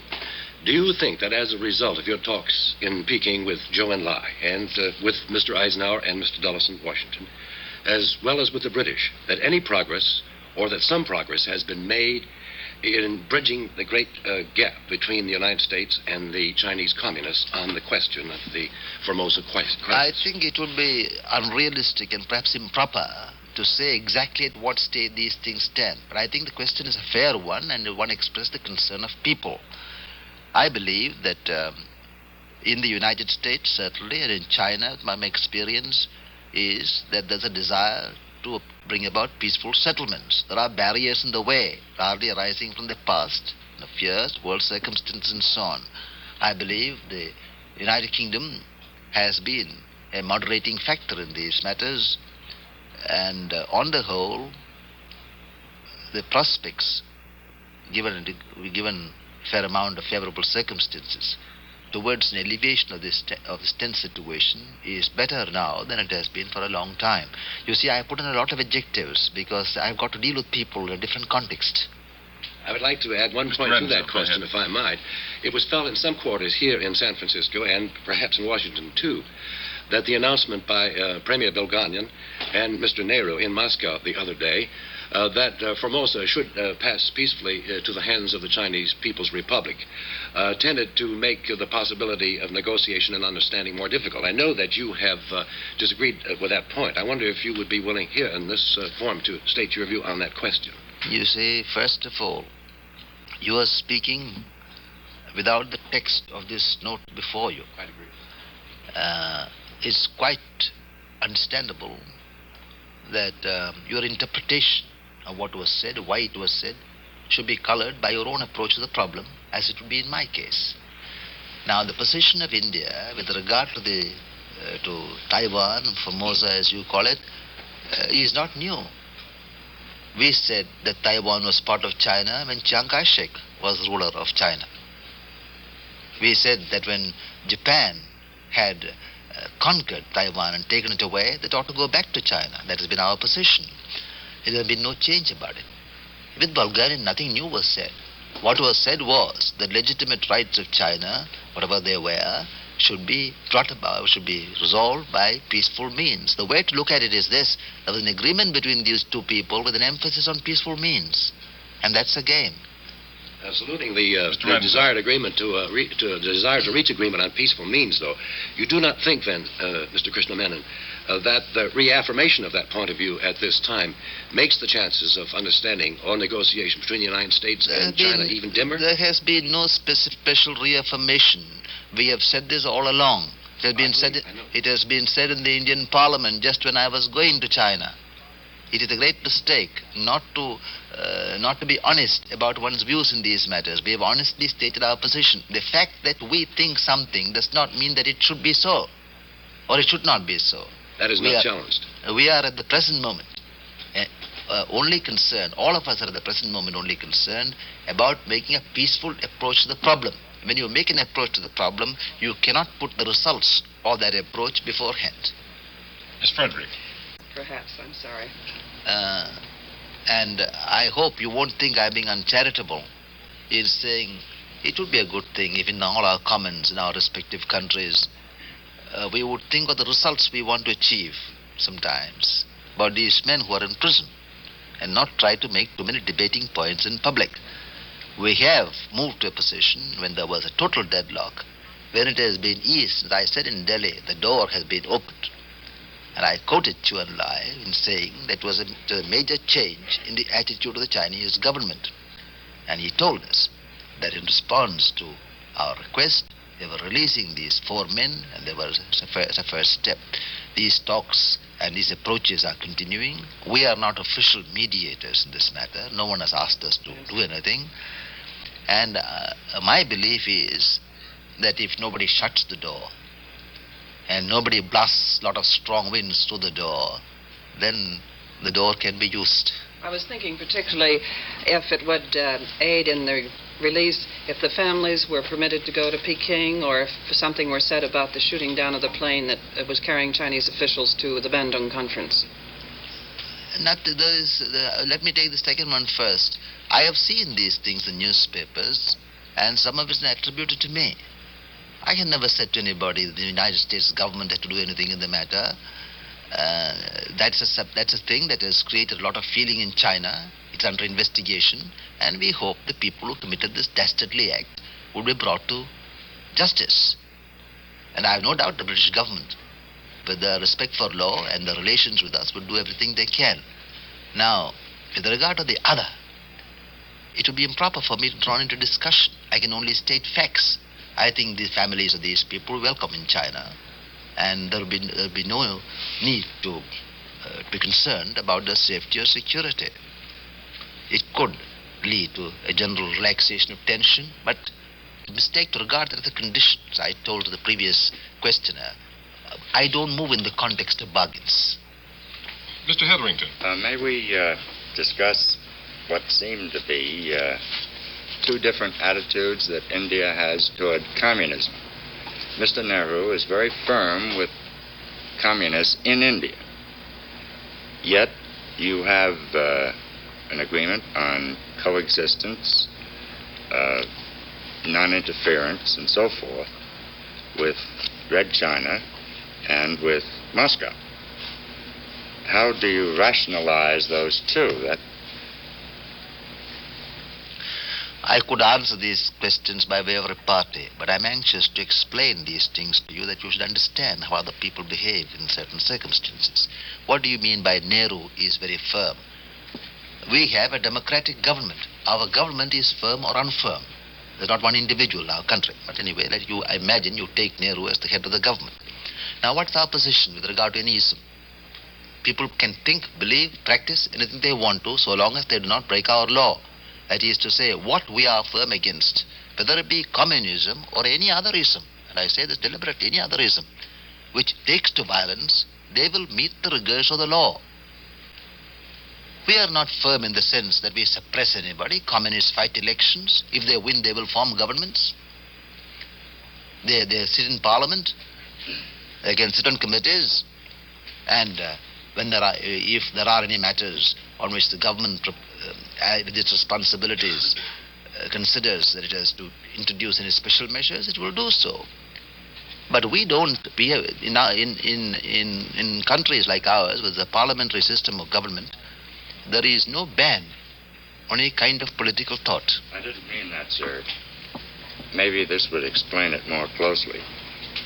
Do you in India believe, when I say you, I mean your government, believe or not that world communism is a world conspiracy directed against the freedom of other countries? Well, you can't ask public persons to answer yes or no to questions which you cast in a particular way. What is a world conspiracy? First of all, define to me what is a conspiracy. I think Mr. Dulles made it very clear. Mr. Dulles stated the policy of the United States government. I do not have to accept it any more than he has to accept my view of things. On a personal basis, would you? Why? This is a public discussion about many million people listening. So there cannot be any personal basis in these matters. I have told you that we, in our country, thought is free. But violence is not. And it doesn't matter whether it comes from a communist or any otherist. If it comes from the most godly person, if he wants to cut anybody's throat, as we did in the case of other people. You can have religious fanatics who might think the other fellow has to be exterminated. They will also meet the rigors of the law. We are meeting these problems in our own way. And as a democratic country, with its consciousness of its own responsibilities, I think it would be better if we all understood each other's ways. We don't criticize yours. Mr. Shackford. Mr. Menon, could I ask you, if a communist government came into power in India, do you think that thought would continue to be free? If a communist government came into power in India, there are only two ways in which it can come. One will be by the democratic process. That is to say, by persuasion and consent. If any government, and please, it is not a question of communist, any ist that persuades people automatically becomes something different. You cannot persuade by coercion. You can only persuade by persuasion.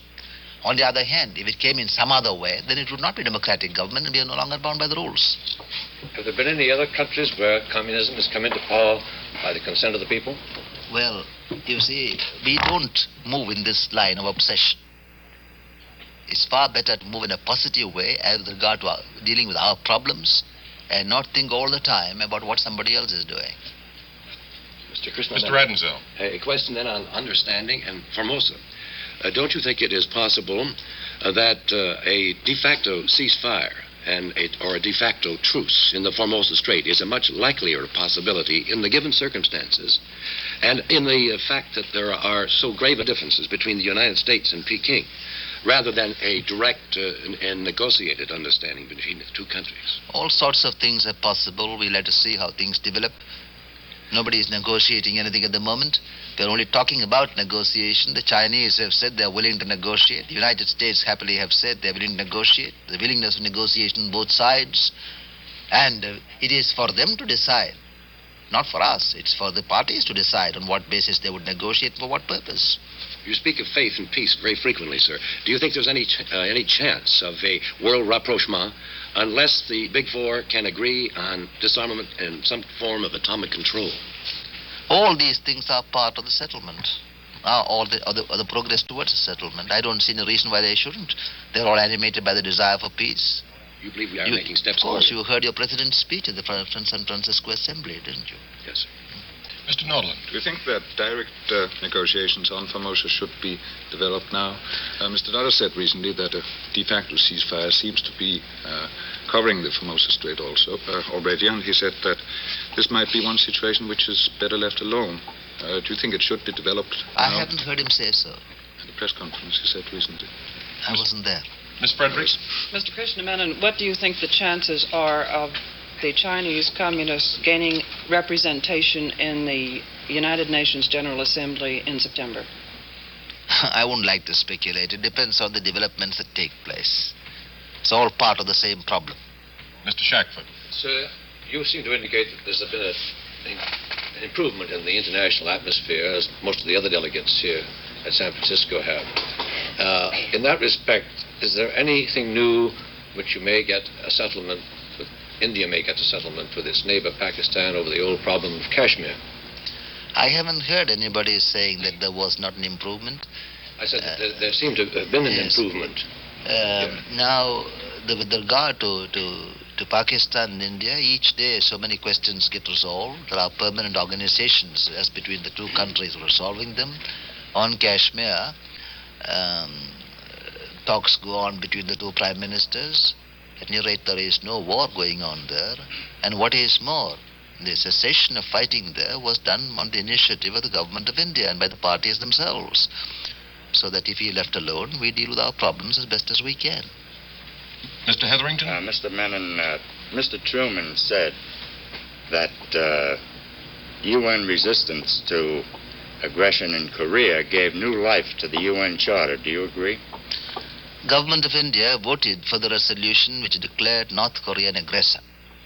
It declined to vote for a resolution which condemned China as an aggressor. That is the position of the government of India. Ms. Frederick. Coming back to the representation of the Chinese Communist government in the UN, do you think it would be necessary somehow to remove that condemnation from the records of the UN, expunge it in some way before representation could be granted? Once there is a will, once there's a political decision, other things are easy. Very briefly, do you think we have made progress in the last year toward world understanding and some hope of peace? We are making progress, I think. You know, after all, there is a great deal of good sense in humanity, in spite of everything else. The very fact that we recognize difficulties is an indication that we know the different. Difficulty, the foil to the common circumstance. I wish we could continue our discussion, but unfortunately, in looking at the clock, it's time to end today's discussion. Our speaker's been, and we thank him very much, V.K. Krishna Menon, Chairman of the Indian Delegation of the United Nations at San Francisco. And may I extend our thanks to Pauline Frederick and the gentlemen of our distinguished panel. Thank you very much. The nation's first discussion program, the American Forum, is now in its 27th year, founded and produced by Theodore Granick. This is Steve McCormick bidding you goodbye. Thank you very much for asking me to come here. Thank you. 1 week from today, our speakers will be Senator John M. Butler, Republican of Maryland, Senator Clifford P. Case, Republican of New Jersey, Senator Hubert H. Humphrey, Democrat of Minnesota, and Senator Carl E. Munt, Republican of South Dakota. They will discuss, is American freedom in danger? For reprints of today's discussion on the American Forum, send 10 cents to Ransdell Incorporated, Printers and Publishers, Washington 18, D.C. America's oldest unrehearsed discussion program is dedicated to the public debate of all sides of all issues vital to you and your country. The American Forum is produced by its founder, Theodore Granick. Monitor thanks the American Forum of the Air. And now may I show you, Monitor listeners, a menu for the final hour. We are going to go to Pleasure Beach, Bridgeport. Just a happy hop, skip, and jump from right here in Radio Central for the always delightful music of Charlie Spivak and his orchestra. Henry Morgan will drop by. Rumor is that he's been watching TV all day, and he'll fill us in on just what's been going on with the folks with the 22-inch sets. So that'll be Morgan reviewing TV. Of course, more Monitor music, specifically Hollywood's Palladium, where one Harry James is holding forth. All that and more coming up within the next 60 minutes. All coming up on Monitor.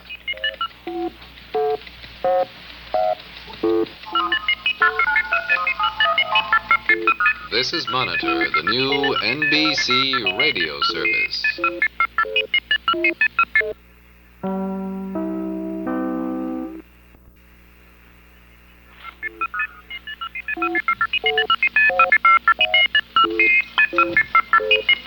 This is Monitor, Volume 3, 39th hour. This is Ben Grauer, officiating here as communicator as we go into the final stretch. We started early yesterday morning, but the world's filled with interesting things and time's short. In this final 60 minutes, here's what we'll do. Switch first to Pleasure Beach, Bridgeport for the music of Charlie Spivak. Another switch to Hollywood and Harry James and his orchestra.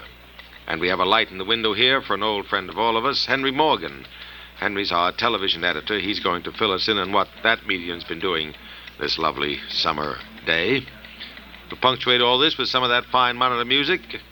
And, of course, there'll be news and late sports. And there you have Monitor, Volume 3, 39th hour. Now, that news, San Francisco, United Nations ends its 10th anniversary session, issues declaration of rededication to the cause of world peace. Pittsburgh, CIO steelworkers reject wage increase offer from Inland Steel. New York, 2 boys die in excavation cave-in, 2 others rescued. And just a moment ago, before an NBC microphone, India's Krishna Menon voices cautious hope that Americans held by Red China may soon be released. Throughout this weekend, Monitor has been bringing you exclusive, startlingly uncensored reports from Jack Begun in Moscow. Somehow, and this is the mysterious part, the Soviet censor has been inactive while Jack puts through one telephone call after another to us with frank accounts of politics and economics in the Soviet Union today. Another one coming up. It was phoned from Moscow to Paris. Monitor got it from Paris by shortwave. Here it is. We call in Jack Begun in Moscow. Tomorrow morning, the people of the Soviet Union will learn for the first time that some sort of incident happened recently in the Bering Strait, but they will not be told the facts. Pravda, the only newspaper which publishes on Monday morning, will barely mention the incident, but not the fact that 2 Russian jets shot down an American Neptune bomber over international waters near Alaska. The official Russian news agency TASS reported tonight with an inspiring headline the recent activities of Soviet Foreign Minister Molotov in San Francisco. Mr. Molotov had a press conference. He talked with the Indian delegate, and so on. And the third and last paragraph of the TASS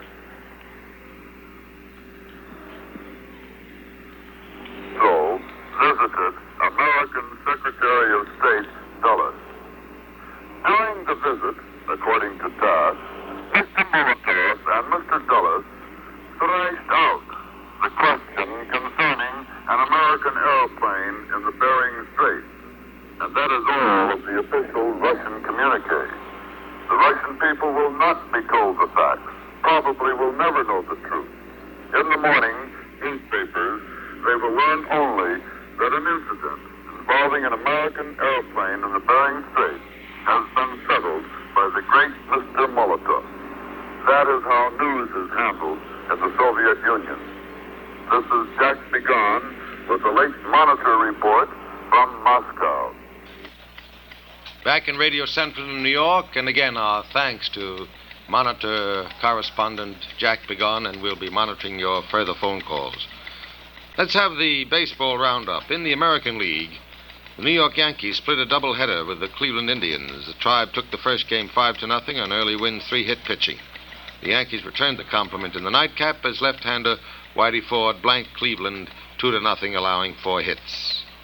Chicago White Sox dropped 2 games to the Boston Red Sox, 5-2 and 8-2, to drop another game behind the Yanks, who now lead by 3.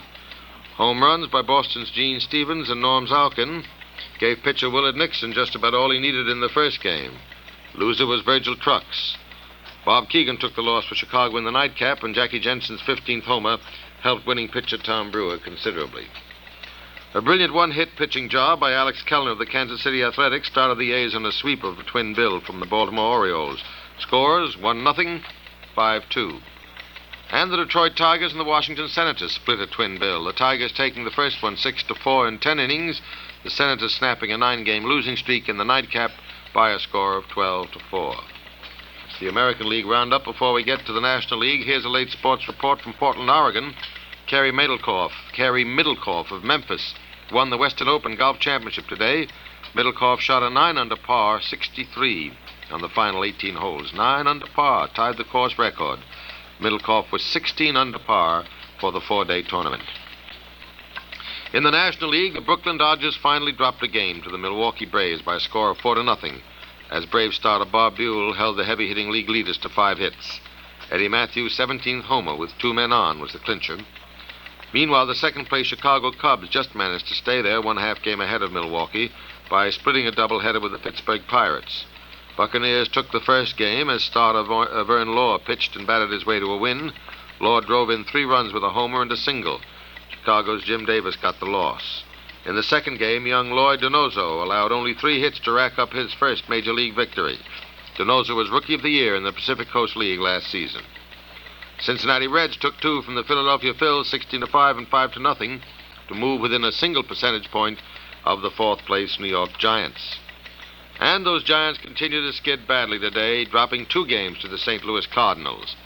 World champions were beaten 9-2 and 7-2. Johnny Antonelli was the loser in the first game, with Harvey Haddix the winner for the Cardinals. Stan Musial's homer with 1 on in the 5th helped break the game open. Whitey Lockman and Don Mueller hit solo homers for New York to no avail. Lockman hit another giant homer in the second game, but again it wasn't enough. Rookie Ray Monzant was shelled early, got the loss. Rookie pitcher Larry Jackson was the winner, although he too wasn't around at the finish.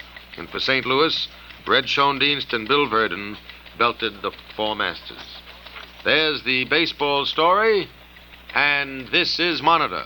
Going places, doing things. Take 1.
You know, can't think of a nicer way to spend a late Sunday evening than, well, not so late, just a Sunday evening, listening to a top-flight band.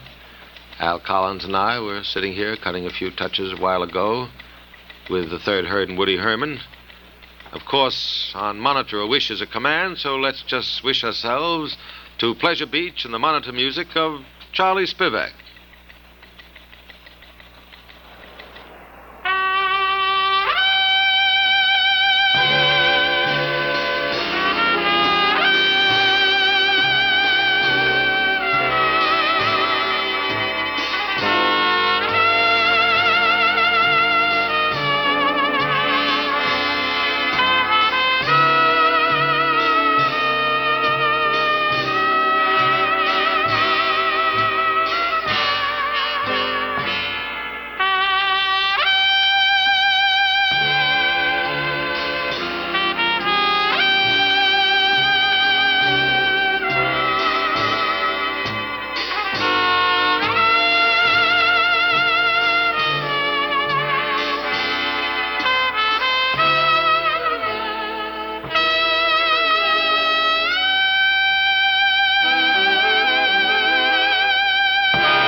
be Charlie Spivak and his band, and has to be in Bridgeport, Connecticut, that Monitor takes you right now.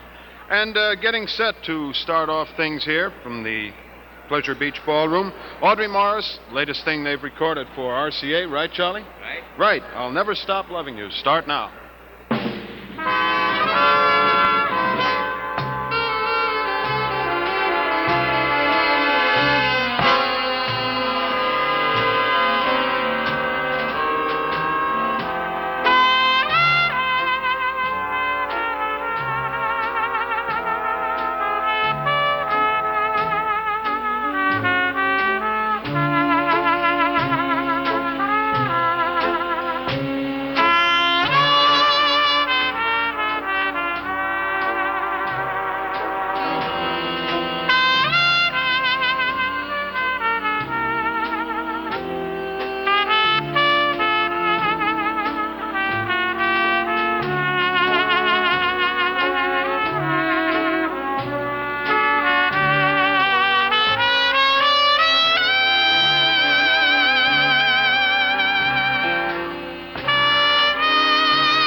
Loving you,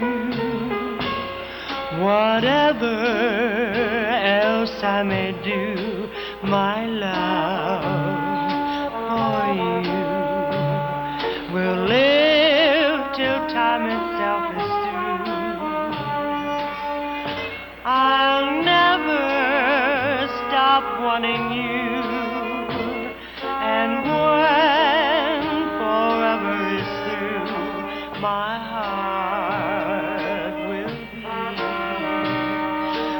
it does each time we meet. The night doesn't question the stars that appear in the sky. So why should I question the stars that appear in my eyes? Of this I'm more than just sure. My love will last and endure. I'll never, no, I'll never stop loving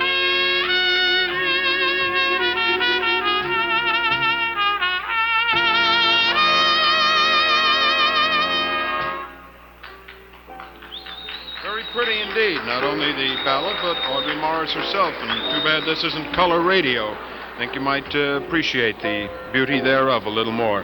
Right now might be a good time for a thing called High and the Mighty, I think, Charlie. You're going way up high? Yeah. Mighty?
mighty sweet.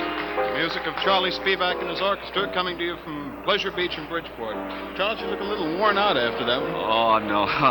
Listen, I want a few words of explanation about this next one that I see you've got booked here.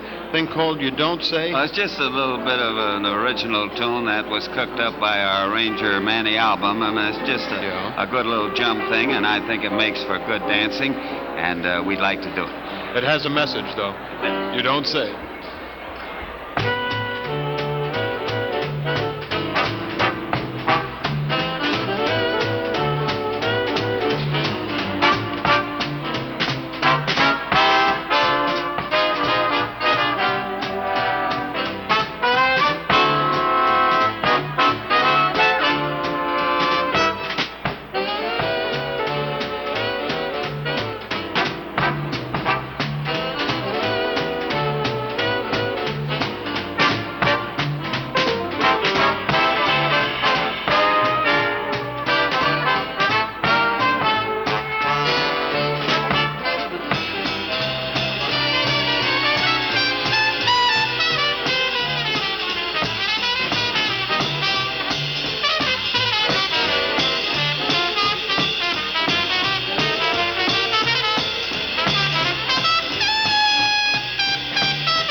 Well, you may call it You Don't Say, but there's certainly a lot of a message in there. It swings along so happily and so prettily.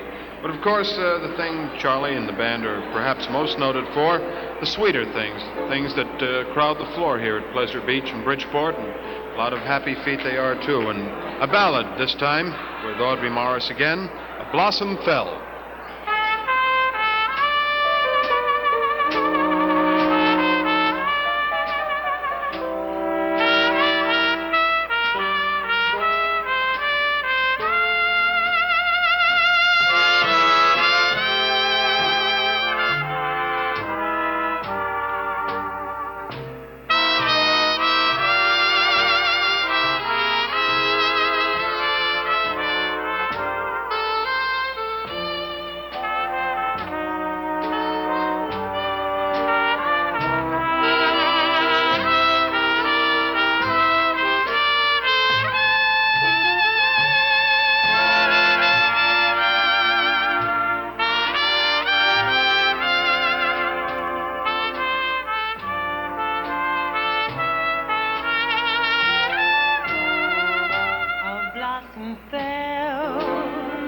From off a tree It settled softly on the lips you turned to me.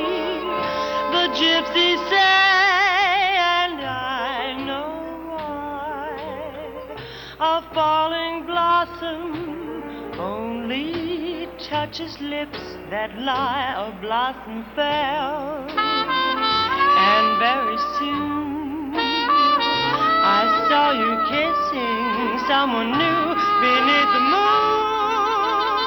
I thought you loved me. You said you loved me.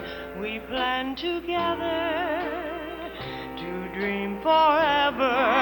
The dream has ended, for true love died the night a blossom fell and touched two lips that lie.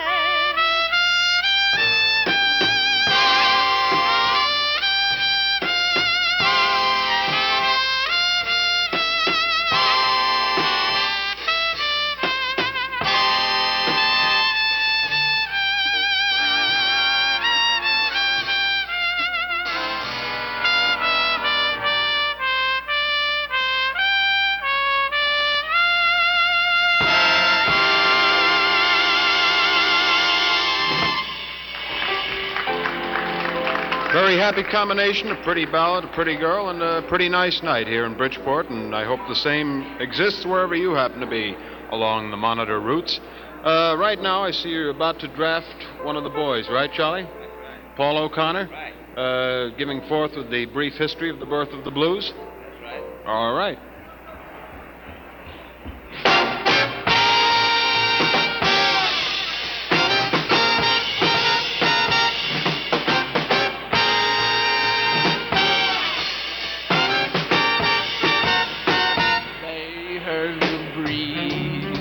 Trees singing weird melodies, and they made that the start of the blues. And from the jail came a wail of a downhearted frail, and they played that as part of the blues.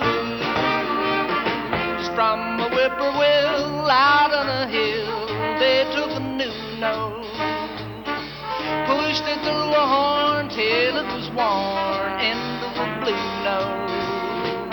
And then they nursed it, rehearsed it, and gave out the news that the Southland gave birth to the blues.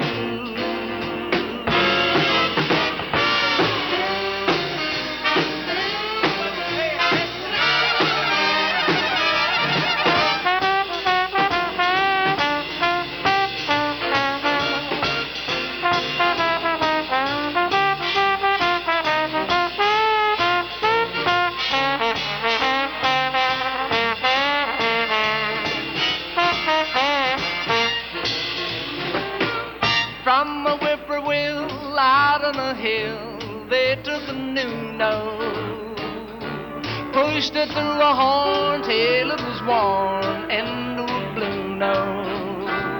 And then they nursed it, rehearsed it, and gave out the news that the Southland, dear old Southland, that land of cotton, gave birth to the blues.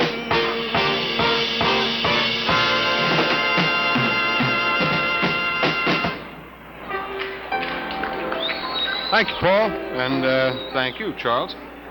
See, we have another instrumental lined up. Back to the a very pretty one. Come on over a second.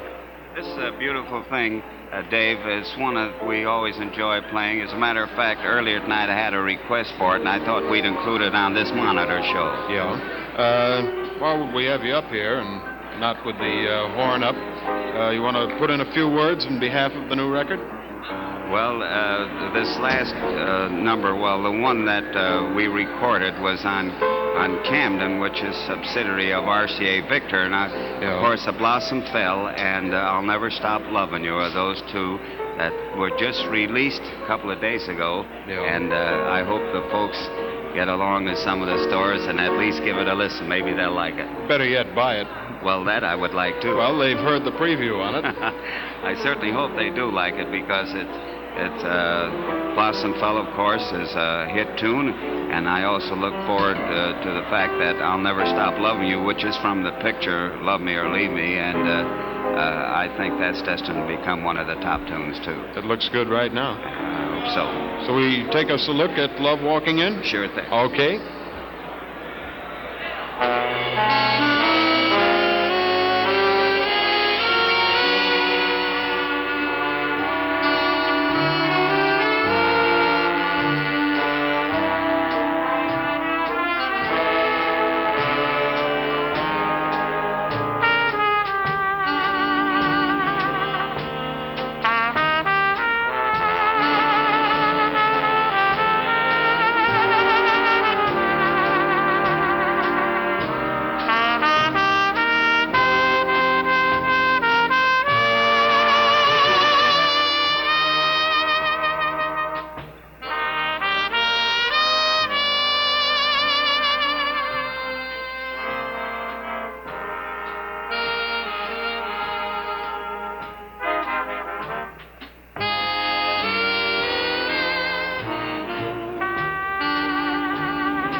From Pleasure Beach, Bridgeport, Monitor's been bringing you music by Charlie Spivak and his band. Now back to Monitor at Radio Central in New York. That was our good friend there, wasn't it? Yes, David Kiernan. And thanks to Charlie Spivak, with words by David, for hopping aboard Monitor. This music been brought to you through the courtesy of the American Federation of Musicians, James C. Petrillo, President. Look at the clock says, coming up, Henry Morgan, who's been monitoring TV all day. He'll fill us in on his views and reviews, and a trip to Hollywood for the music of Harry James and his orchestra. All this and more on Monitor.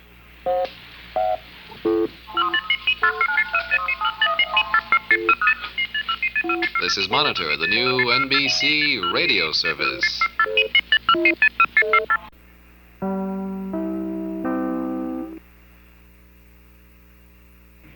Back now with Monitor.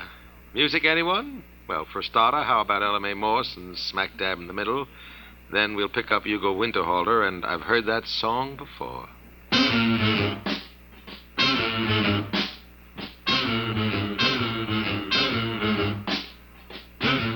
Pick me a town in any clime where people like a rockin' time and stay awake both day and night till everybody feeling good and right, then throw me Smack dab in the middle. Picture me Smack dab in the middle. Love for me Smack dab in the middle. and let me rock and roll to satisfy my soul.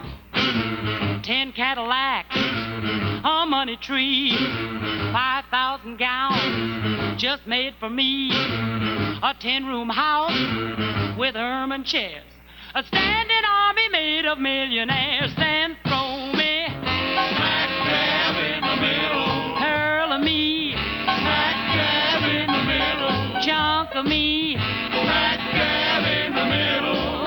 and let me rock and roll to satisfy my soul. Smack dab. Smack dab. Smack dab. Smack dab. Smack dab. Smack dab. On every street, a movie star, 6 days a week, a kissing war, a wagon load of bonds and stocks. Then open up the doors at Fort Knox and throw me Smack dab in the middle. picture me, Smack dab in the middle. love for me, Smack dab in the middle. and let me rock and roll to satisfy my soul. A lot of bread and gangs of meat, oodles of butter and something sweet, with pink champagne to wash it down, bicarbonate of soda by the pound. Then throw me Smack dab in the middle. fling of me, Smack dab in the middle. chunk of me, Smack dab in the middle. and let me rock and roll to satisfy my soul. And let me rock and roll to satisfy my soul.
Well, this is Monitor, and just as I thought, here with us at this regular hour on Sunday night is Henry Morgan, a little heavy-eyed from a day's viewing of television.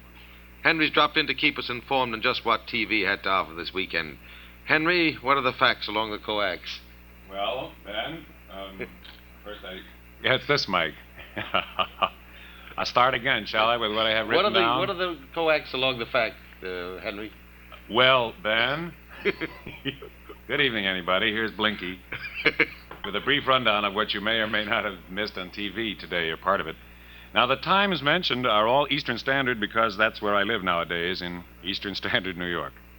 At 7:30 on NBC, there was a new show, a summer replacement for Mr. Peepers with the same client. Now, this new one's a little odd. It's a how-to-do-it-yourself program, which takes place in an average man's workshop, if the average man has a workshop. And the average man in the program has a friend who comes in from time to time for comedy. And the comedy's interesting. You don't laugh at it, but you know it's comedy because the man wears one of those Pinky Lee hats.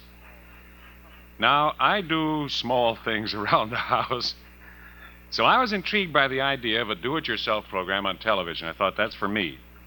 Well, the first thing demonstrated had something to do with repairing the wiring on a lamp, and you wouldn't have learned what you really ought to know, I'm afraid. And the next 10 minutes were a dilly. The man demonstrated how to make a window screen out of aluminum. And when he took the aluminum channel bars over to his power saw, he took the precaution of putting on goggles. But he didn't take the precaution of measuring the lengths that he wanted cut. And then when he put the screening in the frame, it didn't quite fit, so he just held up a finished one. And he said, well, there you have it, a screen. Well, I know how a finished screen looks anyway, so I wasn't terribly impressed. I wanted to find out how you make one. Then came the commercial, and this was on film, and the commercial announcer said, do you know you can make screens?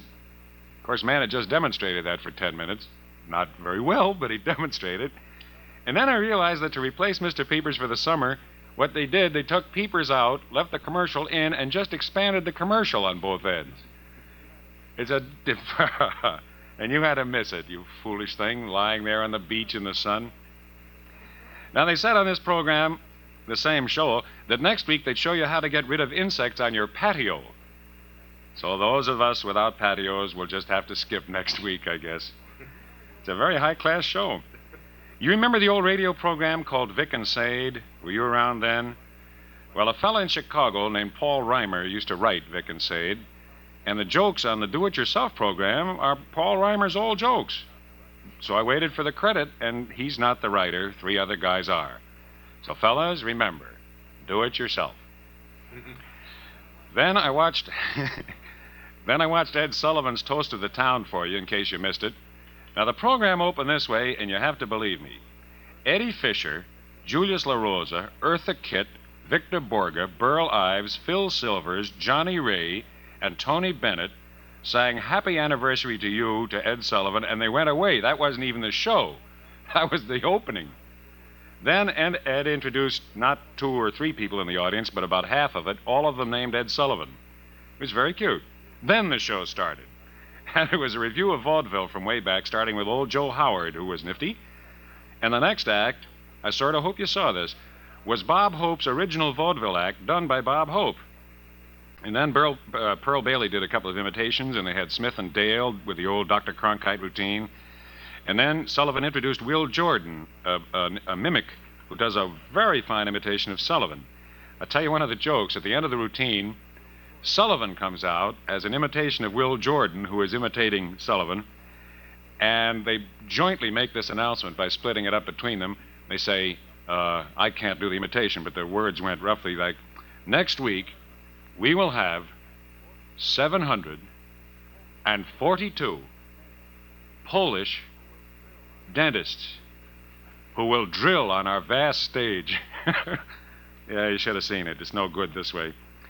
Finally, Bob Hope did a scene from the new movie, The 7 Little Foys, with the 7 kids, and it was fine.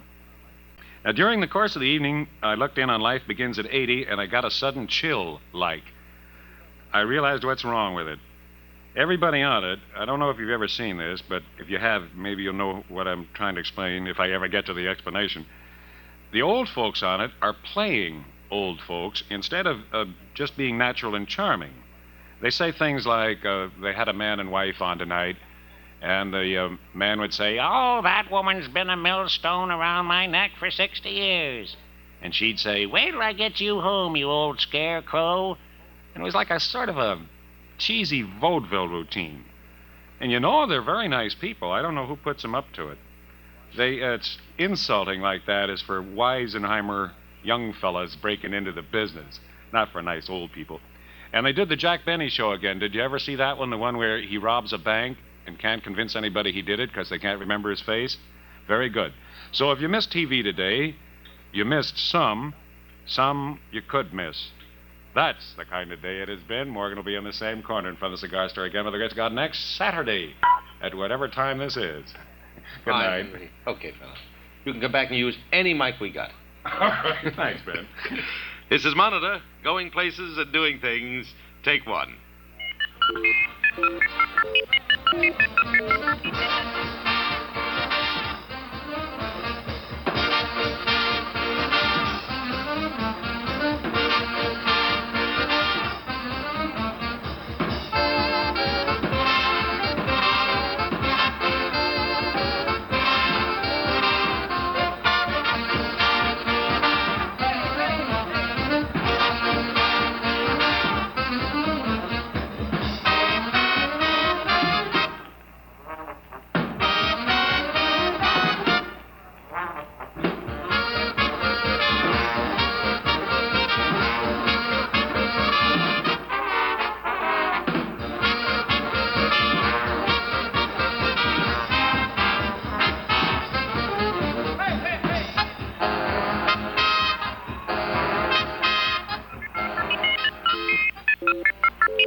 Around about now, the Palladium in Los Angeles. That's synonymous with good music and the gentlemen who make it good. Blow it good, play it good. Of that special group, none is greater than Harry James. So let's not waste another second, especially since I understand Jimmy Wallington's there with Harry to Los Angeles and the Monitor music of Harry James. Well, thank you, Ben Grauer. Thanks very, very much. Wish you were here at the Palladium tonight, right in the middle of Hollywood, to hear the well-known music of Harry James and his music makers.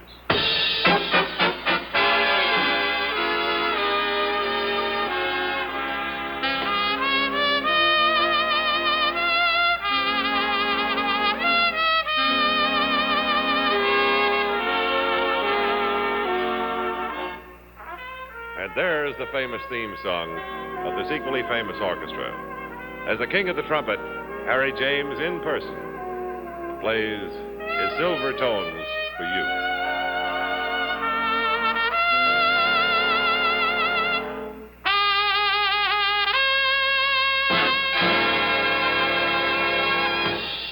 I wonder if before we really get started on our dance music here tonight, we can get Harry over to the microphone. Harry, how you been? Well, just fine, Jim. Thank you very much. It's good to see you again at the Palladium. Well, Old thank stamping you. ground. It's always nice to be back to Palladium, and it's also nice to be here on Monitor. In fact, we just heard the broadcast from New York just before we went on. That's right. And so we hope that New York will be listening to us. And may I tell the name of the first tune? Oh, you certainly may. Well, I that's want to talk to you a little Well, later. that's why I said I want to say the name of the first tune. It's called 6 to It Even. I'll get back at you.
have it, good friends, as Monitor is taking you dancing at the Hollywood Palladium, fabulous Hollywood, California, where Harry James and his music makers are now holding forth, delighting the crowds who come here to dance and enjoy the cuisine of the West's most famous dancing place.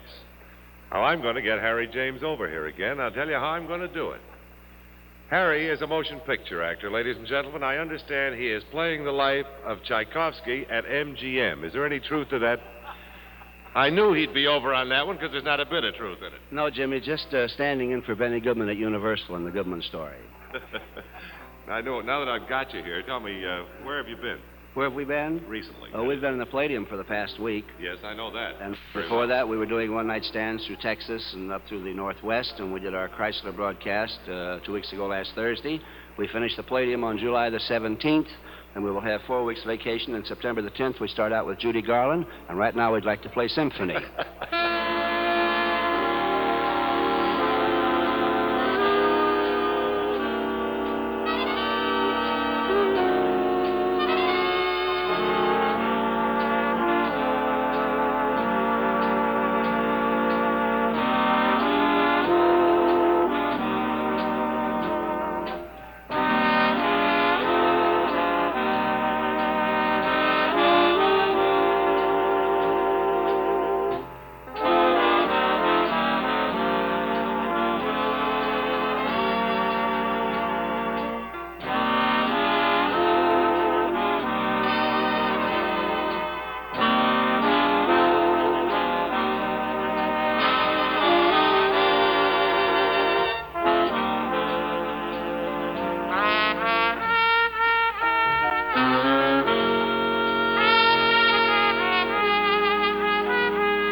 Monitor is dancing at the Palladium in fabulous Hollywood, California, to the music of Harry James and his music makers. Harry introduces his alto saxophone player now, Willie Smith, who is featured on the next number. And here it is for you, Backbeat Boogie.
have it, ladies and gentlemen. The music of Harry James and his music makers.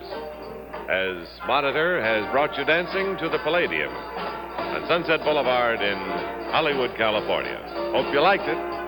Come back and dance with us again anytime.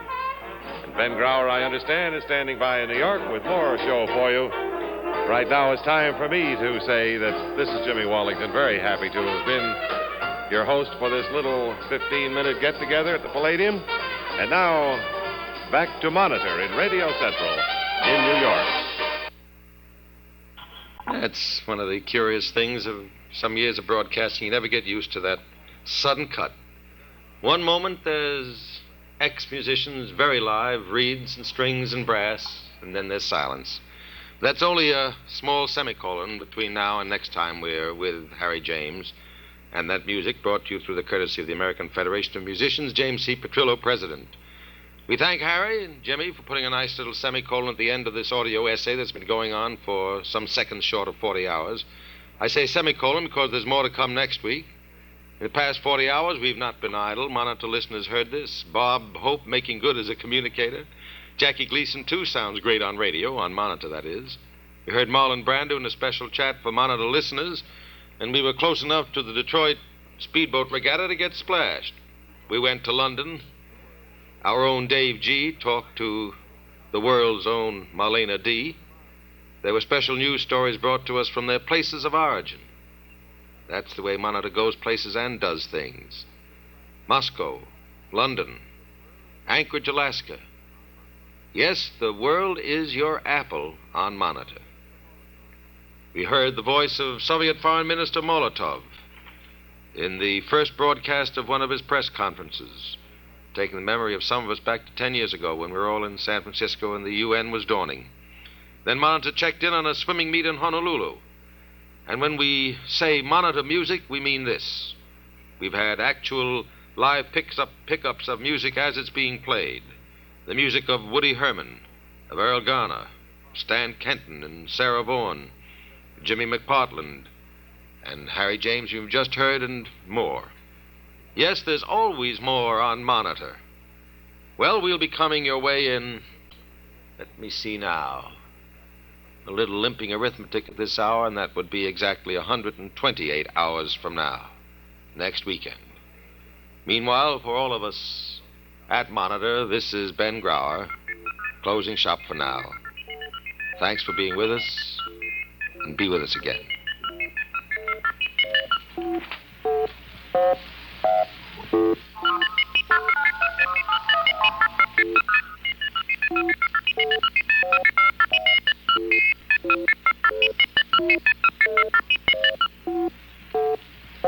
And this is Monitor, the new NBC radio service.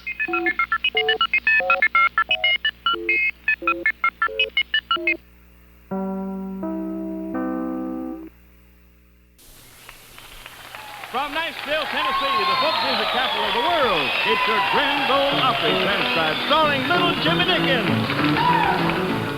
Well, the crop's all in and the work's all done. Gonna clean out the barn, have a little fun. Throw salt on the floor, sweep it all around. Do the boogie to the salty sound. Hey, shovel on the salt, boogie on the salt. If you don't have fun, it's your own turn fault. Hey, listen, yeah. We'll do the salty boogie till the old iron tumbles down. Let's spin now.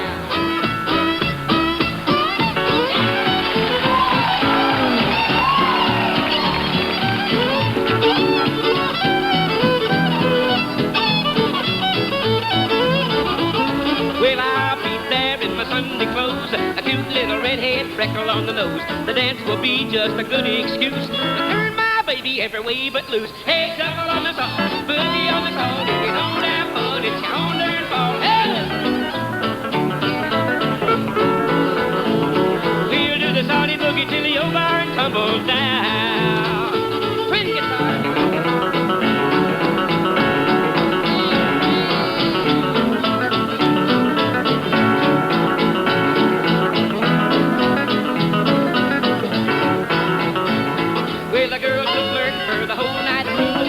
She's a boy just kissing when they do. Between every dance, they'll teach a lot of woo. I'll be a neck rocking with my red head too. Hey, jump on the soul, boogie on the soul. If you don't have fun, it's your own darn fault. Hey!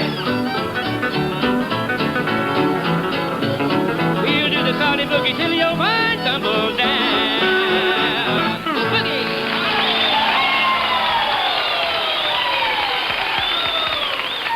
Well, thank you, friends. Thank you very much. And once again, a great big howdy to all our folks and neighbors of the Grand Ole Opry. Grant Turner, tell the folks what we got cooking for tonight. Sure thing, Jimmy, because we're cooking up a big batch of country music and fun with the help of Rod Brassfield, Minnie Pearl, Del Wood, Chester Atkins, and the entire Opry gang. You bet your life, and I got a fine young fella in here to share some music and to please the folks with his good country singing tonight.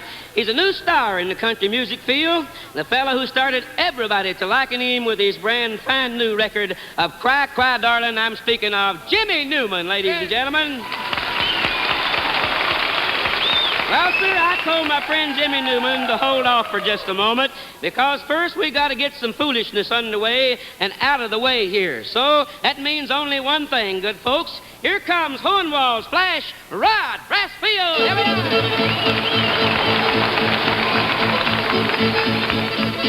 Howdy, Jimmy. Howdy, Rod. Oh, tater-eating boogeroo, it's good to see you. I'm glad to see you, Rod. It's hot tonight. It's warm, yes, it is. Yeah. Hey, Jimmy. Yes, Rod. I just found out what is causing so many divorces in this country. Why, Rod, you know better. Yeah, I do. Well, then what is it?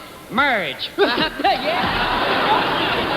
Boy, I broke it on you right now. You know, speaking of marriage, Jimmy, me and a bunch of us were talking out there a while ago about when we got married, you know. Yeah. I never will forget when I got married. I was so excited that night I hung myself up in the closet and put my clothes to bed. You know better. Yeah, I was scared so bad I kissed the parson and give the bride $10. Yeah, I did. I never will forget it. I think marriage is a wonderful thing. Oh, though. it is great. Yeah, Yes, I sir. think marriage is wonderful. In fact, every young man should ought to take a wife. I feel the same way. Yeah. Every young man should take a wife. Every young man ought to take a wife. Absolutely. Just be careful whose you take, that's all. Yes. I know. Now, you take me, Jim. I've been married 3 times. Yes? Yeah, I'm a hog for punishment, boy. Been married 3 times. I never will forget my first wife. She was a great big fat woman. Kind of heavy. Oh, boy, she looked like a bale of hay with a middle bale busted. No kidding. She was a whopper. I'm telling you, weigh about 2 pounds less than a horse. Well, true, I never will forget one time. Me and her was a-sitting in the settee in the sitting room, just sitting there, was sparking in the sitting room. Yeah. She was sitting in my lap. She was sitting in my lap. Sitting in your lap. All of a sudden, she says to me, oh, my goodness, Rod, suppose my daddy was to walk in. I says, that's all right, honey. If he do, you just sit still. He won't see me. No, never. Yeah, but I love fat women, Jimmy. Yeah, well, yes. Love fat women. They're so convenient. Convenient. Yeah, keep you warm in the winter, and in the summer you can stand in the shade. You know. That old gal was a good dancer, though, boy. Dancer? Oh, man, I'm telling you, she was a dancer. And shimmy, Jimmy? Oh, Jimmy, she could shimmy. I'll declare. She was so big and fat, all she had to do was just walk right fast and stop right sudden and just let nature take its course. Dancer. Now, you take my second wife, Jimmy. My second wife, she was just right the opposite. She was. She was a little old pale, poor, puny, skinny little old thing. Is that so? She was so skinny, Jimmy, we went to the fair one fall, and she had on one of these white boiled dresses. Yeah. She got full of that red lemonade, and when she stood between me and the sun, she looked just like a thermometer. My third wife was different, Jim. She was different than all the rest. Yep, she was different from all the rest. She was built just like a fiddle. Built like a fiddle? Yeah, you know, a long neck and then some and then, oh, boy. Yeah, been married 3 times, but my wives all passed on. Well, is that so? Yeah, they all passed on. Your poor wives thing. all passed on. Yeah, but I'll tell you one thing, Jim. What's that, Rod? As long as the Lord will take them, I'll sure furnish them for I them. reckon you're...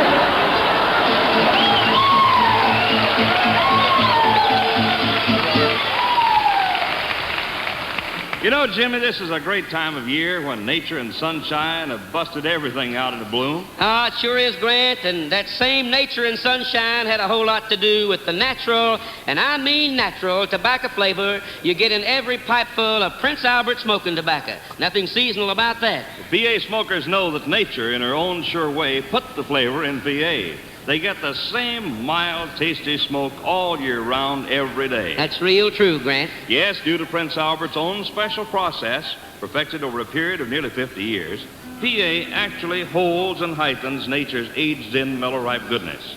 And crimp-cut Prince Albert smokes cool and comfortable. Well, I hear you talking there, Grant Turner. PA's fresh, clean aroma pleases the ladies, too. Yes, in a pipe or a making cigarette, Prince Albert is tobacco like nature meant tobacco to be. So now, especially with the 4th of July holiday coming up, you stock up on Prince Albert, the national joy smoke. Well, sir, this must be one of my lucky days. I'm not only here in the Ryman Auditorium for another of our big Grand Ole Opry shows, but it's my pleasure to introduce to you, friends, a swell new country music star.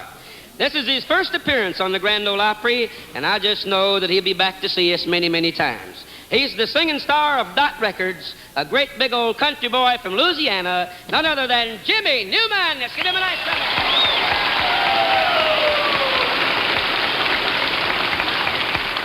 Well, Jimmy, my boy, welcome to the Grand Ole Opry. Well, Jimmy, I want to tell you that it's a great big thrill to be here tonight with all the Grand Ole Opry gang. Well, sir, it's our pleasure to have you here, Jim, and I want you to promise me one thing, that you got to tell me that you won't let me talk too much about that Cajun country in Louisiana. Man, that is really fine country with a lot of swell folks and good taste and crawfish gumbo and all that Spanish moss on the trees, and you fellas are skitting around in the bayous Slow and all down, that business. slow down, Jimmy, slow down, See boy. what I mean, Jim? That territory really knocks me out, boy, gets me all upset.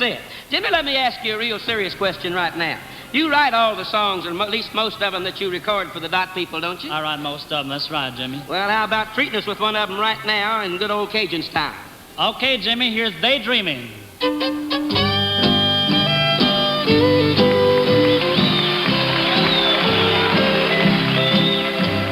You're the sweetest daydream that I've ever known.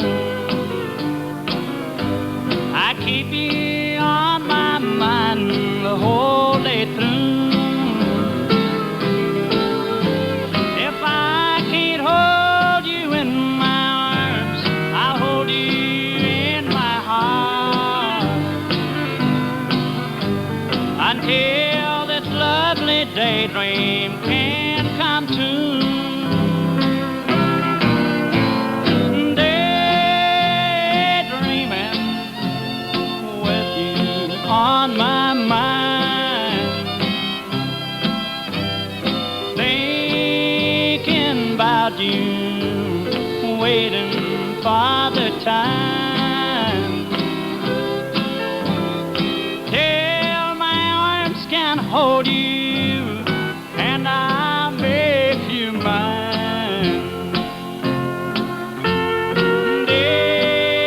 Daydreaming all the time.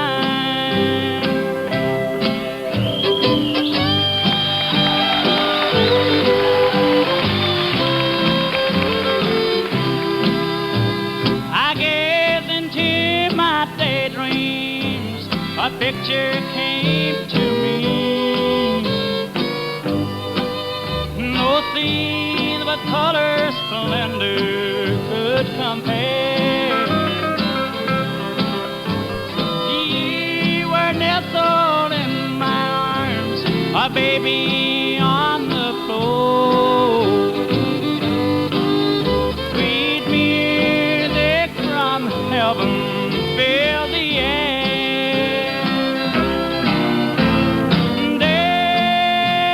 Daydreaming with you on my mind,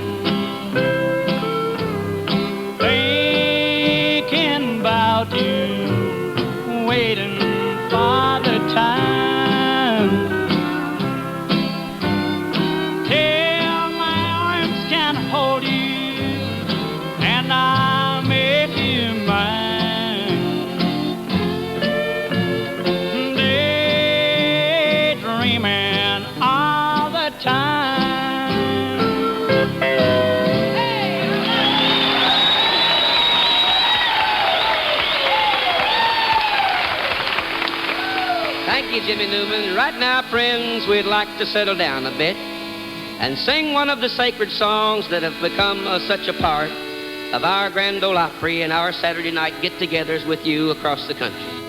We hope that you like the way we're trying to do one called Take Up Thy Cross and Follow Me.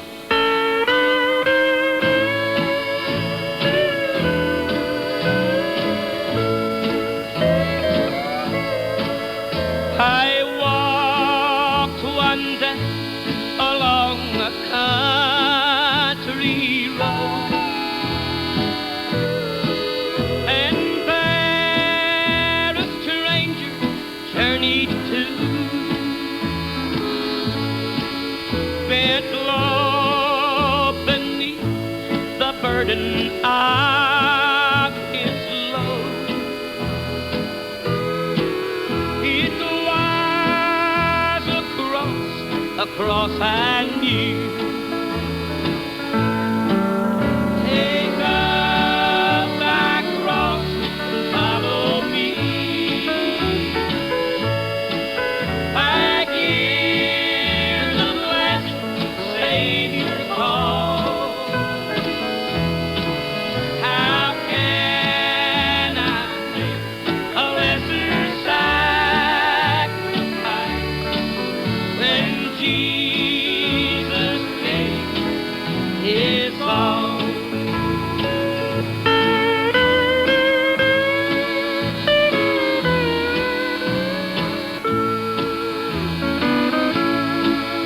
Take up thy cross and follow me. I hear the blessed Savior call. How can I make a lesser sacrifice when Jesus gave his all?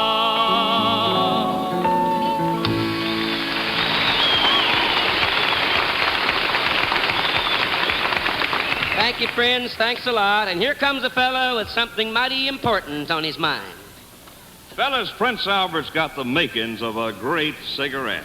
PA is the makings of a great cigarette, Grant.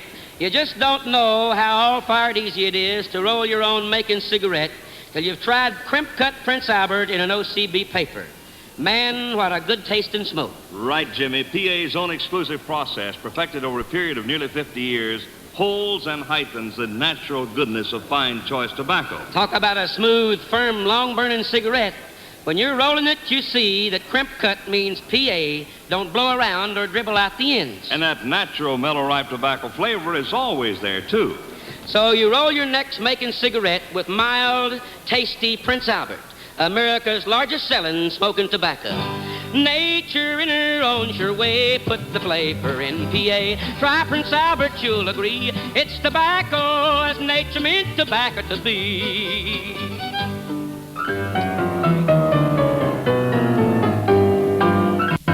And now, friends, it's time for a little lady who beats out the best doggone country music that you ever did hear. Here she is, Del Wood in the Smoky Mountain Polka.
kind, Miss Delwood. Thank you very much. Well, sir, we're going to have some real fun right now.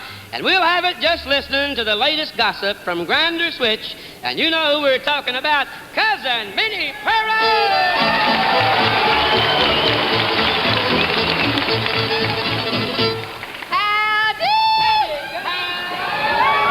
I'm just so proud to be here. Well, Jim, I declare, I don't know whether you knowed it or not, but I've just come back from Hollywood. Ah, now, cousin, you haven't been to Hollywood. Yes, I did go to Hollywood. No kidding. I'll have you know, I was Roy Rogers' leading lady. Just a minute, Minnie Pearl. Now, that's going to upset Dale Evans something pitiful. You mean to tell me you was his leading lady, Roy Rogers? I was Roy Rogers' leading lady. I'll declare. I led his horse Trigger back and forth from the stable. Always kept my hat on so they could... Well, I'll tell you, I had a nice trip out there. I went on a train, Jim. Went on a train? But I sat behind a newlywed couple. Oh, how cozy. And I was sitting behind them on the train, and I heard him talking to her. Yeah. He says to her, he says, "Whose little nosy-wosy is that?" Oh. And she said, "Your little nosy-wosy." And then he said, "Whose little earsy-wearsy is that?" She said, "Your little earsy-wearsy."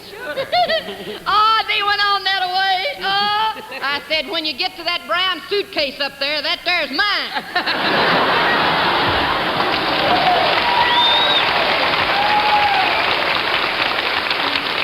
Well, Sir Jim, I took my Uncle Nabob and Aunt Ambrosie with me to Hollywood. I hadn't ought to did it. No, I guess not. Oh, they embarrassed me. They mortified me. I'll tell you, I was going down the road with Uncle Nabob and Aunt Ambrosie out there right in the middle of that there Hollywood. You know that road that's called the Sunrise and Clinging Vine or... Yeah, I've been there. Some kind of Morning Glory Vine or something. Well, we was walking down that road, down there, big road out there in Hollywood, and one of them, you know, them Hollywood girls come by, you know. Oh, she's all dressed up, you know. She come by Uncle Nabob, and he just turned around and just took out after her just like Moody's goose. Why, Minnie, you know better. Oh, he just took out after her. Aunt Ambrosie grabbed a hold of him right there in front of all them folks, and she says, "You crazy old buzzard, you old married man, and running after these women." She says, "Don't you know a married man ain't supposed to look at another woman?" Yeah. He says, "Well, now, just because I'm on a diet don't mean I can't look at the menu." Oh, all right.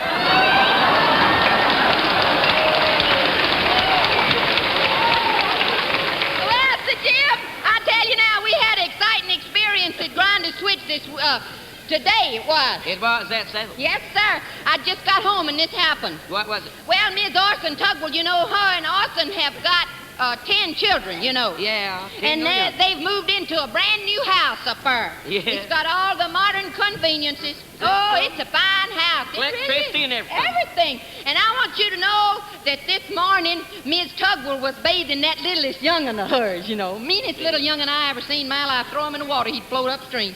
And she was a washing this little young'un, and somebody come to the door, and Miss Tugwell went to the door to see who it was, and she come back, and that little young'un was gone. Couldn't find him nowhere. He's done out of that wash tub and gone. Just disappeared. Woo! She was worried to death. She looked for him all over the house, couldn't find him. Finally, she heard something down in the basement. And she went to the basement stairs, and she hollered down there, and she says, "Are you running around down there without your little clothes on?" And a man's voice said, "No, ma'am, I'm reading the electric meter."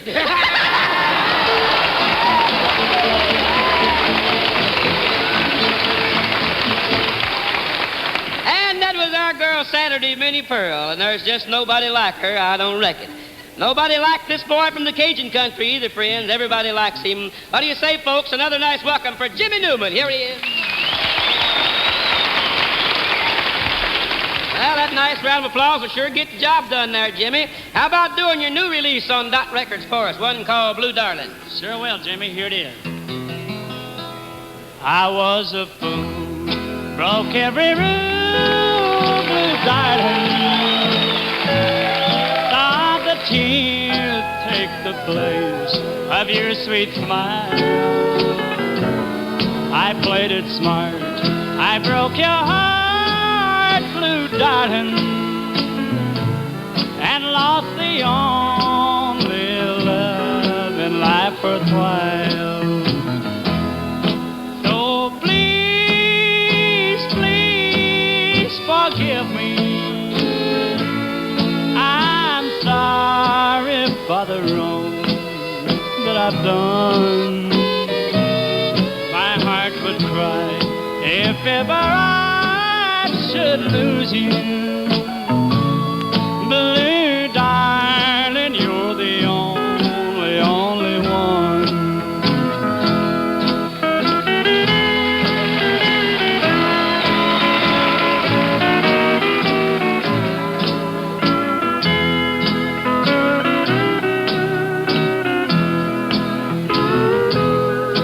So please, please forgive me. I'm sorry for the wrong that I've done. My heart would cry if ever I should lose you. Blue, darling, you're the only one.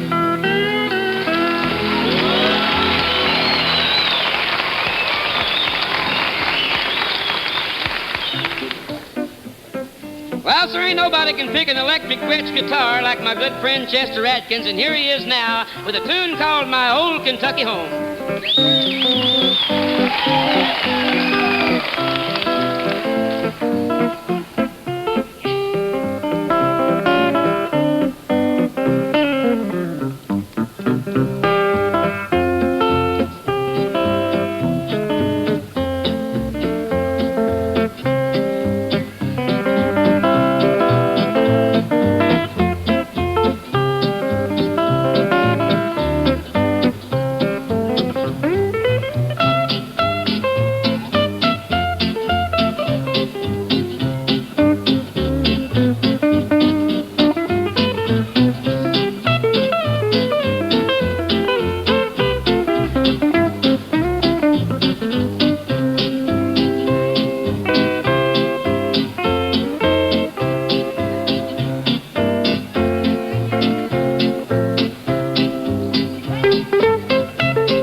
Mighty fine, Chester, and thank you so kindly. We've been going along with so much country music here. I'm not going to stop it. I'll just say, friends, here's one of our country ballads that we sincerely hope you'll enjoy, called A Ribbon and a Rose.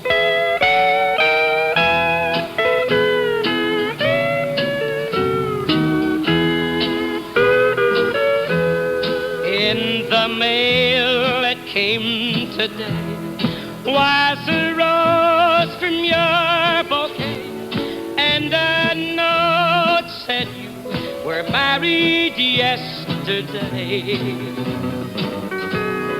Tied around the rose I found a ribbon from your gown, just a ribbon and a rose from your bouquet. A ribbon and a rose I'll keep forever, 'cause the door of love between us will be closed. I'll send back each little note, every precious word you wrote, but I'll always keep your ribbon and your rose.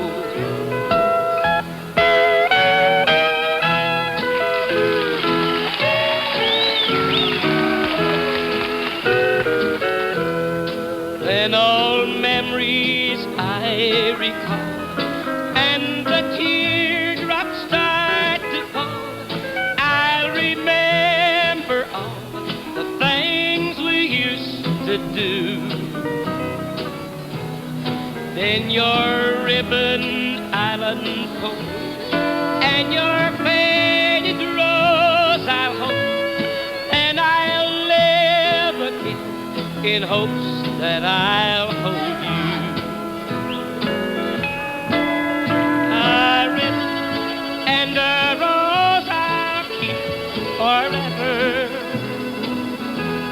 'cause the door of love between us will be closed.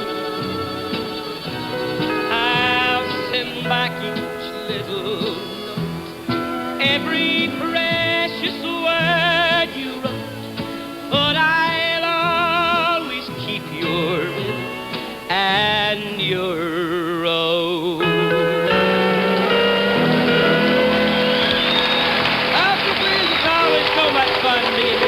We always kind of hate to go, but go we gotta.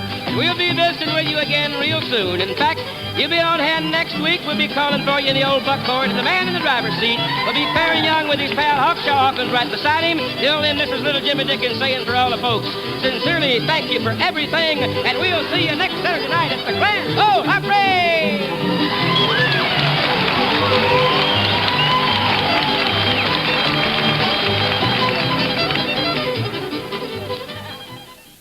Why do so many smart smokers make the big switch to Cavaliers? Because Cavaliers let you enjoy your smoke two ways. You feel the lightness, the easygoing smoothness in every puff, and you get the rich, welcome taste of Cavaliers' fine tobaccos. Feel and taste. Light up a Cavalier and feel the smoothness of the smoke. Taste the richness of the flavor. That's the two-way smoking enjoyment you get with king-size Cavaliers. Yes, Cavaliers are king-size, too, yet priced no higher than leading regular-size brands. That's another important reason Cavaliers making so many friends among smart smokers. Cavaliers gives you all of the extras, extra length, extra flavor, and extra value at no extra cost. Pick up a carton of king-size Cavalier cigarettes today. You'll agree that Cavalier is right for you because Cavalier gives you two-way smoking enjoyment with every puff. Smooth feel, rich taste. That's a Cavalier. This program was brought to you transcribed by WSM, affiliated with the National Broadcasting Company. This is Monitor, the NBC radio service.